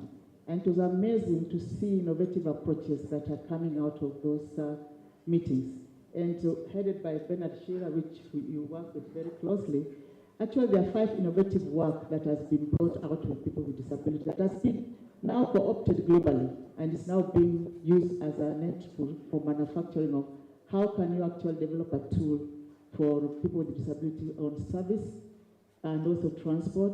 And it has come here from Kenya. So it's amazing what comes here on Kenya and we don't actually use it to reposition ourselves in the global market. So other people will come and say, we want to partner. And so the startups on search is critical. And then, of course, writing about them and doing case study on how they've been able to change the economy language, that people with disability is no longer disability, but people with different ability that can actually still be a service to our society. Thank you. Thank you very much, Rosemary.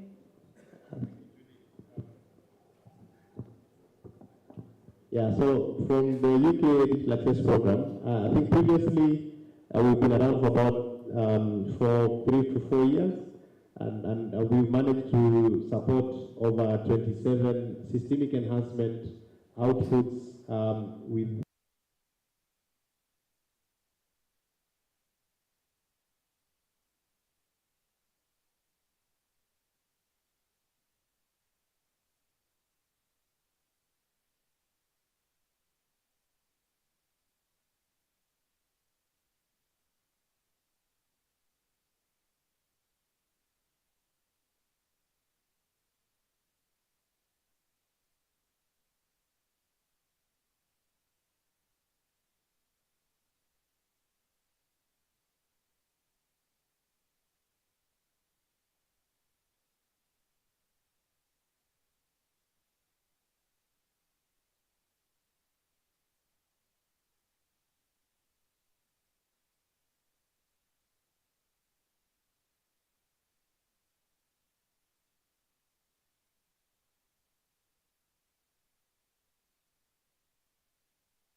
Is this how we are supporting community networks, which is very, very important? It allows them to connect marginalized communities. I'd say one very important one is capacity building. This is where we facilitate resources for community networks to be able to set up their own networks, to be able to create their own local content, and also to remain sustainable.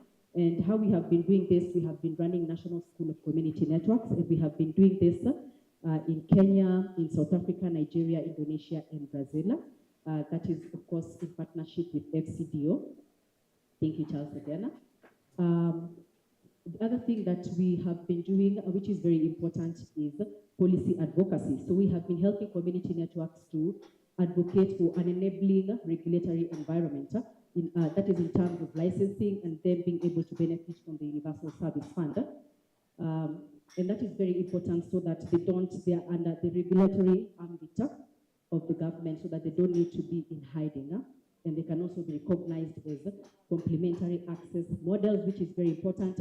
Most operators, all they're able to do probably is provide connectivity. We are able to go further in providing capacity building. We're able to do digital literacy trainings. So another thing that we're doing as Kictanet is decentralization of public participation. I think something that I've always been talking about is how do we take all these conversations that we are having at this level to the people that we are actually talking about.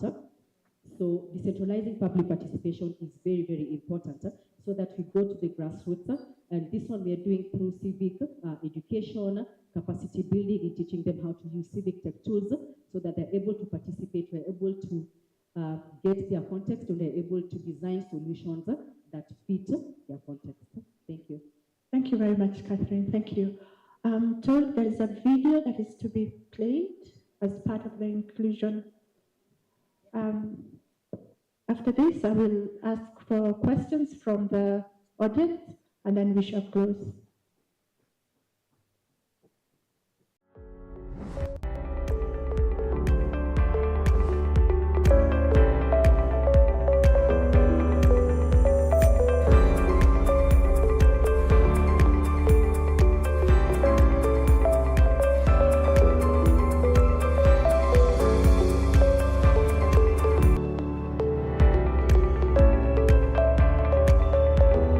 My name is Stacy Adhiambo.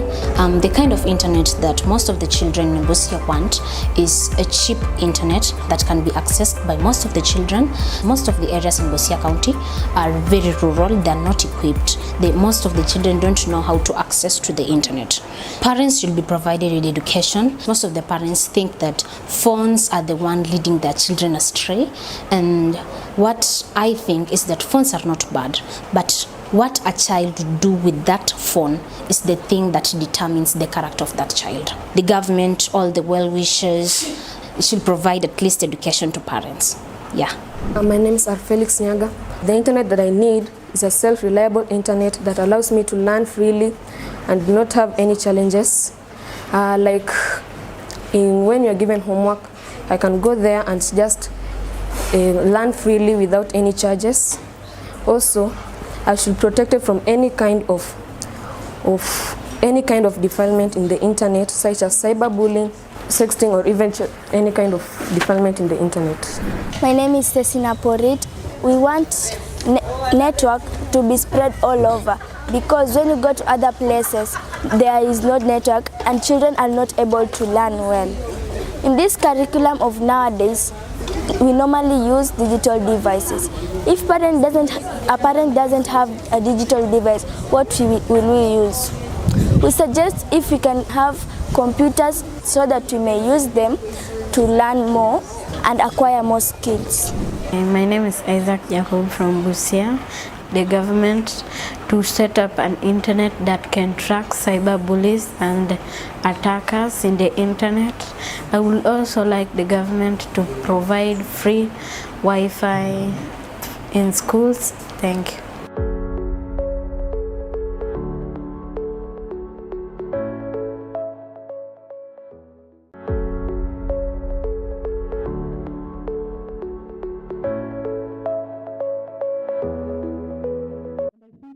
In each and every of our workplaces. So I hope we have taken note. There is a strong campaign for Bungoma County, so please, you may need to start with Bungoma. You may need to start with Bungoma County. So is there any question for our panel? Those hands have gone up. Please, can they have mic?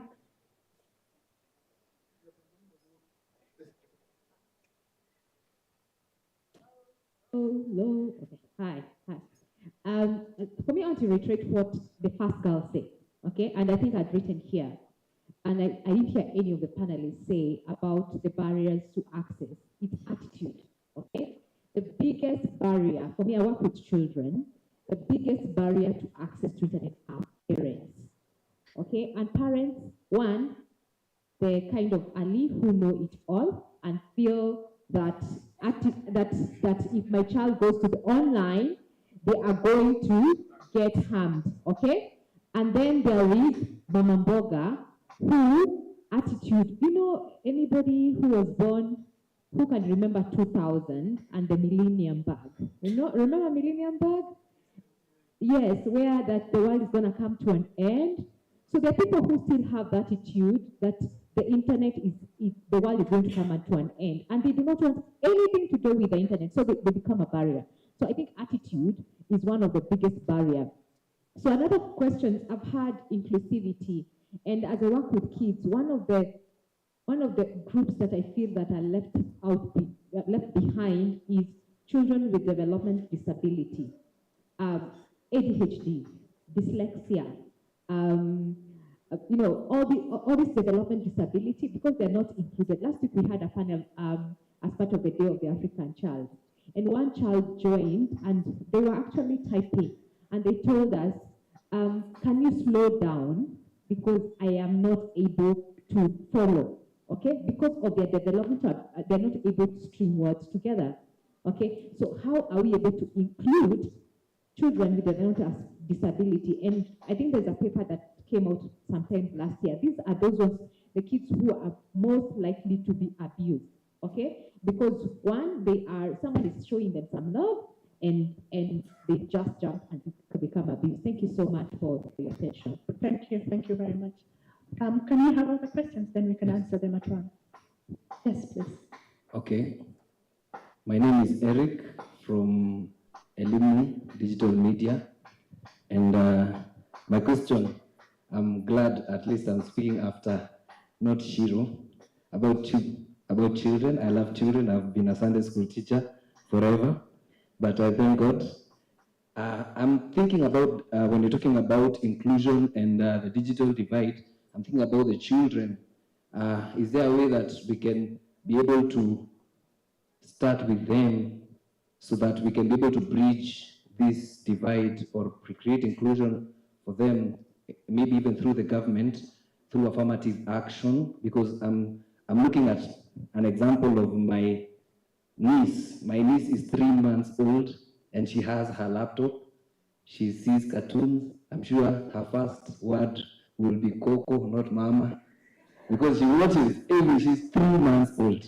And then my kid, my other niece at home will grow up knowing how to start a fire and look for firewood, fetch water, and probably by the time she finishes school, she'll have to get a job to buy her own phone.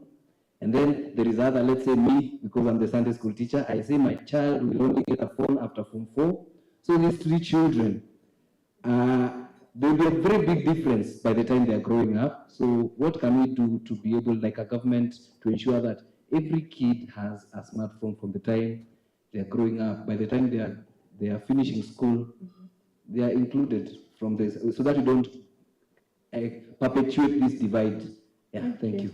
Thank you very much. Thank you for your question. Yes, please.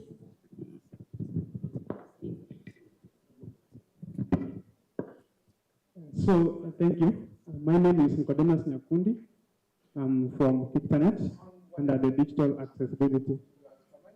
So first, let me say that the clip has answered a bit of my question, which is commendable that we are now including children into the conversation.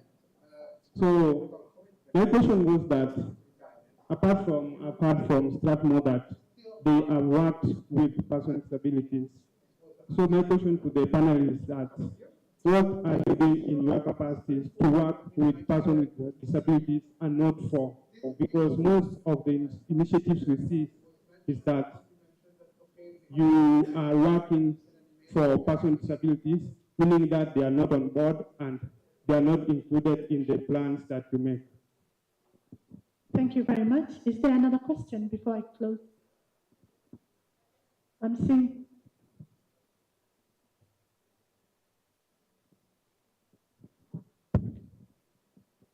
Good afternoon. My name is Dr. Charles Akech.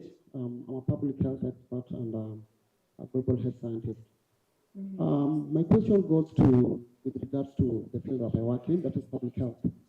We have a gap with regards to how we share the information to the public. A lot of information happens and retain all this kind of information. How we talk to the Kenyans and the public is a gap that we have, particularly if you focus on the regulatory organization that we have, like AFO. The data that we have is not being communicated out there. So how do you approach this? How do you make this information available to the population? Thank you very much. I'll request my panelists, anyone who can take any of those questions, to tweet the answers. Thank you very much. To tweet. No, you answer in a tweet. I was busy. Tweeting. Oh, sorry. I was busy looking at handle, so I will be brief.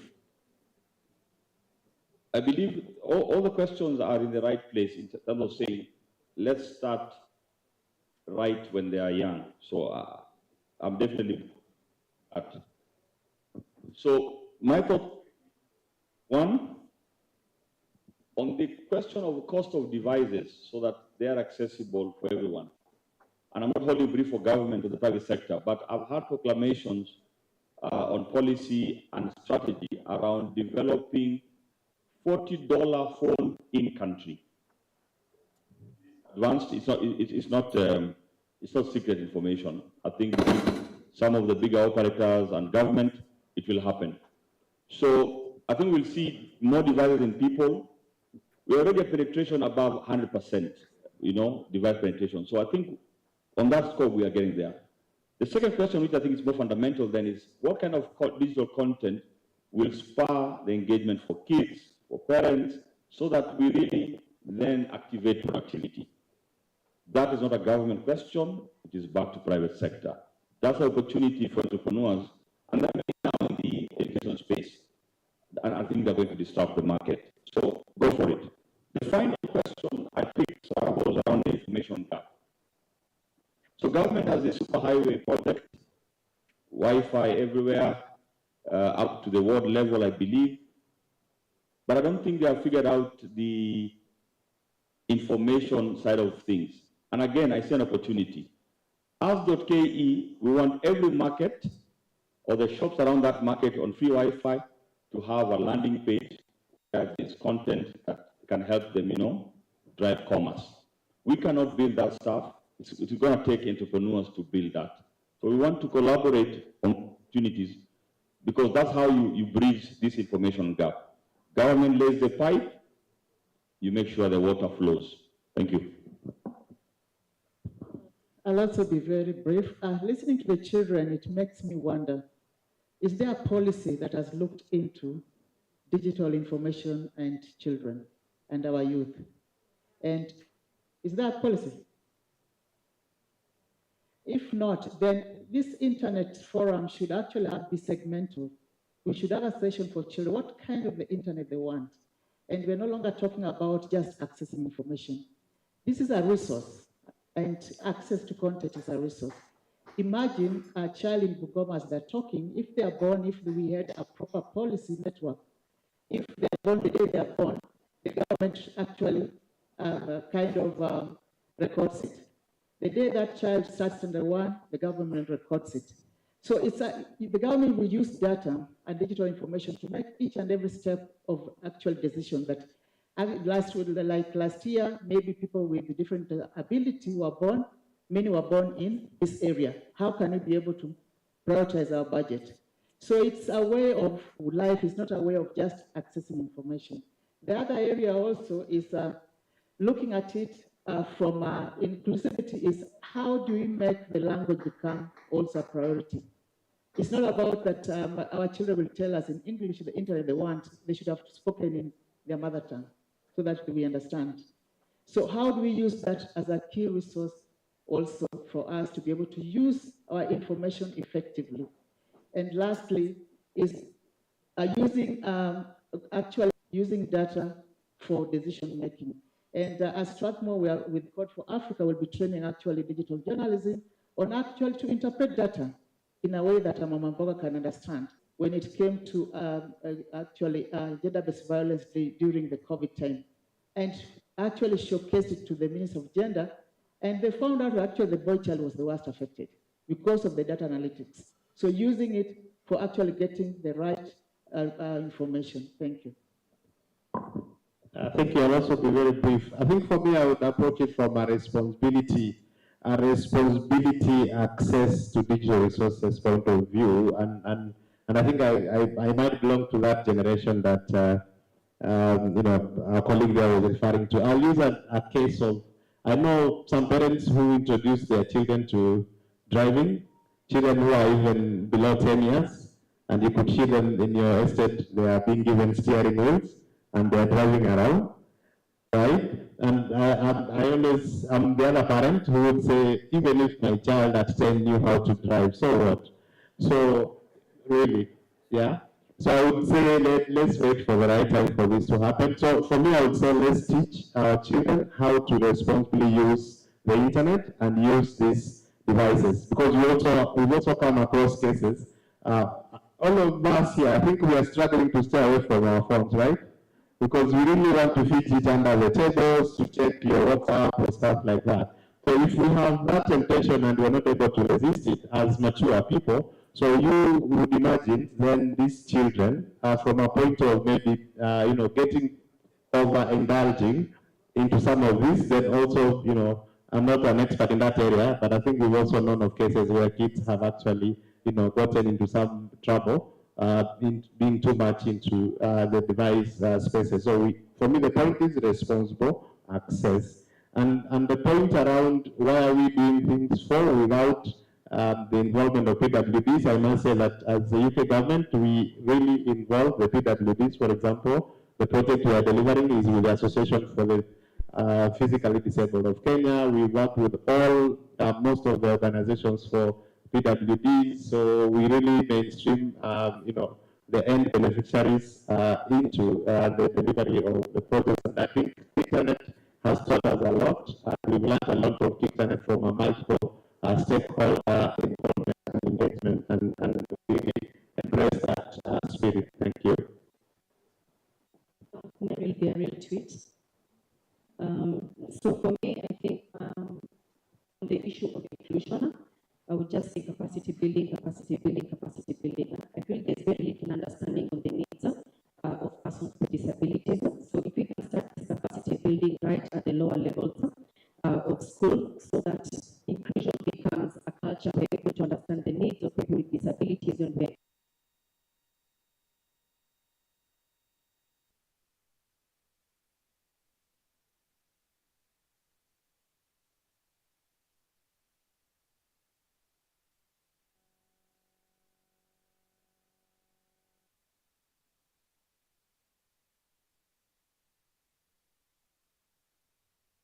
computers and using solar energy as best practice.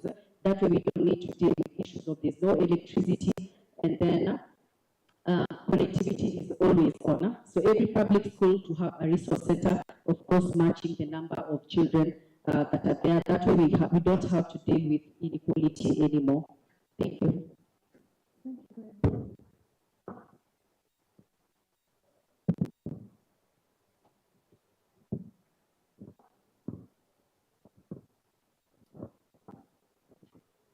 Thank you very much. there's a problem with my Twitter. Because those words, shit.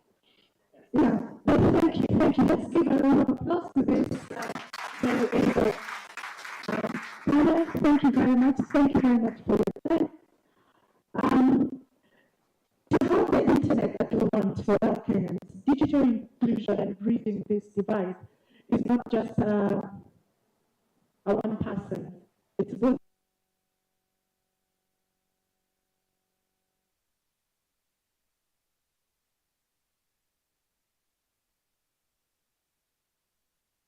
There is a challenge, there is an opportunity. So I'll request you look at the opportunities that are available. Let's jump onto them. The question that I will leave with all of us is, after this, is it still going to be business as usual? Thank you very much and have a lovely evening.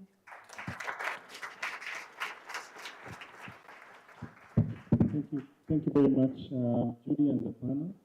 Just before you step out, I'd just like us to recognize two important groups that are also trying to, or working to facilitate inclusion. The Children IPF organized.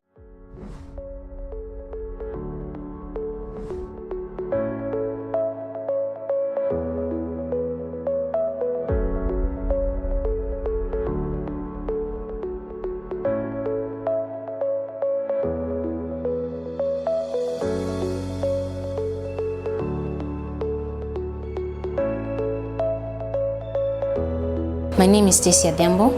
The kind of internet that most of the children in Busia want is a cheap internet that can be accessed by most of the children. Most of the areas in Busia County are very rural. They are not equipped. Most of the children don't know how to access to the internet. Parents should be provided with education. Most of the parents think that phones are the one leading their children astray.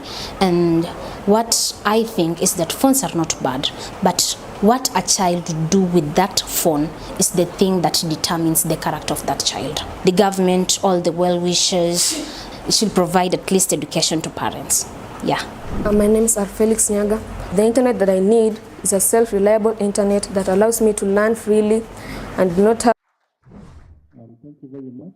We'll have a photo session with the panel. So you'll just maybe come close here to Judy. And then we'll go to the next session.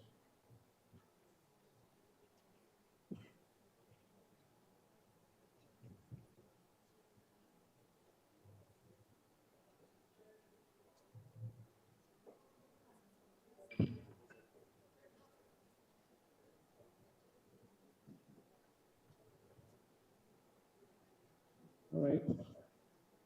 Smile for the camera. All right. I want to see inclusive. Thank you very much. A round of applause for them as they get.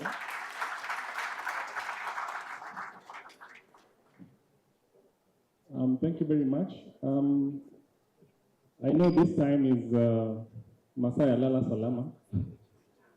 Injury time. But guys, you know we're staying here till midnight, so yeah. So we're going to get some sugar shortly, but we want, before we go on a short break, before the fireside session and the cocktail event, I'd like to invite, we've been hearing about KESIP. A couple of years ago, Kitchenet started KESIP, and I'd like to invite the KESIP faculty team to the stage. Makofi Kwao, led by Barak, who is the current principal, and stay on stage to deal with the students. So just 10 minutes to recognize these new voices in governance, and then we have just the rapporteur summary of the events today, a small closing session, small break, and then we'll come back at 6. So, just by a show of hands, how many have attended KESIP before? I can't see. All right, let's give them a hand. Thank you.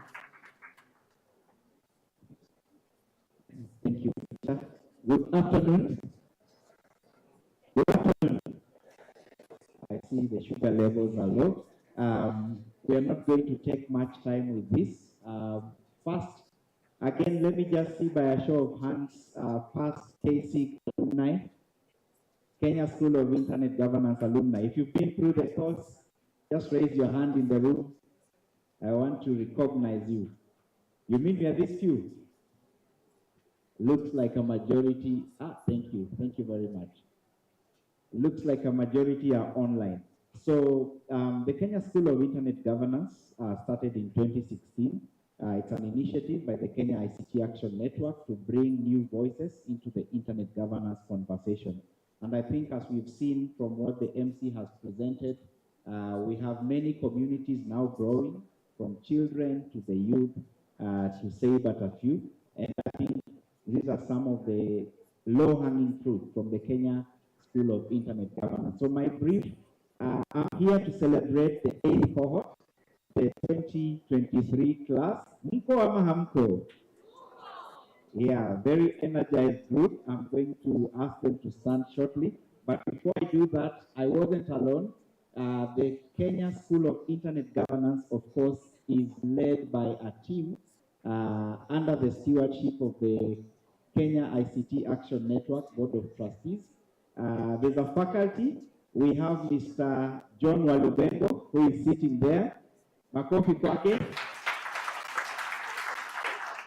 So Mr. Walubengo is responsible for the course content the students normally go through. He makes sure that it is on par with international standards. We have Mr. Mwendwa Kivuva, makofi kwake pale. Mr. Mwendwa Kivuva ensures that we are able to work. I won't add more to that. We have Judy here, our administrator, makofi kwake.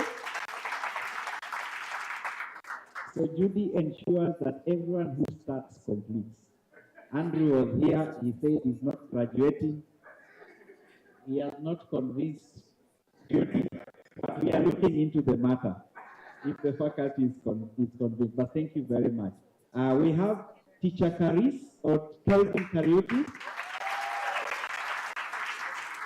I'll invite him shortly to speak about the class because he's the one who's been interacting with the students or engaging the students. We have a team, I don't know if Mr. Indeje is here, but we have a communications team from the Internet Secretariat that also supports us. Other than that, I don't think I have left out anyone. We are supported by the Internet Secretariat in ensuring that we are able to deliver. So with that, I want to invite Teacher Karis to speak about the 2023 cohort and whatever pertains to it. So Teacher Karis. Mabibi na mabwana, hamjambo. Ladies and gentlemen, good evening. Thank you so much. It is my great pleasure to stand before you this evening, specifically to appreciate and congratulate the KC class of 2023. So pigie makofi tafadhali. By now, these graduates know that KC is it's not a walk in the park. But I also want to remind them it's been a 3-week marathon.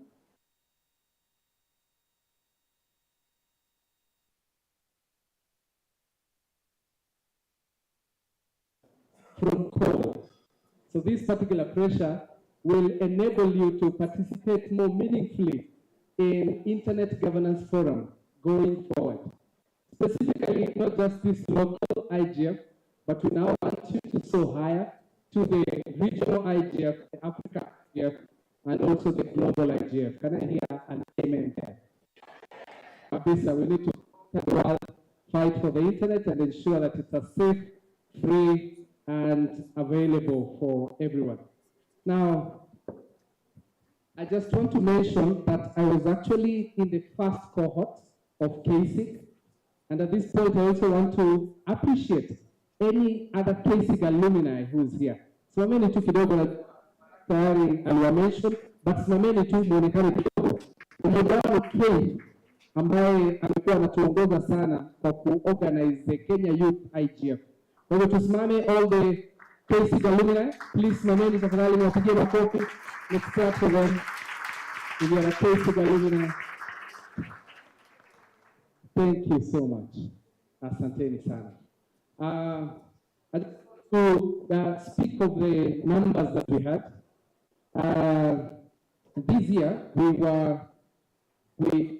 advertised cases and we had more than 300 applicants, but we were only able to take up 79. Out of these 79, 38 were female, 38 were actually male and 41 were female. So with that balance, we actually met. And I'm happy to announce that out of this, 43% of the male were able to pass the course. We actually have a pass mark, by the way, which is at 60%. Mwapige makofi tafadhali. And 50% of the ladies, not really 50, no. Sorry. I meant actually 79% of the males. Nilikuwa nashangaa kama niliangalia hivyo. Hey, 79% of the males were able to complete this course. That is 30 out of the 38. And for the ladies, it was 98%. Really amazing. Congratulations. So we had 40 out of the 41 being able to complete this course successfully. Wanaume ni kama mambo ni mengi. Tunaelewa. Haya, asante.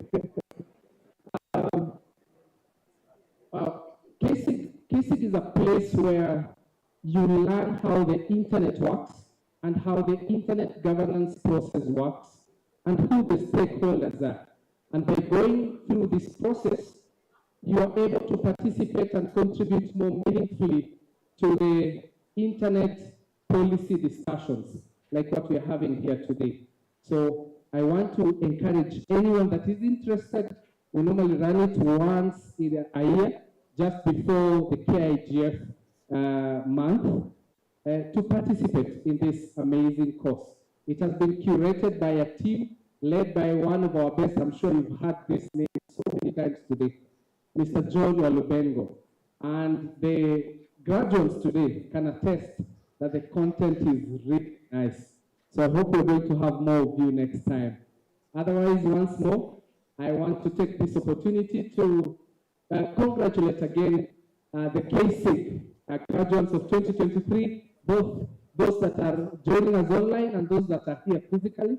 I'm sure Barack will invite you here, but I want to encourage you again, not to stop here, but to continue participating in internet governance and ICT policy discussions.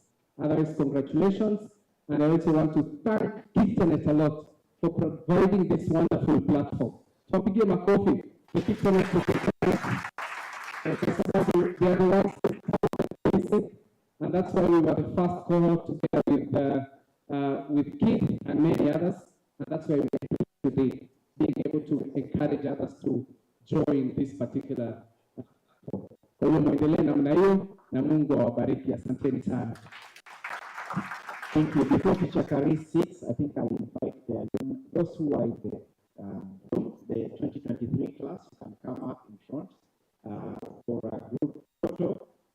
And we had a best student, Mr. Sirengo.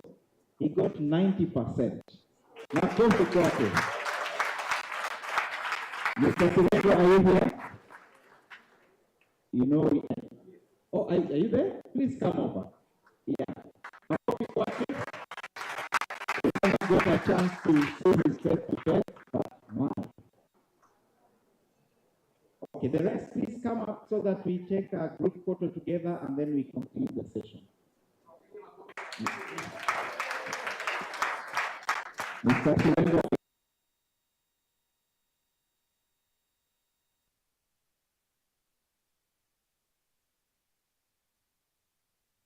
To thank Internet and all the partners who actualize this particular program. You know, I've always wanted to do something in policy. My background is mathematics and computer science and artificial intelligence. So when we were in university, we never got a chance to be able to do policy programs. And when I got this as a chance, I just decided, let me take this chance because I'm on holiday. When I saw the opportunity, I took it up and I'd like to thank all of you for making this day what it is. And all my peers and colleagues who graduated today, congratulations. And let's keep this up and make sure that we do our contribution. And in a few years, when these guys get to populate age, the ones who say we are cohort number 6 and we are here organizing something better for the people over there. Thank you so much and God bless you.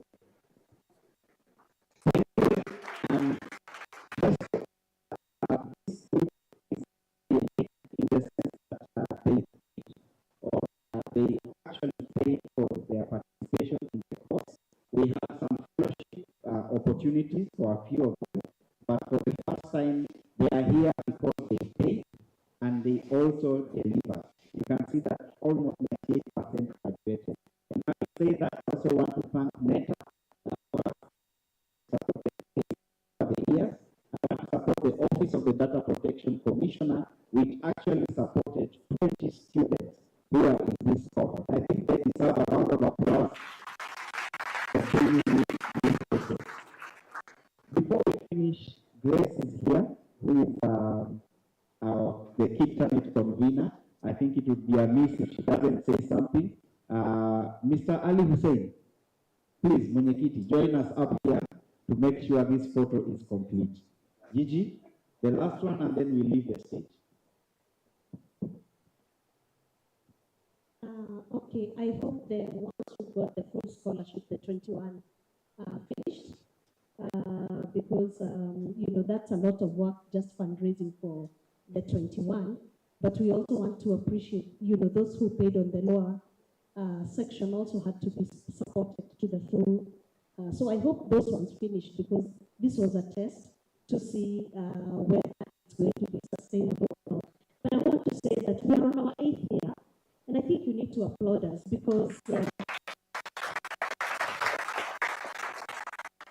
the request was made to us in 2016, that's when we had come on board Kiptanet and we decided Kiptanet operated as a loose network, actually as a mailing list, as an email list. And then in 2016, we decided we were going to structure. We just thought this baby has refused to walk and yet it is not sick. So we said we are going to force this baby to start walking by registering. And as soon as we started the registration process, then we got a request from the young people who came to the IGF and said we would want to learn how to engage in policy making, ICT policy making. And so we sat down. I remember, you know, I think our first place we sat was Strathmore Business Student Center. Bought the student food. Then we, you know, we thought, you know, as Kiptanet trustees, that's me, Walu, Victor, Kivuva, Barak, Liz, and Ali, and Grace Bob then. And we thought and we came up with a program of how we are going to do things, how we are going to do a strategy, how we are going to engage, and see where we are now. So we are very happy because most initiatives die after year 3. And so we look forward to actually celebrate 10 years in about 2 years. So asanteni sana for all your effort. I know so many of you have complained that the exam was hard, that the assignments were no, they said there were too many and rigorous. But like Teacher Faris has said, how is, you know, how do we refine gold? How do we refine diamonds? Yeah, you have to put them through that process. Lots of pressure, lots of fire, right? And you'll be very happy with us. In fact, you'll come and you can thank us now, but you can come and even thank us later. So we want you to go out there. Who was that? Was number 1. Please don't sit on that knowledge. Eh? Don't just go back. Where do you work? Okay. Okay, so don't just sit with that information. Join the Kictanet mailing list. There are many opportunities that are shared there. You get to know the temperature of the ecosystem and just contribute. You need to start being seen because, you know, like, is it Benga who said, if you don't get it out there, it's like winking in darkness. Nobody's gonna see that you're winking, right? So Kictanet is a platform that will continue to support you. Reach out to us anytime, okay? Thanks, Bara.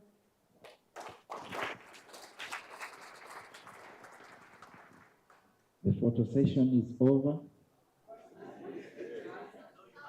Oh, we've got.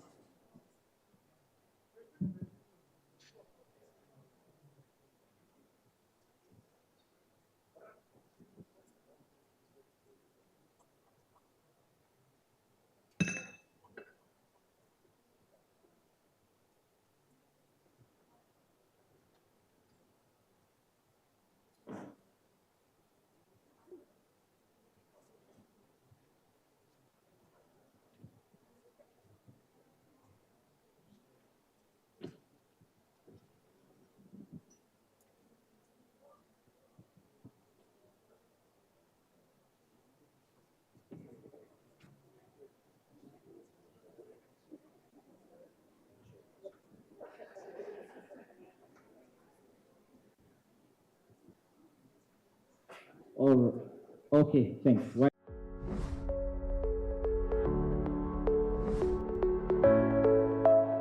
Well, I think let's have the photo, then the chairman has the last word. Please. To smile, Ajay.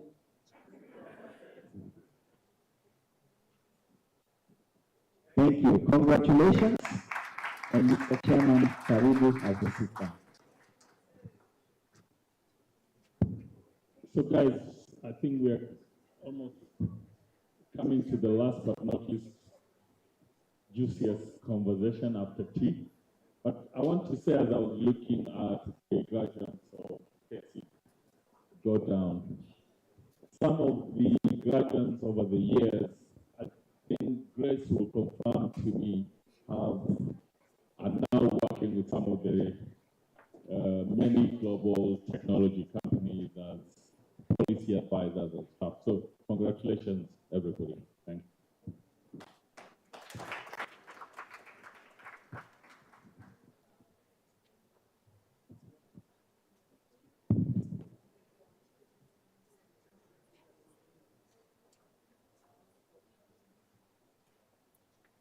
All right, thank you very much, ladies and gentlemen.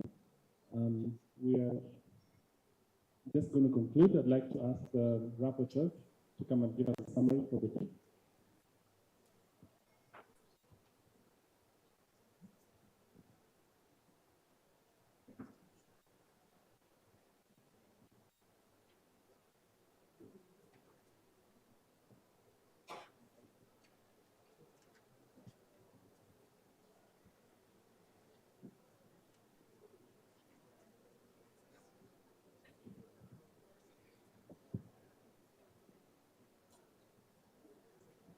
Hi everyone.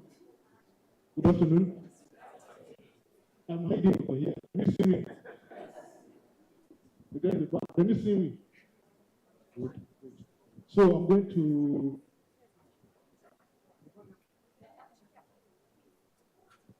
hide.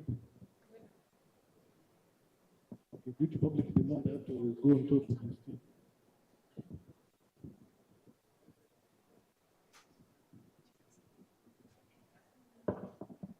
And I'll sit here.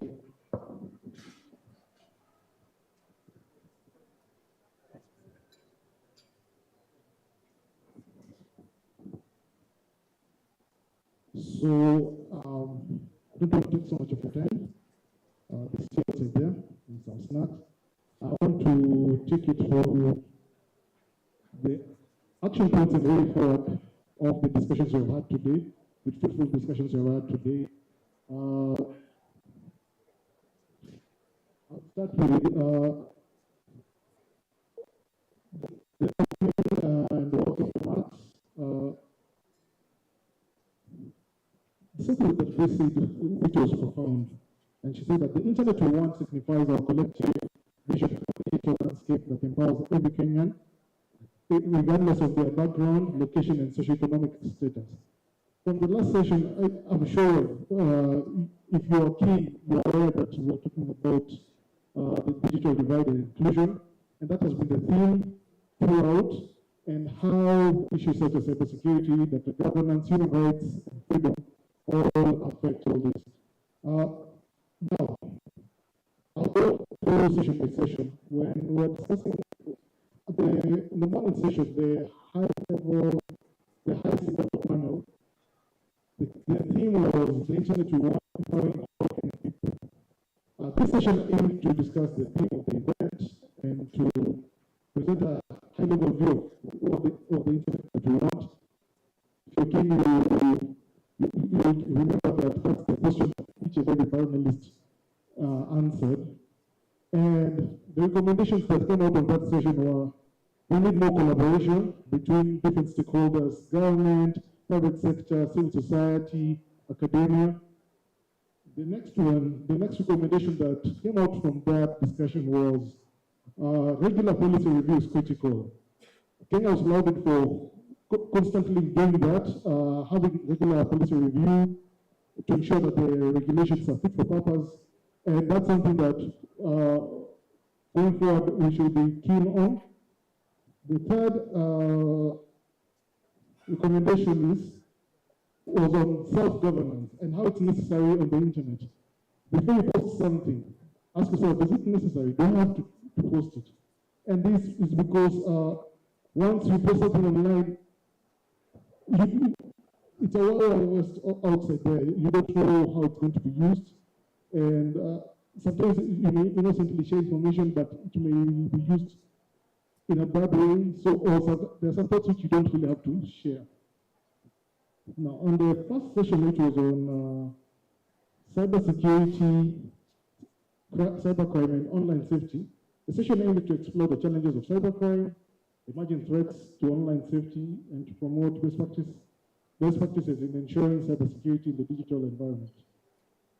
The panelists were clear that the major security threats included phishing attacks, ransomware, identity theft, which is rampant in Kenya, cyber harassment, fake news, and the recommendations out of that session were there's need for education and sensitization. People need to be aware that these things happen online.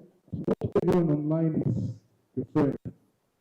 Or is online in good faith. Second one was capacity building in cybersecurity. We have a shortage in terms of cybersecurity professionals. There are efforts in place, the initiatives in place in building the capacity of cybersecurity professionals. Then in the second session, which was on data governance and trust, the session aimed to explore the emerging issues on data governance, including the progress and challenges in legal frameworks, and to promote best practices in promoting trust in the digital ecosystem.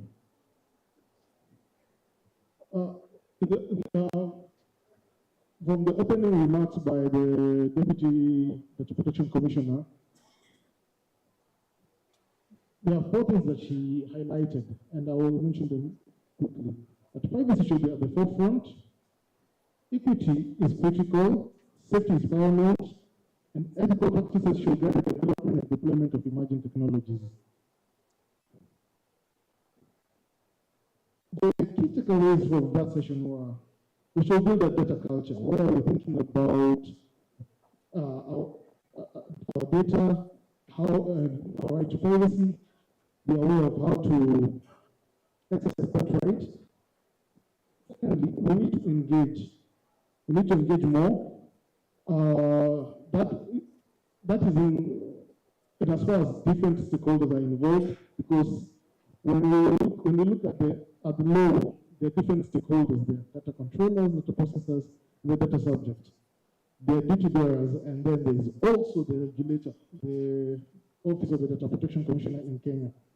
Now, when it comes to engagement, there is need for engagement.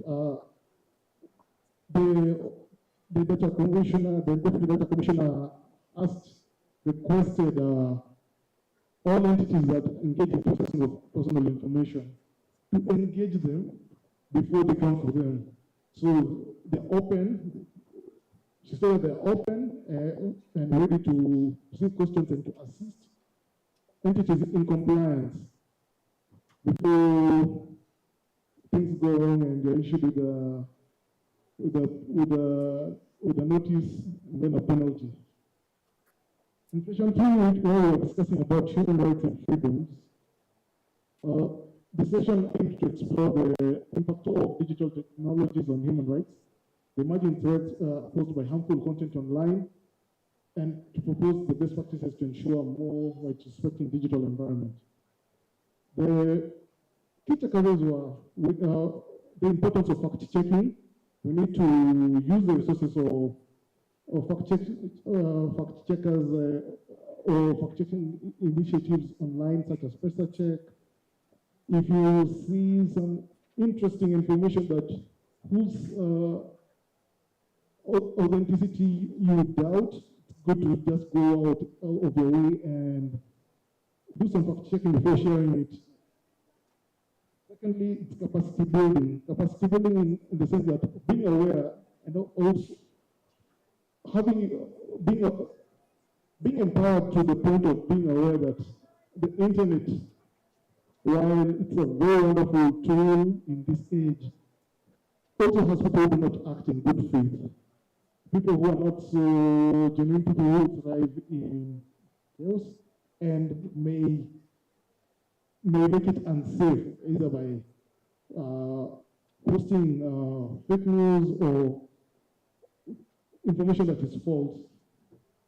Thirdly, the third recommendation was the most interesting one, and it involves local context. Because while the Constitution of Kenya is very clear on the limitations to freedom of expression, such as hate speech, speech that vilifies others, there's the aspect of content moderators need to understand the context of moderation. A good example that was given here was the word madoadoa. How in Kenya it has a negative connotation, especially when it comes to hate speech, but in Tanzania it may not mean the same thing because both countries speak Swahili. So when it comes to that, there's the need to incorporate local context when it comes to content moderation. Now, in the last session, we discussed, we highlighted the challenges of the growing digital divide, and it sought to explore the best practices and measures to promote digital inclusion, accessible content, digital literacy, meaningful connectivity, and internet infrastructure for all. Key takeaways were unlearning. Catherine had highlighted how whenever they go for trainings, girls who may be present but they will be hesitant to participate. They are quiet, and there is the need to unlearn the cultural conditioning for being quiet, and for them to own ideas, to be empowered enough to own their ideas and to speak their mind, and also develop an interest in STEM, in science and technology, during mathematics, and to believe that they actually have something to contribute to the conversations and to even technology itself. Second takeaway was there's more research is needed to realize the rights of the marginalized. There are many groups which have limitations in accessing the internet and the digital world, and research is needed to guide structured solutions. So, for example, when it comes to issues of devices or let's say cost of internet, what can a household afford? What can be done, let's say, by government and other partners and other stakeholders to bridge this divide? So research will really come in place to come and bridge that, to come and guide those efforts by the stakeholders involved. Lastly, there's need to work on digital literacy. Digital literacy, lack of digital literacy also brings forth exclusion, because now people are unable to fully participate online because their capacity is limited, and once they are aware of what they can, of how the internet works, how digital devices work, they can fully participate and realize the goods that are there online. Thanks so much. It was nice sharing things today. Thank you. Thank you very much, Francis, and the team. I'll just like to have Sherry also with. So Sherry and Francis and June, who is online, they're going to capture the kinds of things so that then we'll be able to follow up on these recommendations moving forward. So I'd like to finally invite Rosemary, the other chair. I hear, well, first, there are many chairs in this room. With the actual chairs, and then the other human chairs. You know, it reminds me of a saying, not a saying, you know, for us from the lakeside, actually we are contributing a lot to the, what is it called, internet penetration, because of the many devices we carry.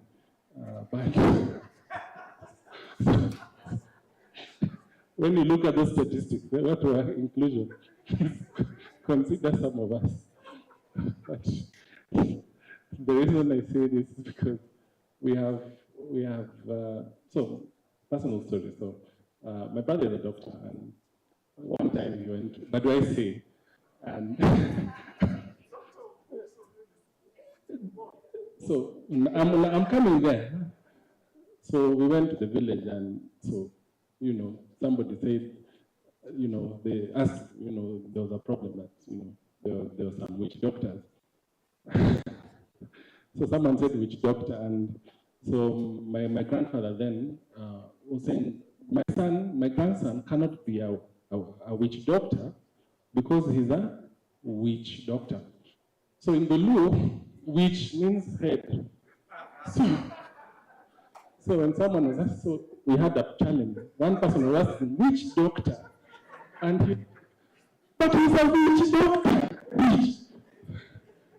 So as we don't have witch doctors, the other one with a T, we only have witch doctors. So Rosemary, please come on.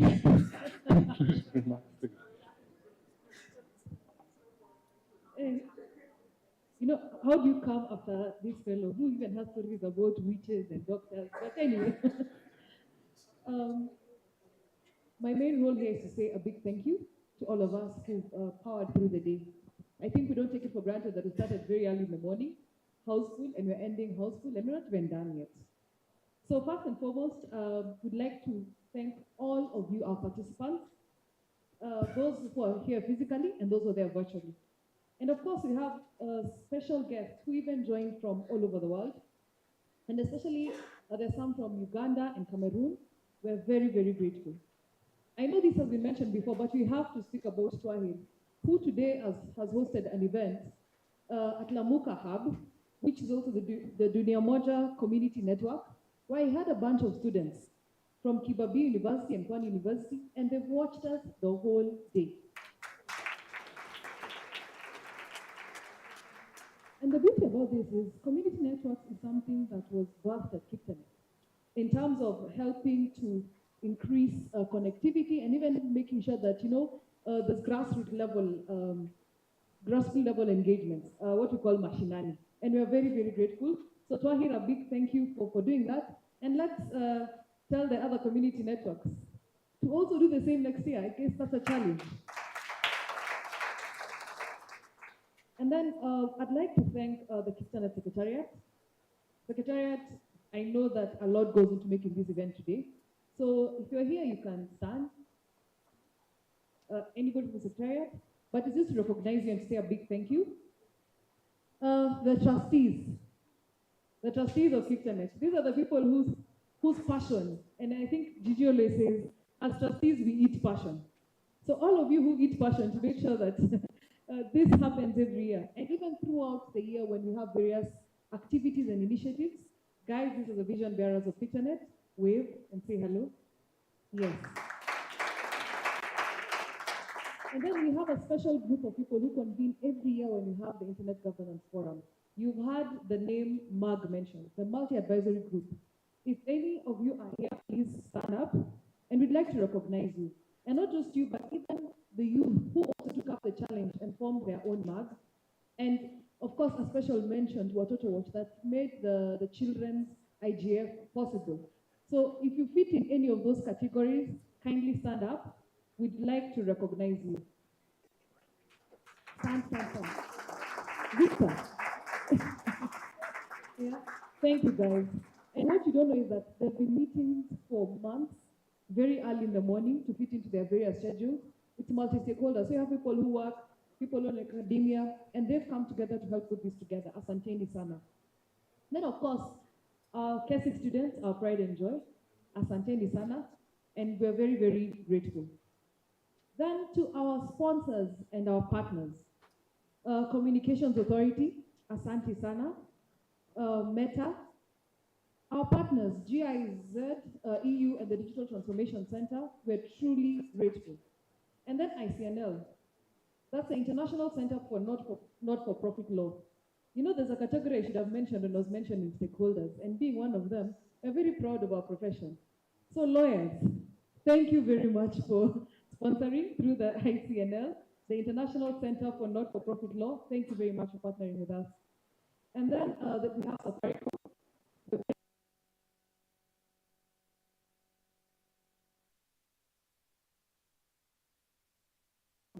We're truly, truly grateful. And then Kennick, which has been represented today by the CEO and also Fiona. We're very grateful. And I'd like to say that I also serve on the Kennick board, and it's such a pleasure that we're working together to bring the internet community together. Asante sana. And then our partners, the Paradigm Initiative. Thank you very much, Benga. We really appreciate. And then our event connectivity partners, Dimension Data. We are truly, truly grateful. Thank you for coming on board. And thank you so much for that. And then, of course, all our suppliers who've been here today. And finally, your dedication to internet governance is what brings us together and what holds us together and what keeps us growing. We are very, very grateful. And of course, thank you in advance for the Fireside chat, which I think has already started in our table here. Yeah. We really look forward to that. Guys, let's have a short break. Victor, for how long? For 10 minutes? Or wait. Okay, so we'll start our amazing Fireside chat at 6:15. The party is just getting started, guys. Let's get some energy and come back shortly, yeah? At 6:15. Thank you, all of you. It's been a pleasure.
applications, and how they can enhance some best practice to expand the opportunities by leveraging on the power of AI and other technologies to build our digital ecosystem. So to help us navigate this conundrum and put more matchsticks in the fire, I have the moderator, Ali Hussein, who is going to moderate the session. Please come on stage and we'll welcome your panelists. Thank you.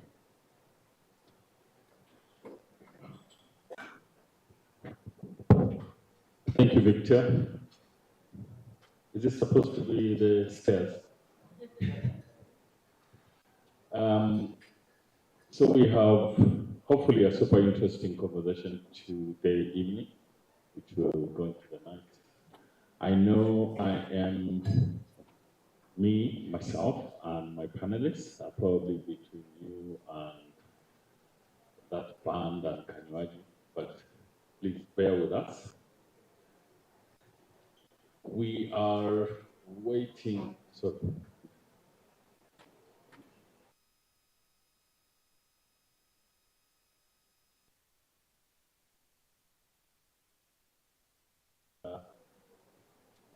I am going to pick up our special guest. Where is Rosemary? Come on. Well, as Ali gets his reported guest.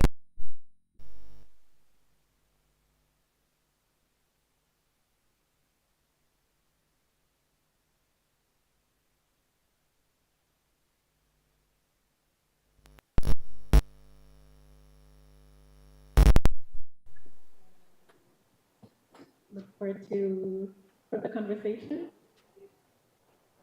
I guess learning about the state of AI in Africa, in Kenya in general.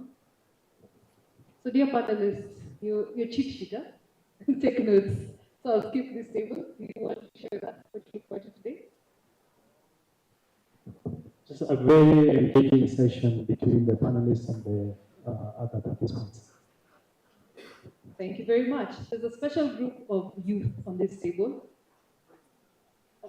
And we need to hear, what do you look forward to today?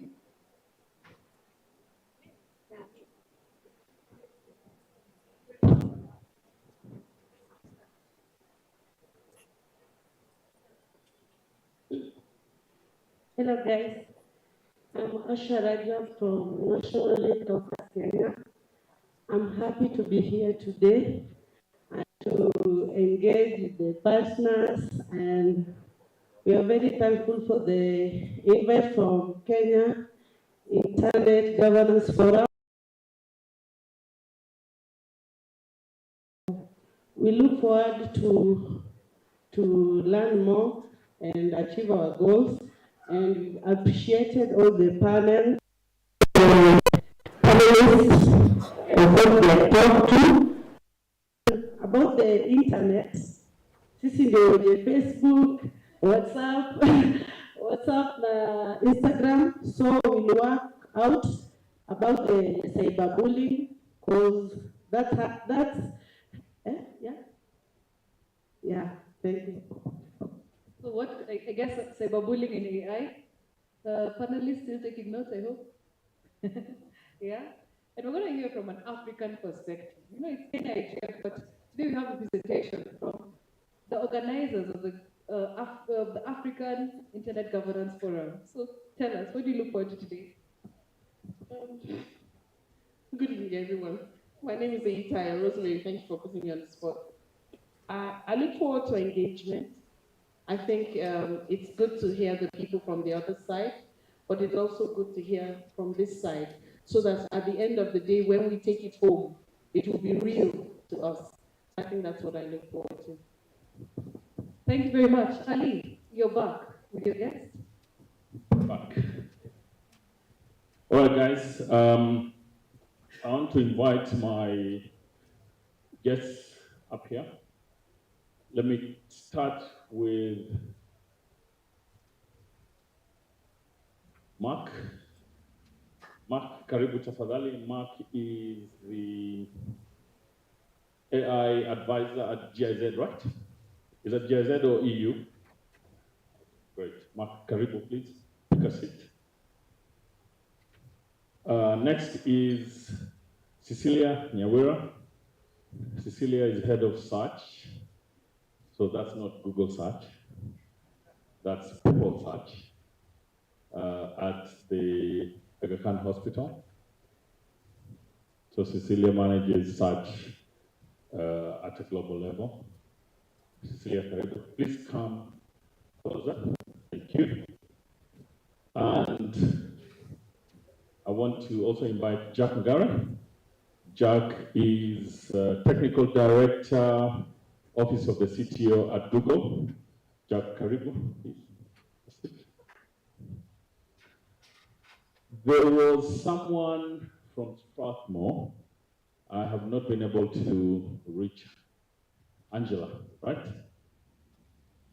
Angeline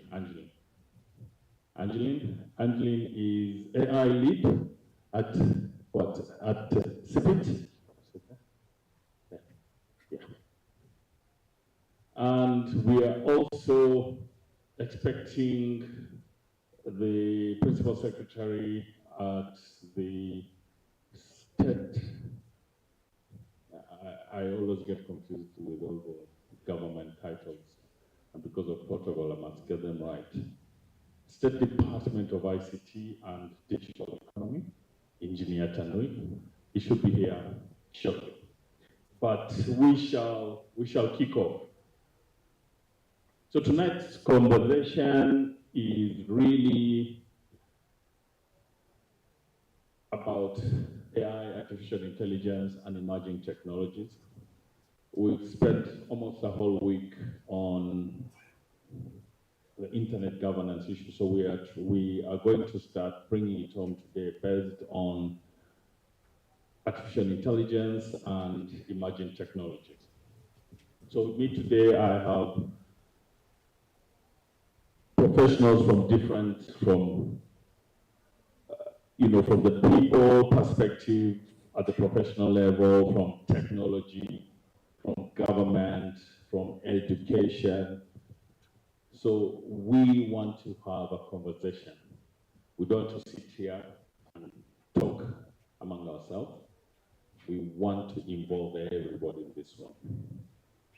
So I will kick off this with a personal story about emerging technologies. And this story is about a movie I watched maybe 20 years ago. Whoever watched Will Smith's movie, Enemy of the State? I know there are many young people, but so if you are white hair like myself, you will know. Enemy of the State? Anyone else? So I advise you to, I'm sure Jack, you've watched Enemy of the State. Anyone here, Enemy of the State? Watching that movie 20 years ago, it was all science fiction. Completely science fiction. We were like, wow, when is that technology ever going to happen? Fast forward to today, every little thing, Jack can confirm to me if I'm right or wrong, every little thing that happened in that movie is happening today. Correct, Jack? So are we facing, no pun intended, enemy of the state moment in artificial intelligence and emerging technology? And again, as far as emerging technologies are concerned, what are these? What are emerging technologies just beyond artificial intelligence?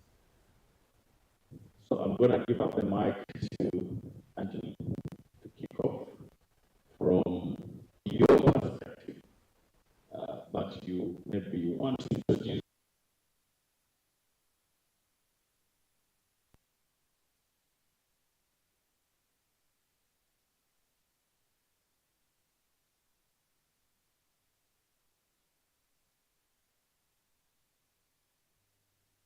Research institution. We are housed under Strathmore University, and our focus is really conducting research at the intersection of emerging tech and policy. So this is a good fit for this discussion. Really grateful to be included in this panel. Thank you for the invitation. So you want us to answer what? Just give your perspective about emerging tech and all that. Sure. So we're in what is being termed the fourth industrial revolution right now, and artificial intelligence is just a small component of that. So we also have things like blockchain, Internet of Things. Those are all part of this big group of tech. So in general, I think the fourth industrial revolution underpins this concept of us utilizing more and more technology for everyday function, for every other part of life, which you can already see is happening. So in terms of artificial intelligence, which is what we're talking about here, I think the big interesting thing with AI right now is that it's tech, but it's tech that has the ability to mimic human cognitive function. So you can teach it, it can learn, it can progress. So I think that's why we're all really, really interested in the topic. Thank you so much.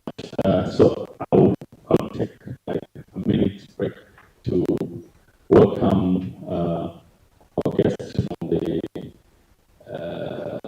State Department of ICT and Digital Economy, Engineer John Tenley.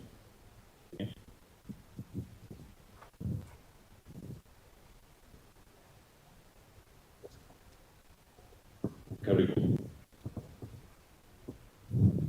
So we have just started, Engineer, on this interesting conversation around emerging technologies and artificial intelligence.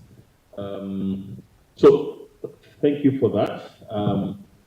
What I want to do now is maybe invite Jack to give us his perspective.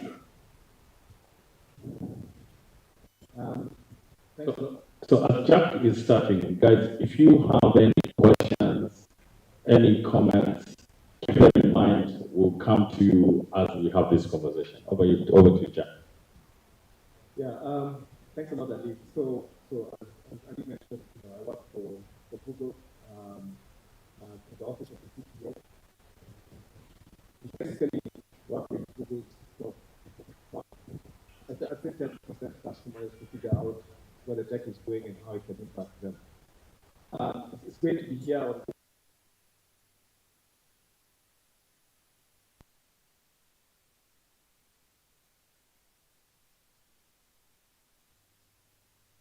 He asks me a hard question, and I say, please Google it. I am not advertising. I really don't know. I really don't know the answer. But you know, folks like us who have been in the artificial intelligence world for like, I don't know, since for donkey years, probably further than in the IT world, more than half of you in this room have been alive. You know, it's quite an exciting journey. And you know, some of us followed it all other than then, but at least we've read literature around, you know, Dartmouth conference that was in 1956, where the fathers of artificial intelligence sat in a room like this and discussed about why are we going to call it artificial intelligence. And there are two reasons. They didn't want to confuse it between the word artificial intelligence, which means mimicking human beings, and on the other side, something called neural networks, which works like the way the brain works. So they chose to call it separately. It's so funny how history comes full circle and how we have those two things actually mean the same thing and we call it artificial intelligence. And in one afternoon, by the way, they called it artificial intelligence. There was also a thought process they went through to determine that's the name they're going to use. But you know, then thereafter, you know, the evolutions that we always see on TV, you know, when DeepMind won Gary Kasparov in chess for the first time ever, it was, you know, all of us were so excited. We're like, hey, now finally artificial intelligence is going to take over the world, because it has beaten the world chess champion in chess, not once, but a couple of times. And okay, that didn't happen because we realized that it was kind of doing something called brute force. You know, it just keeps trying different ways of doing things, but it's not really thinking. And then, but it was at scale. But it was at semi-scale, let's call it that. And then afterwards, we got excited when DeepMind, which is part of Google, defeated the AlphaGo, the Go champion of the world, and the machine was called AlphaGo. And the uniqueness of that is that it wasn't being something called brute force. It was actually mimicking how humans think and being a little bit more creative in the way it was repeatedly. And that was like so exciting. By the way, out of the DeepMind solution that beat the guy in chess, nothing came out of it, to be honest. Then the AlphaGo, we realized, okay, it can work for games. So we started building games using AlphaGo type technology, but never in mainstream. It was never coming to impact our lives. You know, it would be something that we would see on some random program somewhere. But now, in 2017, after the release of the paper, you know, attention is all you need, where transformers now heralded the new neural networks. That now you see OpenAI with ChatGPT, you have Facebook with Lambda, you have Google with Palm 1, Palm 2, and many others to come, is driving a lot of excitement. There are 4 fallacies with that, and I'll try to make it clear here. We say some of the things that I think are little bit things that we think about. But for us, it's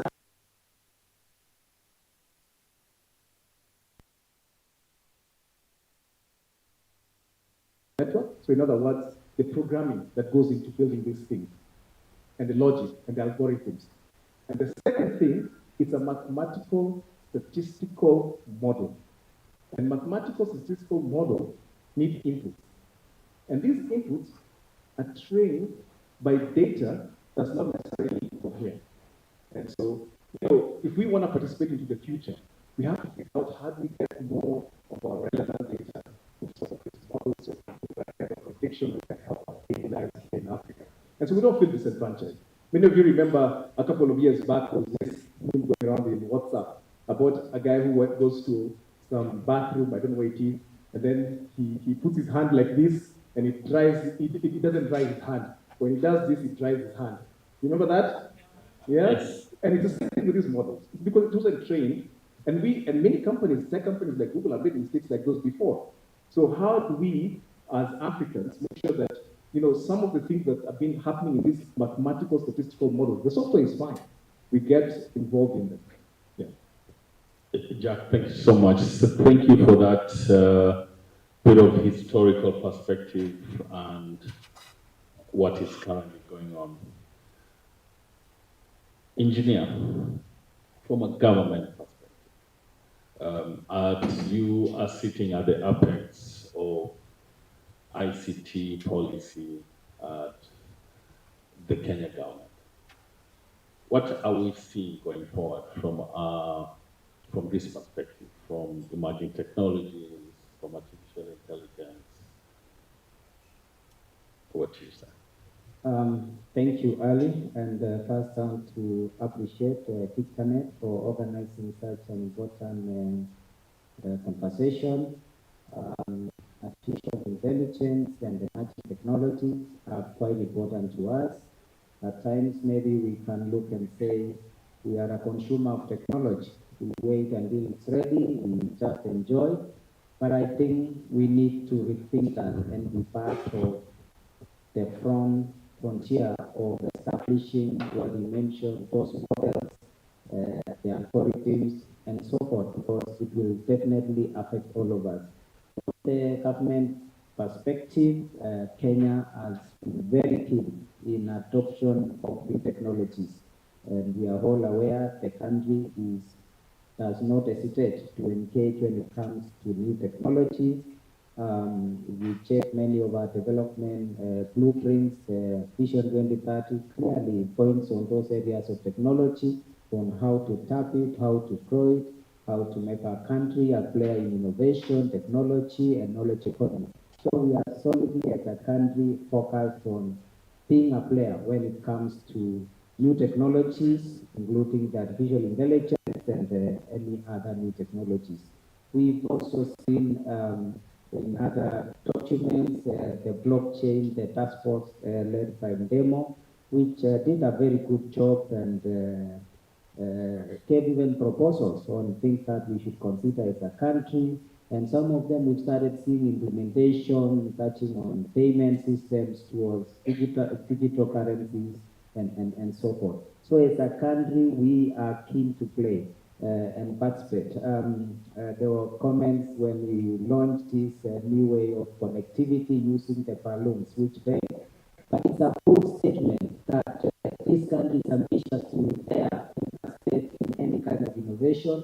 We are not afraid if we fail, but we take our lessons and move forward. At the policy front, we are looking at how to move forward. And if you look at the definition of the current government, the new areas that are introduced, their functions, including the Ministry of the State Department I lead, ICT and digital economy, recognizing the rising aspect of this new digital space. When you say digital economy, what is it about? It's a new dispensation we've not talked about before. When we talk about trade, before we talk about trade of physical products and services, goods and services, but now we're hearing conversations about digital trade, digital technologies and all that. And also, so as a government, we're looking at how do we now put policies in place to make our country at a vintage position to be able to take advantage of these technologies. The other one is to be at the right table to have conversations in respect to these technologies, because interestingly, we are not like left behind.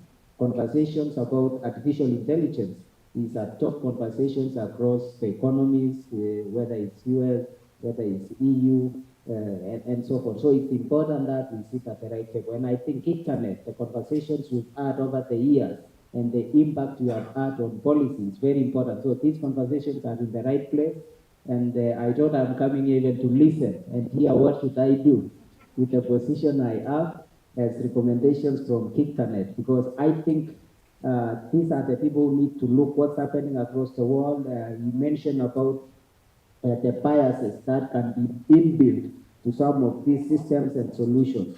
How can we participate in those technologies, development, and inbuilt safety nets within our policies and regulation framework? So as a ministry, we're looking at how to ensure we have the right policies in place to encourage adoption of these technologies. We're looking even our regulatory framework to see that we have the right institutions. The last time the sector had a huge reform transformation, I think was about 20 years ago, 1998. So it's time that the sector players, professional experts start looking and giving us proposals and say what should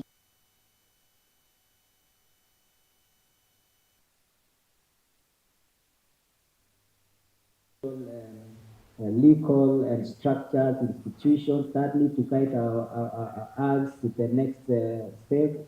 We're looking at digital services, digital marketing, the tools that are used in it, whether now it's artificial intelligence, it's affecting our businesses, whether government or private enterprises run the operations, how decisions are made, and decisions can affect individuals, even fundamental rights of individuals.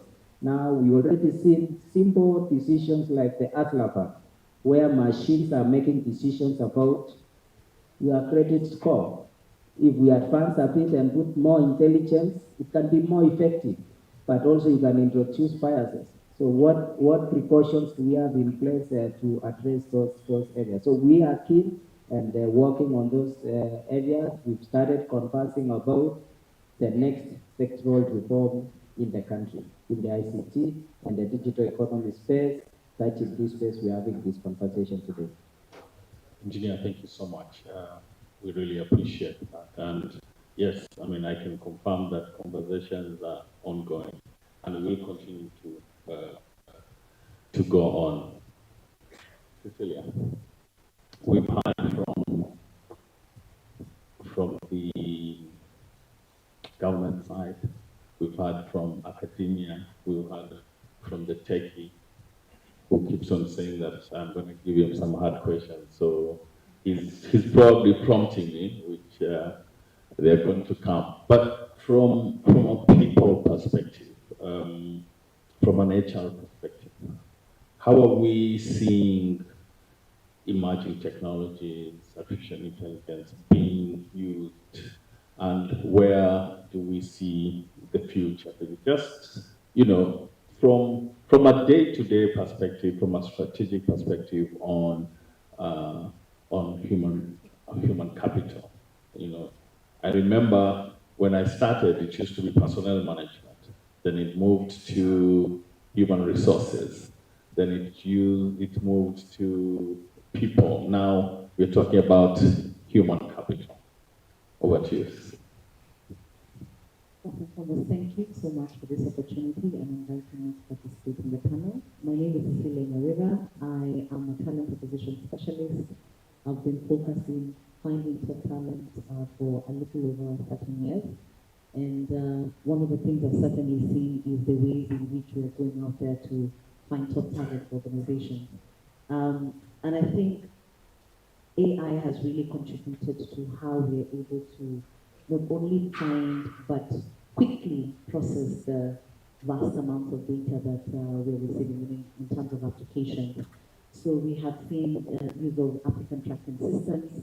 We have seen use of chatbots, for example, when it comes to interacting with candidates, so then they can get a seamless application experience. But what HR is also using AI to do is really to process data and synthesize and observe trends in which they can be able to make informed decisions as organizations. I was reading World Talent Reports that was talking about post-pandemic, about 80% of people were actually moving from their current employers.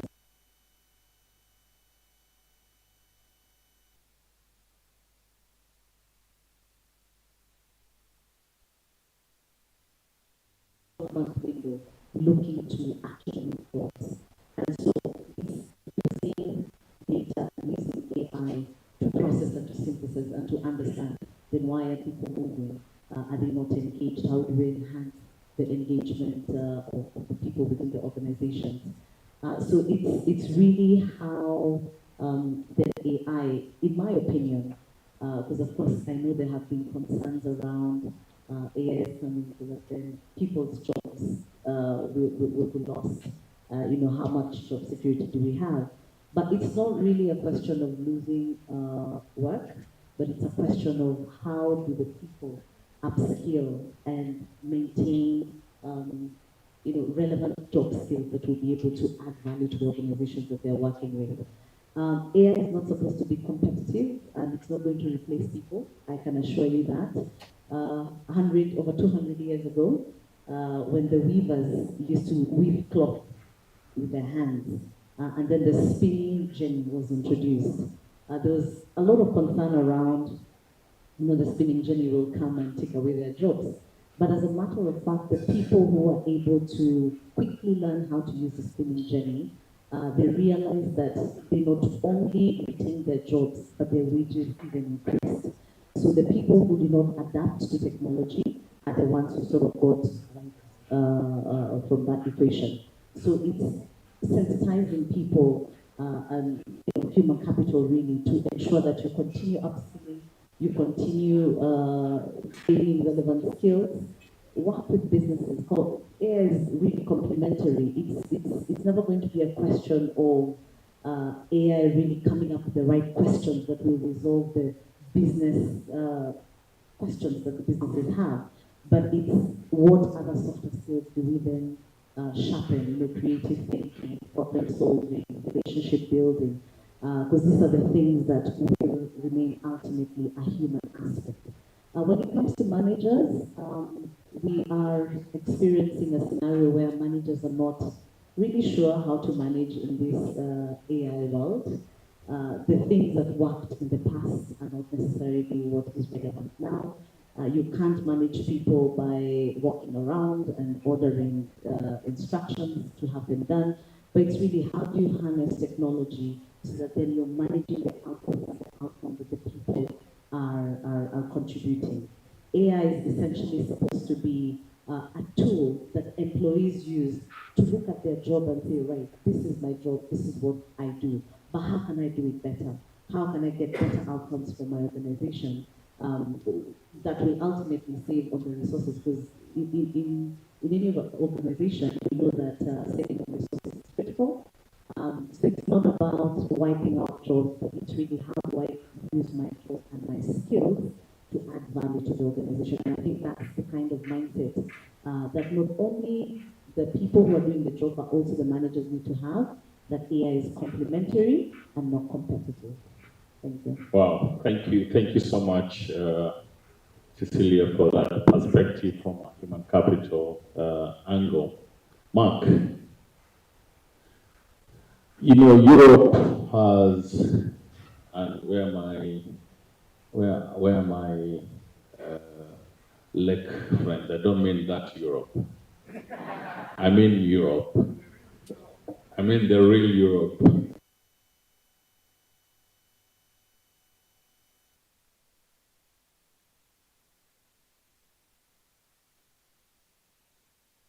Comes to how you structure policy on technology. You know, Europe, the EU gave us the first data privacy frameworks through the GDPR. For those who may not know, that sort of harnessed and empowered a lot of industries. For example, in the financial services sector, through open banking, because open banking will not work without people feeling safe sharing their data. Europe has given us, you know, interesting frameworks when it comes to policy and regulatory interventions in tech. Now, Europe has given the world again the first artificial intelligence policy intervention frameworks. Would you mind telling us a little bit about that? And how back home we can sort of pick you right on some of those thought processes. Thank you very much. My name is Mark Urura. I work with USAID as an advisor on AI. I'm based here in Nairobi, Kenya, within a global program working in 5 African countries. Kenya is one of them, and 2 in Asia. And let me respond to your question now. First of all, thank you for the invitation. I'm sitting in. Thank you to Kicktanet for the invitation. I'm sitting in for a colleague who was as well and who couldn't make it.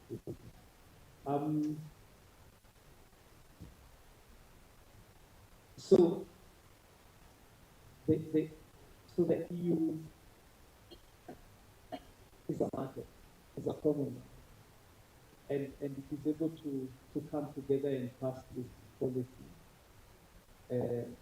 which is the General Data Protection Regulation, the GDPR, and many others, because primarily it can be looked at as a common market, with a common currency, and a bit of it is political.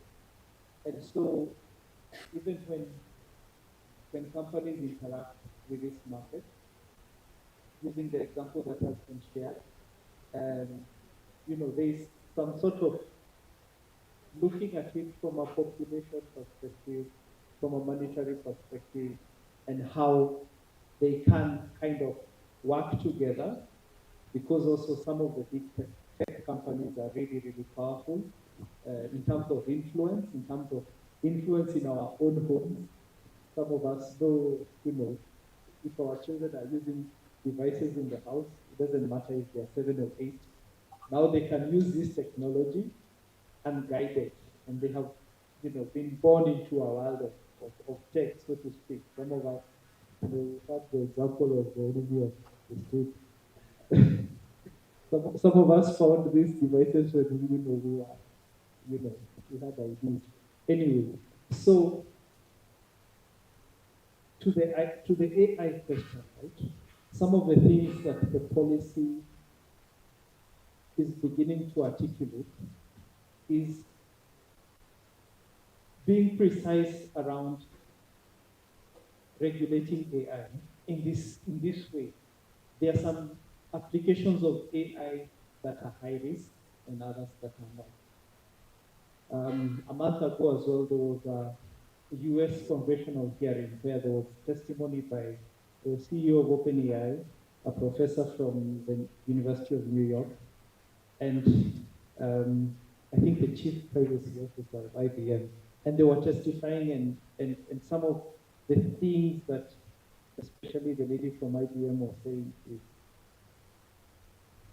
we could learn from what the EU is doing, and we can be able to have agencies that regulate AI, for example, that for you to do it, you need a permit or a certificate. That is one way. But then also this policy kind of also says, like, if something is really high risk, then we need to find a way to regulate that. That has always been in place. For example, aircraft has software that is mission critical. It has to be highly regulated. It's highly regulated space. And another model is if we have technology that is affecting 100 million people, and we have technology that is not used by 1,000 people or 10,000 people, but by millions and millions of people, then we have to interrogate this technology and how it works. We need to find a way to audit it. We need to find a way to talk about, from the civil society side, these conversations around transparency. What does this model do? Which is also very complicated. But if we are able to articulate this technology that is affecting millions of people, that is important. So what can we learn? I think, as you asked, from an African perspective, maybe it's time to think about our common market. If we're talking about the EUC or ECOWAS, if we're talking about the AU, how can we think of a framework that can impact the diffusion of this technology, at the same time being very cognizant, similarly to what the EU has done, that sometimes innovation can precede regulation, right? And so we need a safe space right now to be able to innovate, but not cause harm. Thank you. Mark, thank you so much for that perspective. I think for most entrepreneurs, and now I'm opening this up for conversation. For most entrepreneurs, the minute you hear regulation and the minute you hear policy, you want to find a hole and put yourself in. You don't want to really engage. And this is, platforms and forums like this open up these conversations to everybody. Is there a burning comment, a burning question from the audience that I would be happy to engage with myself and the panel here? I see Jennifer's hand is already up. Do we have a mic for the audience? Yeah, we don't have a roaming mic. Okay, cool. No worries. Jennifer. Hi, everybody. I'm going to bring our war with Ali on LinkedIn here because it's something that we've been discussing about AI and children. And how prepared are we as a country for AI, especially the impact on children, on 3 areas? One, we don't have the most literate population. So that means if you're going to bring a machine that reads for you and writes for you, that means my dyslexic child will never write. Okay?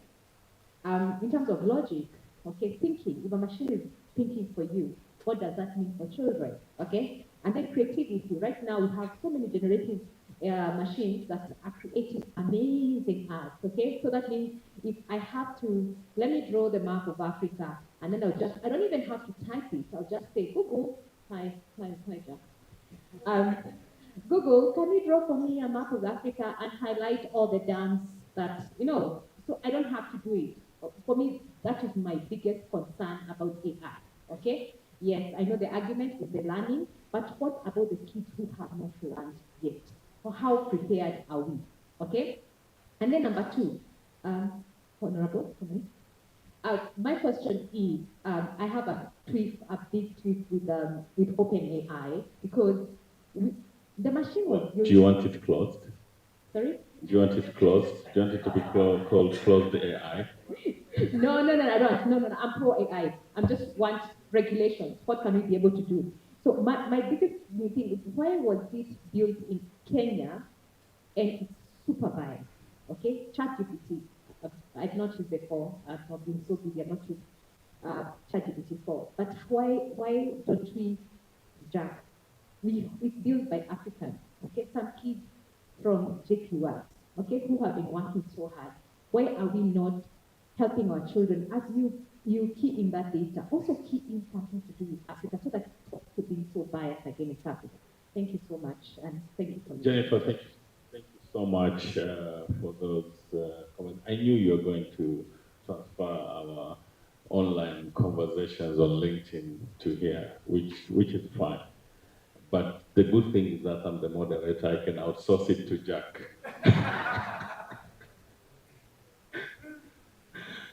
But look, you raise very important concerns. But let me ask you a question before I open it up for my panelists to also answer. You know, there are two types of people today, generally speaking. One are those who we call digital natives. So let's forget for a moment, we'll come to that, the issue around access to the internet. That's a big issue for sure. But let's make some presumptions for now. So you have digital natives, you have digital migrants like myself. I mean, I didn't wake up with the internet. The first time I touched a computer was when I was in uni. Has that made me a robot? Because now I use, sometimes I've forgotten. I'll come to you, don't worry. One of the most important things that we have to address is that there are certain basic things that we must not forget. Number one, how to learn. The tools will change over time. The onus is on us, all of us. Let's not just say government. You know, why are we outsourcing, for example, why are we outsourcing parenthood to schools?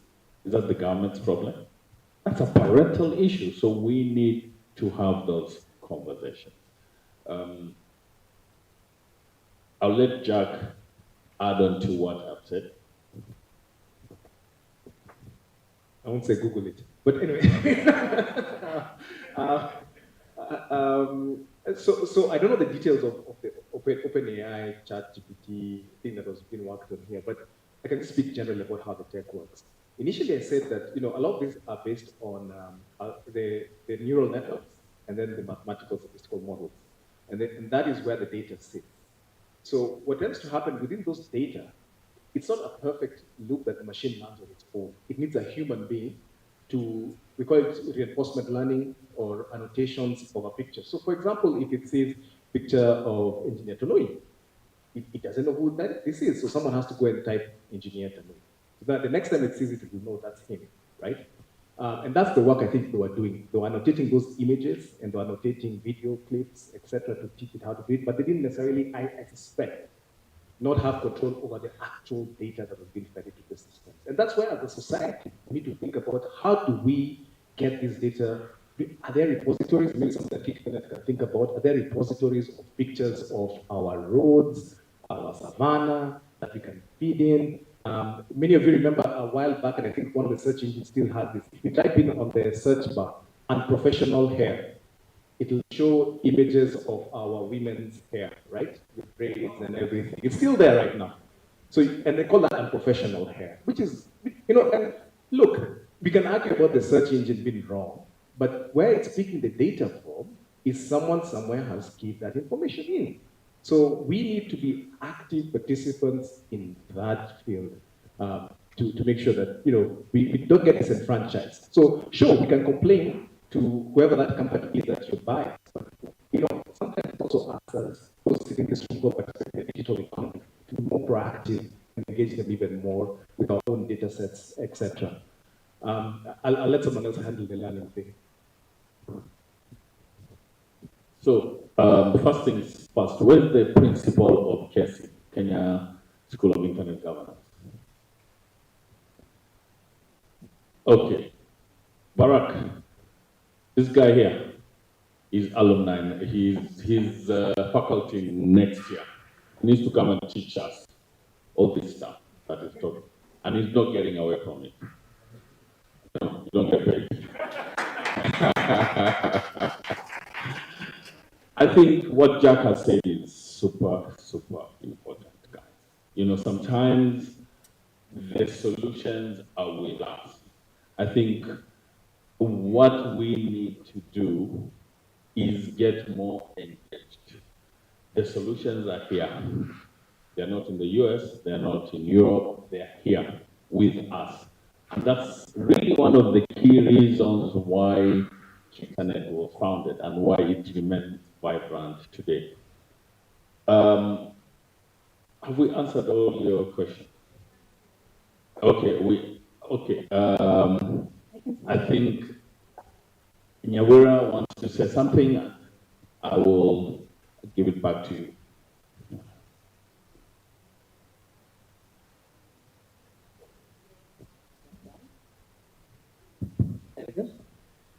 I am a mom myself, and I have children, and I think I just cannot overemphasize our role as parents in how our children consume technology. We will not expect them to go to school and they're taught how to use it.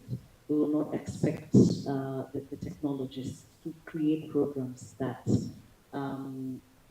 they will fit into their culture, into their environment. It is our responsibility to start teaching them from an early age how to use it, how to make sure that they leave a positive digital imprint, how to make sure that, for example, I don't know, I think Evelyn is not here, but I've done a class of hers. It's called a digital literacy class.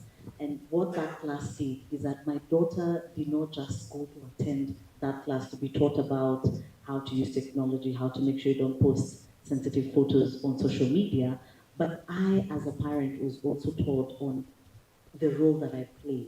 For example, if I'm constantly on my phone or at the dinner table, I have my computer and I'm not engaging with those softer parenting issues, then what we are teaching and what you're modeling to our children is actually counterproductive.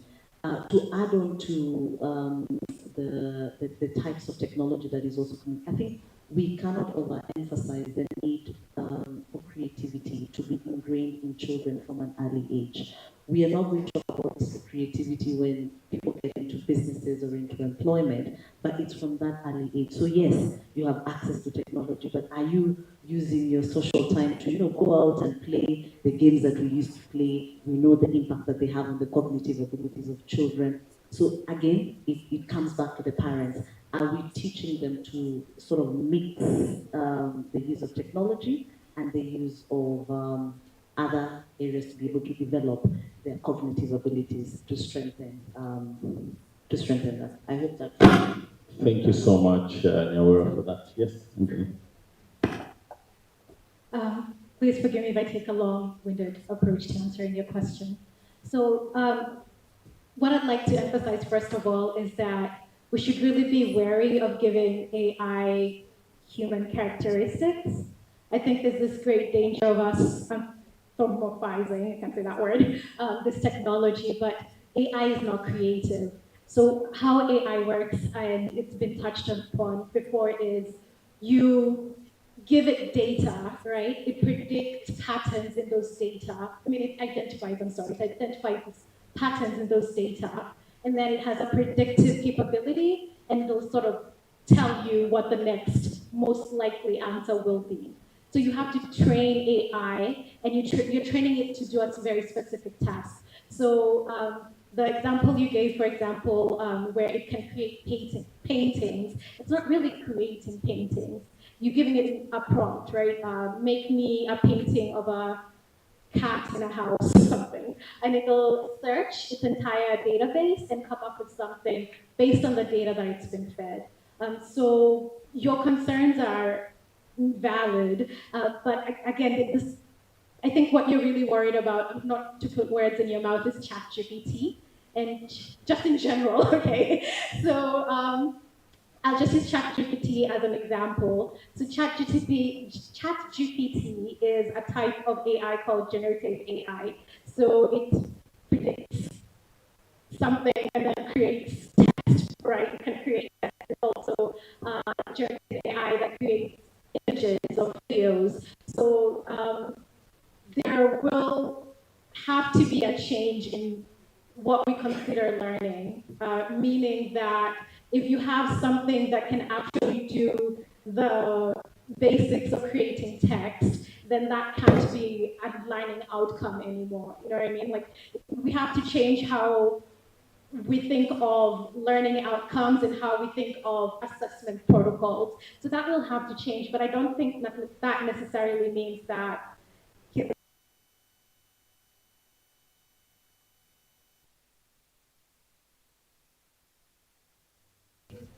close off that a lot of these AI, well, all of these AI tools are only as accurate as the data you feed them. 100%. So going back to ChatGPT, ChatGPT is wildly inaccurate in some things. So there was a paper where they gave it a couple of prompts in the philosophical fields, which I really don't know much about, but the things that it generated was just a mishmash of words. It was just like buzzwords, not really anything concrete. So I just think maybe let's not fear lead us on. Your concerns are valid, regulation is needed, but I think right now we just need to figure out how to work with these tools, because I don't think there's any way of stopping this particular trend.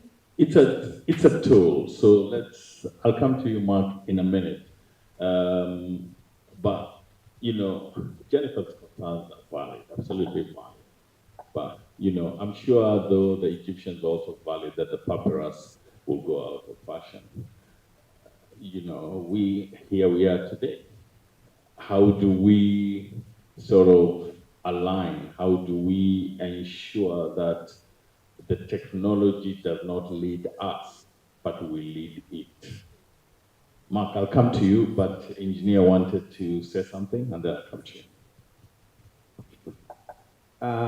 I want to agree with Harry that the best approach to look at artificial intelligence and all these other emerging technologies as tools. When we see them as tools of getting things done, making life more better for all of us, and making sense quicker, faster. So we must look from education side that we must prepare our children for the tools of their time. How will they efficiently use those tools? At what point should we expose them to these tools? What kind of curriculum should we expose from kindergarten, all that level? And those are some of the things at the government side as policies to say, what kind of curriculum should we have? How do we have coding as part of the mainstream curriculum? As we approve, we are aware, normally we approve textbooks or set books to be used.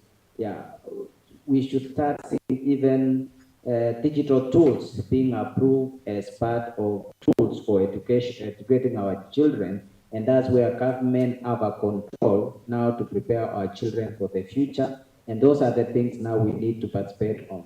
And as we go a bit step higher, is to say, Kenyans have been participating in some of these educating or teaching the computers, fitting in the data, and it's about annotation, which are very basic. anybody with given education are doing, and many of our youth are earning livelihood currently by doing some of these jobs. We're running a program we are calling Kitume with the Tibet Ministry of Education, and we've set up centers, and we're seeing them carrying jobs. We get those who aggregate these jobs, there are 10,000 jobs, 20,000 jobs, and our youth are sitting there and are able to educate robots on motion, how to move across the road or to fly, how to identify objects. It's still the basic job that they are doing. We need to look at how we can build the skill sets that now can lead us to the next front level, that actually we start having some of these solutions which are local. It's possible that you can actually build some intelligence system adopting some of these AI, which will be for local application. And I think that's the challenge. How do we build the talent, the capacities, our institutions, the academia, and that's the challenge to academia and professionals who are here. What we need to do so that when these new technologies are being discussed, we are part of the team on the table. Also on setting up of policies, you had in EU, artificial intelligence bill, they are looking at the digital services hub, digital marketing hub. When they are looking and adopting a certain position as EU, how do we learn and sit with them and follow those ideas so that equally at our level, at our country, how do we now depart and customize our situation or our laws, policies to our specific scenario. The other issue is about the digital divide, digital we call the lack of equal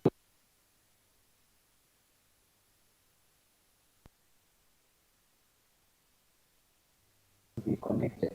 So these are some of the things. How do we put now policies to ensure we connect? And these guide some of the initiatives and the programs now that we are running as government to enhance connectivity, and so the basis of our thinking to take broadband connectivity to each ward in this country and ensure not just connectivity, but we also build what we call digital hubs. These digital hubs to provide platforms where you can learn, you can know, it can become also a point of government services extension. And so those are opportunities, and also providing Wi-Fi in our markets to start allowing people to experience what's happening in this digital space and awareness, and also even for parents so that they can be able to engage and do their roles now as a parent, because I think she has mentioned that as parents we cannot outsource our role. We must retain, but we must also be aware of what is this what's happening. We used to talk about being streetwise. Now it's about being digital wise, yeah? Digital streets, digital space. So how do we prepare our children to be smart in the digital space? Lastly, and it's about the platforms. We are focusing on being contributors to the content. Content. It's good. We must build and be players and participants in creation of content. But another important thing is we must see how, as a country, as a region, as a continent, or emerging economies, also be participants in platforms where those contents are. Because sometimes it's not about the content, it's about who sets the algorithms in the platforms where those contents run. So other regions are already looking at that, how collaboratively working with the others, but we must start appreciating and encouraging development of platforms, even if it's as small as a campus platform, that in this university they have their own platform where they're able to put their contents and they're able to enjoy and they're able to define those things. That will build something that can grow to the next level. I think those are the comments I could have. Thank you so much, Engineer Tanu. Mark, you have a burning comment. Yeah, very brief. Go for it. So it's already been mentioned that this, like AI is a tool, it's amoral. It does not have values. It will adopt the values and the culture that we provide to it.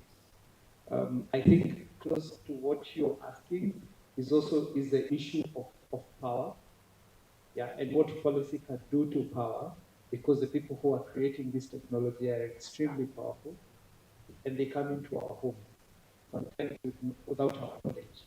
And we think that they can only harm kids, but they can also harm us. Yeah. So I think the role of policy will be to balance that power and hold technology companies, especially the ones which are powerful, accountable.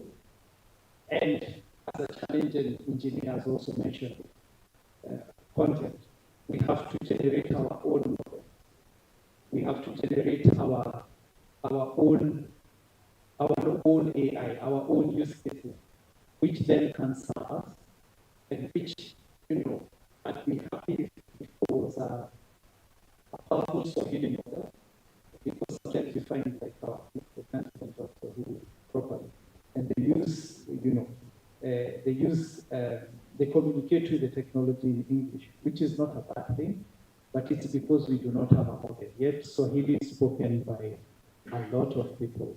I think more than 400 million people. So I think we have to also do something, but like the role of policy as well is to protect people and see how to address the issue of power. Mark, thank you so much. That was a powerful thing to say about Swahili. Actually, 400 to 500 million people speak Swahili worldwide. Every major university in the world today has a Swahili department, FYI, from Harvard to Lipstick to Nairobi University. Yet, what do we say AI in Kiswahili? Who can tell me? Artificial intelligence in Kiswahili? Huh? Sorry, speak up. Huh? Akili Bandia. Now, sure. It's sure. It's Ubaizi Bandia. Ubaizi Bandia. The term Bandia in Kiswahili means fake. How do we allow ourselves to get to that where we are completely massacring something that is? That's a challenge to all of us, right? I will take one more, because we're running out of time. Just one more question. Okay, so it's three of you. Why don't you just vote among the three of you who will say? Because if I pick one, I'll be... I think I have the mic. No, you didn't raise your hand, so you can sit down. I don't care if you have the mic. You didn't raise your hand, without due respect. So can we give, because Jennifer spoke, can we allow a man to speak now? Can we be gender sensitive? I'm happy to use that in the opposite way. Can we have a man? That gentleman raised his hand first. And then because we are really, okay, we will give one more question after that. Yes. One question, not two. No comments. Okay. One question. Okay. Yes, sir. Okay, thank you. Thank you very much for the opportunity. My name is Brian. My question goes to Honorable Engineer and Madam Cecilia. One question to one person. Yes, dude, they could. You thought you were going to use AI to ask two questions. So my question is on what is the government's speed of response, especially to rage caused by machine. This is coming from just as recent as last month, where tea blacking machines were raised by members of the public for having lost their jobs. And it started from last year, where 10 machines were Your question, sir. So what is the speed of response on that? And what the... One question. Okay. I'll leave it there. Great. Thank you, Brian. The speed of government in responding to issues arising from new technologies. I think if you look at our constitution, it's really very advanced. For us to do anything today, you must do what we call public participation. So that's a very powerful tool we have as a country, that as a government, we must do public participation before doing anything. And what we encourage even in this sector, when you see anything relevant as a sector, KictaNet, don't just do it on the platforms internal, formalize and express your opinion. As a government, we receive, and there are formal processes in which those are received. We have institutions up to the highest offices, even in parliament. They receive submissions even in respect to such issues. But also entities and businesses must involve the stakeholders when they are making changes, because there are people who are affected and they need to be assured. If the people are threatened, they will take certain actions, including those ones. So it is actually a failure in public engagement, taking care of their stakeholders, and providing alternative options. So it's about awareness and taking their responsibility as an institution. So as a government, we have a constitution which provides a responsive approach. You go to every government office, we have something called a charter. A charter indicates the timelines of response. So we have institutionalized response as a government, and as we go to digitalize, now it will be even more difficult to delay, because the time you raise your issue and the time it's responded is recorded digitally. So we must be able to comply. So the timelines are already provided for in most government institutions. I think sometimes the issue is actually ourselves. The information is out there. That's why I challenge everybody in the morning today and I ask simple question. How many of us engage with government? How many of us engage at the level of MCA, at the level of member parliament? Heck, how many of us even know the name of our MCA and member of parliament? Food for thought. So I'm going to give the question to the lady in front of me here in the black and white outfit, and then unfortunately we will close the session with closing remarks by each one of my panelists.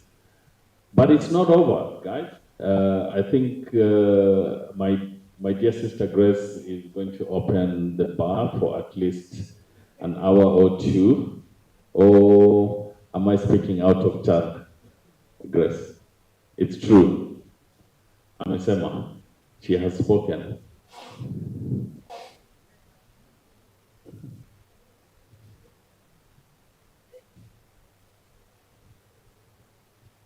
As we would say in government, be upstanding. Thank you very much. I think for context and content, kindly allow me to mind map and walk you through my brain process. So we must differentiate, and I believe that the representative from Google will agree, we must agree on one thing. There's a difference between digitalization and artificial intelligence. I'm waiting for the question. It's coming.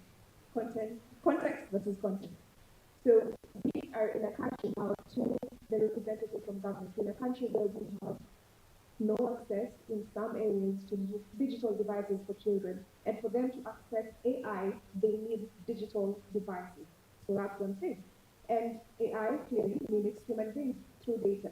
And when we are talking about regulations, my question would be, who is going to be involved in this process? Because it seems like government is playing catch up, and we all are playing catch up with the development and innovation. And finally, are we going to involve parents? Because as she clearly indicated earlier on, we need a paradigm or a mental shift for parents, for them to understand that AI and digitalization is not necessarily a bad thing, not in the context of Nairobi, but looking at Kenya as a whole.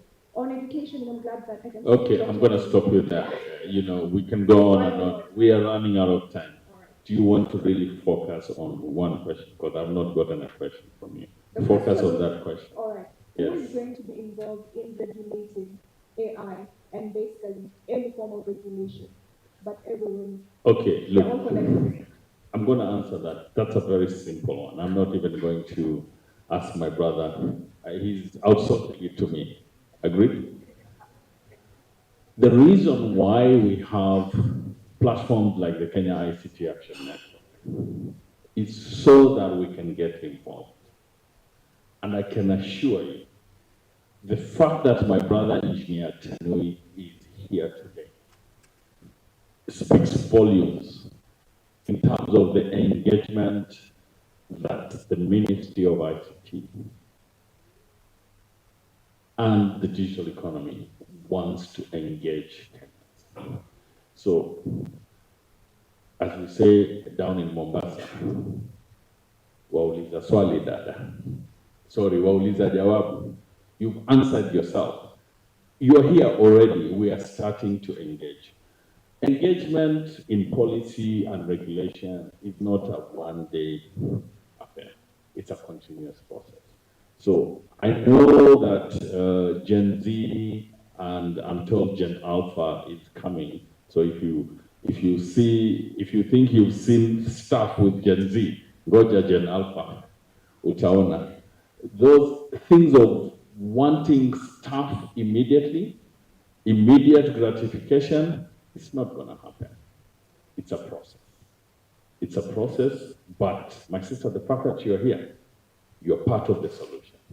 So thank you very much. Now, guys, I'm sorry we are coming to the end of this particular panel, but again, as I said, we can take it offline, as we love to say. So I'm going to give my panelists 1 minute. And you know, I'm Kali. When I say 1 minute is 1 minute, I'll shut you down. 1 minute closing remarks, the thing that you really want to say and you've not said, and then we can take it. Over to you. So I think my closing remarks would be that artificial intelligence is already here. If you have a smartphone, you're probably using it. If you have Netflix or Showmax, or if you use an Uber to come here, you're already utilizing it. So I think the conversation needs to be how we manage these tools, how we regulate these tools, how we identify the stakeholders, and I think even more importantly is how we leverage these tools to make sure that everyone across the board, across the country, across the continent is actually benefiting from them. And we have to sidestep what usually happens with new tech, which is you just see a widening of existing inequalities, right? The status quo benefits and everyone is left behind. So we need to make sure that the frameworks, policies, regulations, the innovation, whatever we put in place as far as AI is concerned is actually benefiting all. I hope that's 1 minute. Thank you so much. Really appreciate it. Mark? So my parting shot would be like AI has the ability to create tremendous value to a company. So for example, like Tesla, it's AI that's very vertical. And we need to tap into it and think about it.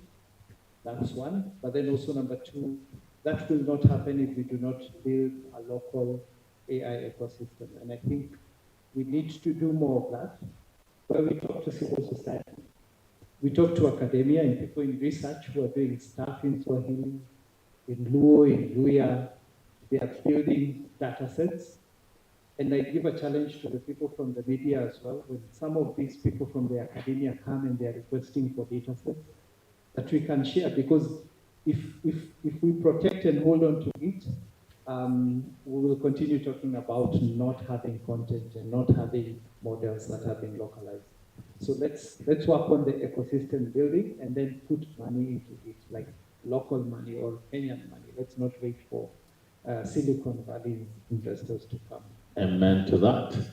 Thank you. Thank you, Mark. Cecilia? I would like all of us to look at AI not just as AI, but as complementary AI, where we can never remove the human equation in this whole, as technology keeps on evolving. So it has to be complementary, where the human beings work collaboratively with the technology to be able to drive positive outcomes. And I would also want a scenario where we are not creating divides in terms of prosperity amongst people. as we move forward in technology and we're moving the people forward, let's all move together. Let all the key stakeholders, government, private sector, and anyone in between move together to ensure that then the divide between the very wealthy, because they have created technology and have gained significantly from it, and the people who are using the technology, that divide is minimized. So I want everybody to move forward together and prosper together. And I believe that can happen if we all have that mindset. All right, thank you so much. I'll give you the last word, engineer. So let me ask Jack. Thanks, Ali, because I have a challenge for the to me, so it'd be great for me to figure it out. I just want to say something. We have a proud history so far as a country, as a continent of artificial intelligence. She mentioned about the guys who are doing the open AI work in summer source. That is out. We have the loon that actually failed, did not actually fail. I read a paper how reinforcement learning, which is where you take environmental conditions and you tell the AI.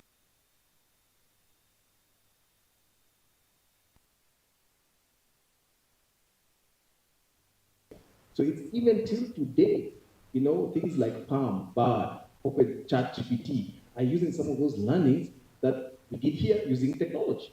So we have a good history of the direction we are going. Just that we don't say it too much as a country. We are really bad at selling ourselves, to be honest. We are really bad. So, and we need to do better in terms of selling our story in this regard.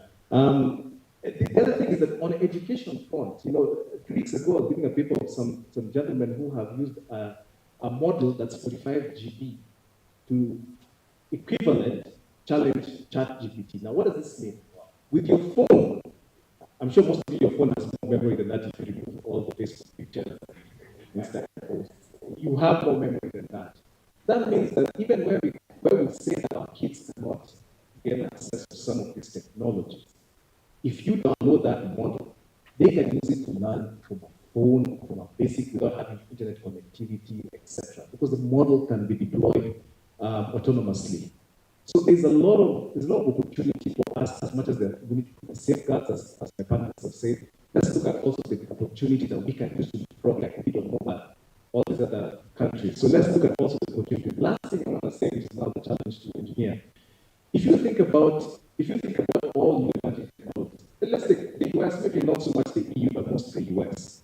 They all came from government-sponsored projects. And for all of us here, our concern is how do we get a job? How do we grow our businesses? If I do this AI thing, where is the money? And so the way my system is not as Google, okay, Jack, the hustler. So if you have, just like you have affirmative action for women, people living with disabilities, for marginalized communities, perhaps it's time to say that we want to go into this direction of leapfrogging other nations and sponsor some of these projects. So, for example, if we are going to do, I don't know, new IDs or something, maybe perhaps we say 80% of the code base must be from local people who have developed it. Something like that, And by the way, what I'm saying is not new. If you look at how Japan grew, it's because they told IBM, Microsoft, etc., listen, you come with your technology, but 80% of the IP must sit here in the country. And that's how they grew. And government is the biggest sponsor. So that's just my 2 cents. Wow, Jack. Sorry to put you on the spot. Thank you so much. Engineer. In concluding, I think 2 key words. Right focus, we must focus, have the right focus. And the second, we must participate. Having the right focus, when we talk of artificial intelligence, new technologies, we tend to focus on the risk, the negatives, yet there are huge opportunities. Our discussions and focus should be on the opportunities. How do we exploit these opportunities? And it aligns also with what Jack is saying. How do we exploit those opportunities? Our country has shown capability to invest. When connectivity was moving from satellite to fiber cable, Kenya invested on Teams, one of the first connectivity. Many people thought that investment is a waste or not right, but it laid the foundation. Now we have 6 submarine cables and 2 more coming. So it was a right investment that was done. And so we must focus on the opportunities that are coming from the artificial intelligence and the new technologies. And the second one is participation. We must not just identify all these opportunities, but we must actively participate. Whether it's policy development, whether it's legislative establishment, whether it's all the issues, curriculum establishment, we should see the professionals like who are seated here today, that you are submitting either a Skiktanet or a group of professionals, and we hear there's a submission. There are many panels that we see in our media. Mainly it's political, and sometimes it's neither here or not there. We are professionals who are deep in knowledge. You should be finding yourself in those spaces and bringing these discussions to those to the national conversation, and we talk about those issues and we participate in taking our country to the next level. If it is about investing, as Chuck mentioned, which are these areas we as a country should invest? We are happy to see our technology partners like Microsoft setting up in Kenya software development center. And when you see Microsoft, you can know 1 or 2 engineers who are part of development of softwares of Microsoft. Google also is setting up, and many others. That is the direction. But we want to go further than that. And so as a government, we are ready to invest, but government includes all of you. It starts from proposals, ideas, and so you cannot point fingers. You must participate. You must participate and participate actively. And assurance, I'm one of you. The position I have is for you. Give us proposals. You have the team, you have leadership. Whatever you think you need done in the sector, if it's sound and good for country, you have a strong partner to make sure it's done. And also we talked earlier about sectoral reforms that we are looking, and somebody asked who is responsible for artificial intelligence in this country. That's a question and needs to be answered, and you are the ones to answer. The question we have now about new technologies and artificial intelligence, it requires data. Who defines where our data centers are? Who is responsible for how they run? These are things that we need to address in our sectoral reforms now and see how do we position our country in the front. We have a huge opportunity as a country because of our talent pool. We have strong young people, our average age being 20. Countries like Germany, Japan are over 45, 48. Who will define the next solutions? Who will be the users? We must take that opportunity and advantage. Power is one of the key issues that will come into play in computing. Power, storage. We are one of the best countries positioned in terms of energy renewable. Every country wants to meet the ESG goals, environmentally friendly. We have that as a country.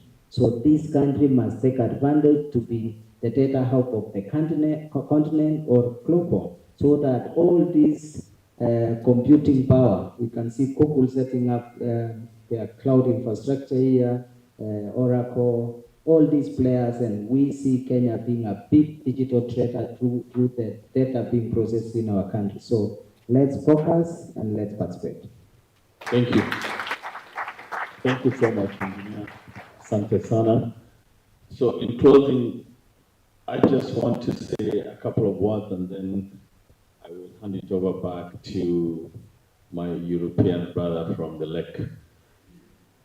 So for me, just listening in, just a couple of things. Number one, it's never too late to learn. Number two, related to it's never too late to learn is what I call ABL. Always be learning.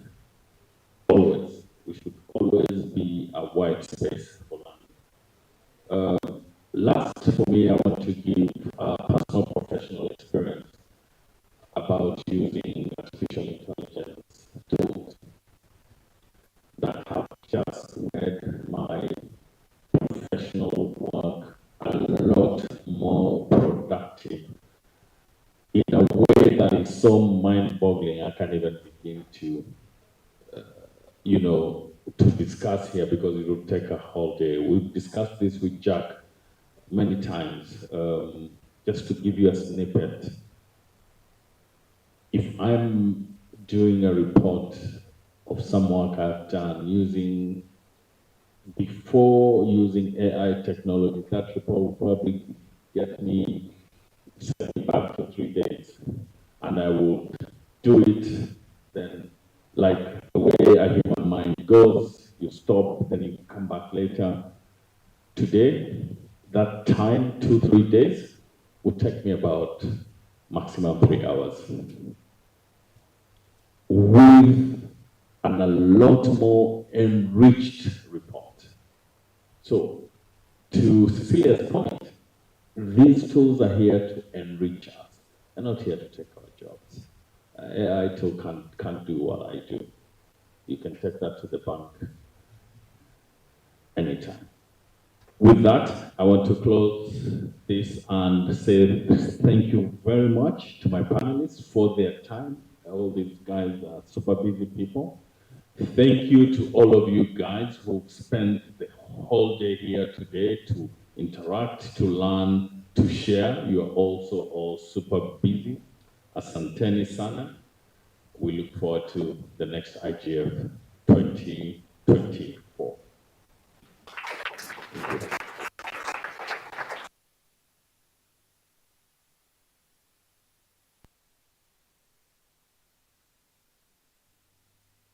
And before you step, let's take a group photo for the team.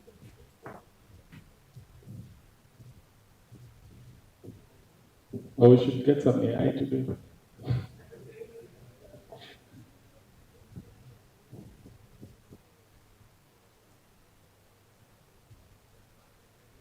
Guys, smile. Thank you very much.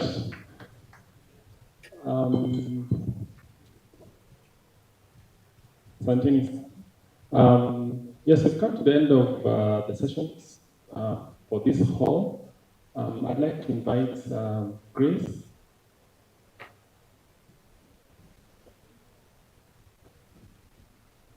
There's an announcement that people want to hear. I can't be the one to say it. But also, maybe just one housekeeping is that when we finish this, because I'll not speak again, I'll just thank you on my own behalf for being a very good audience and being very good participants. And please remember to carry your stuff when you leave. And if you can get a small gift at the registration, please do. And Gigi, over to you. Thanks, Victor, also for Victor and Rosemary for taking us through the entire day and the moderation. You know, we always forget to thank the moderators. So let's participate, let's be there. You've heard what engineer has told us. The government is listening. We will take you up on that very soon.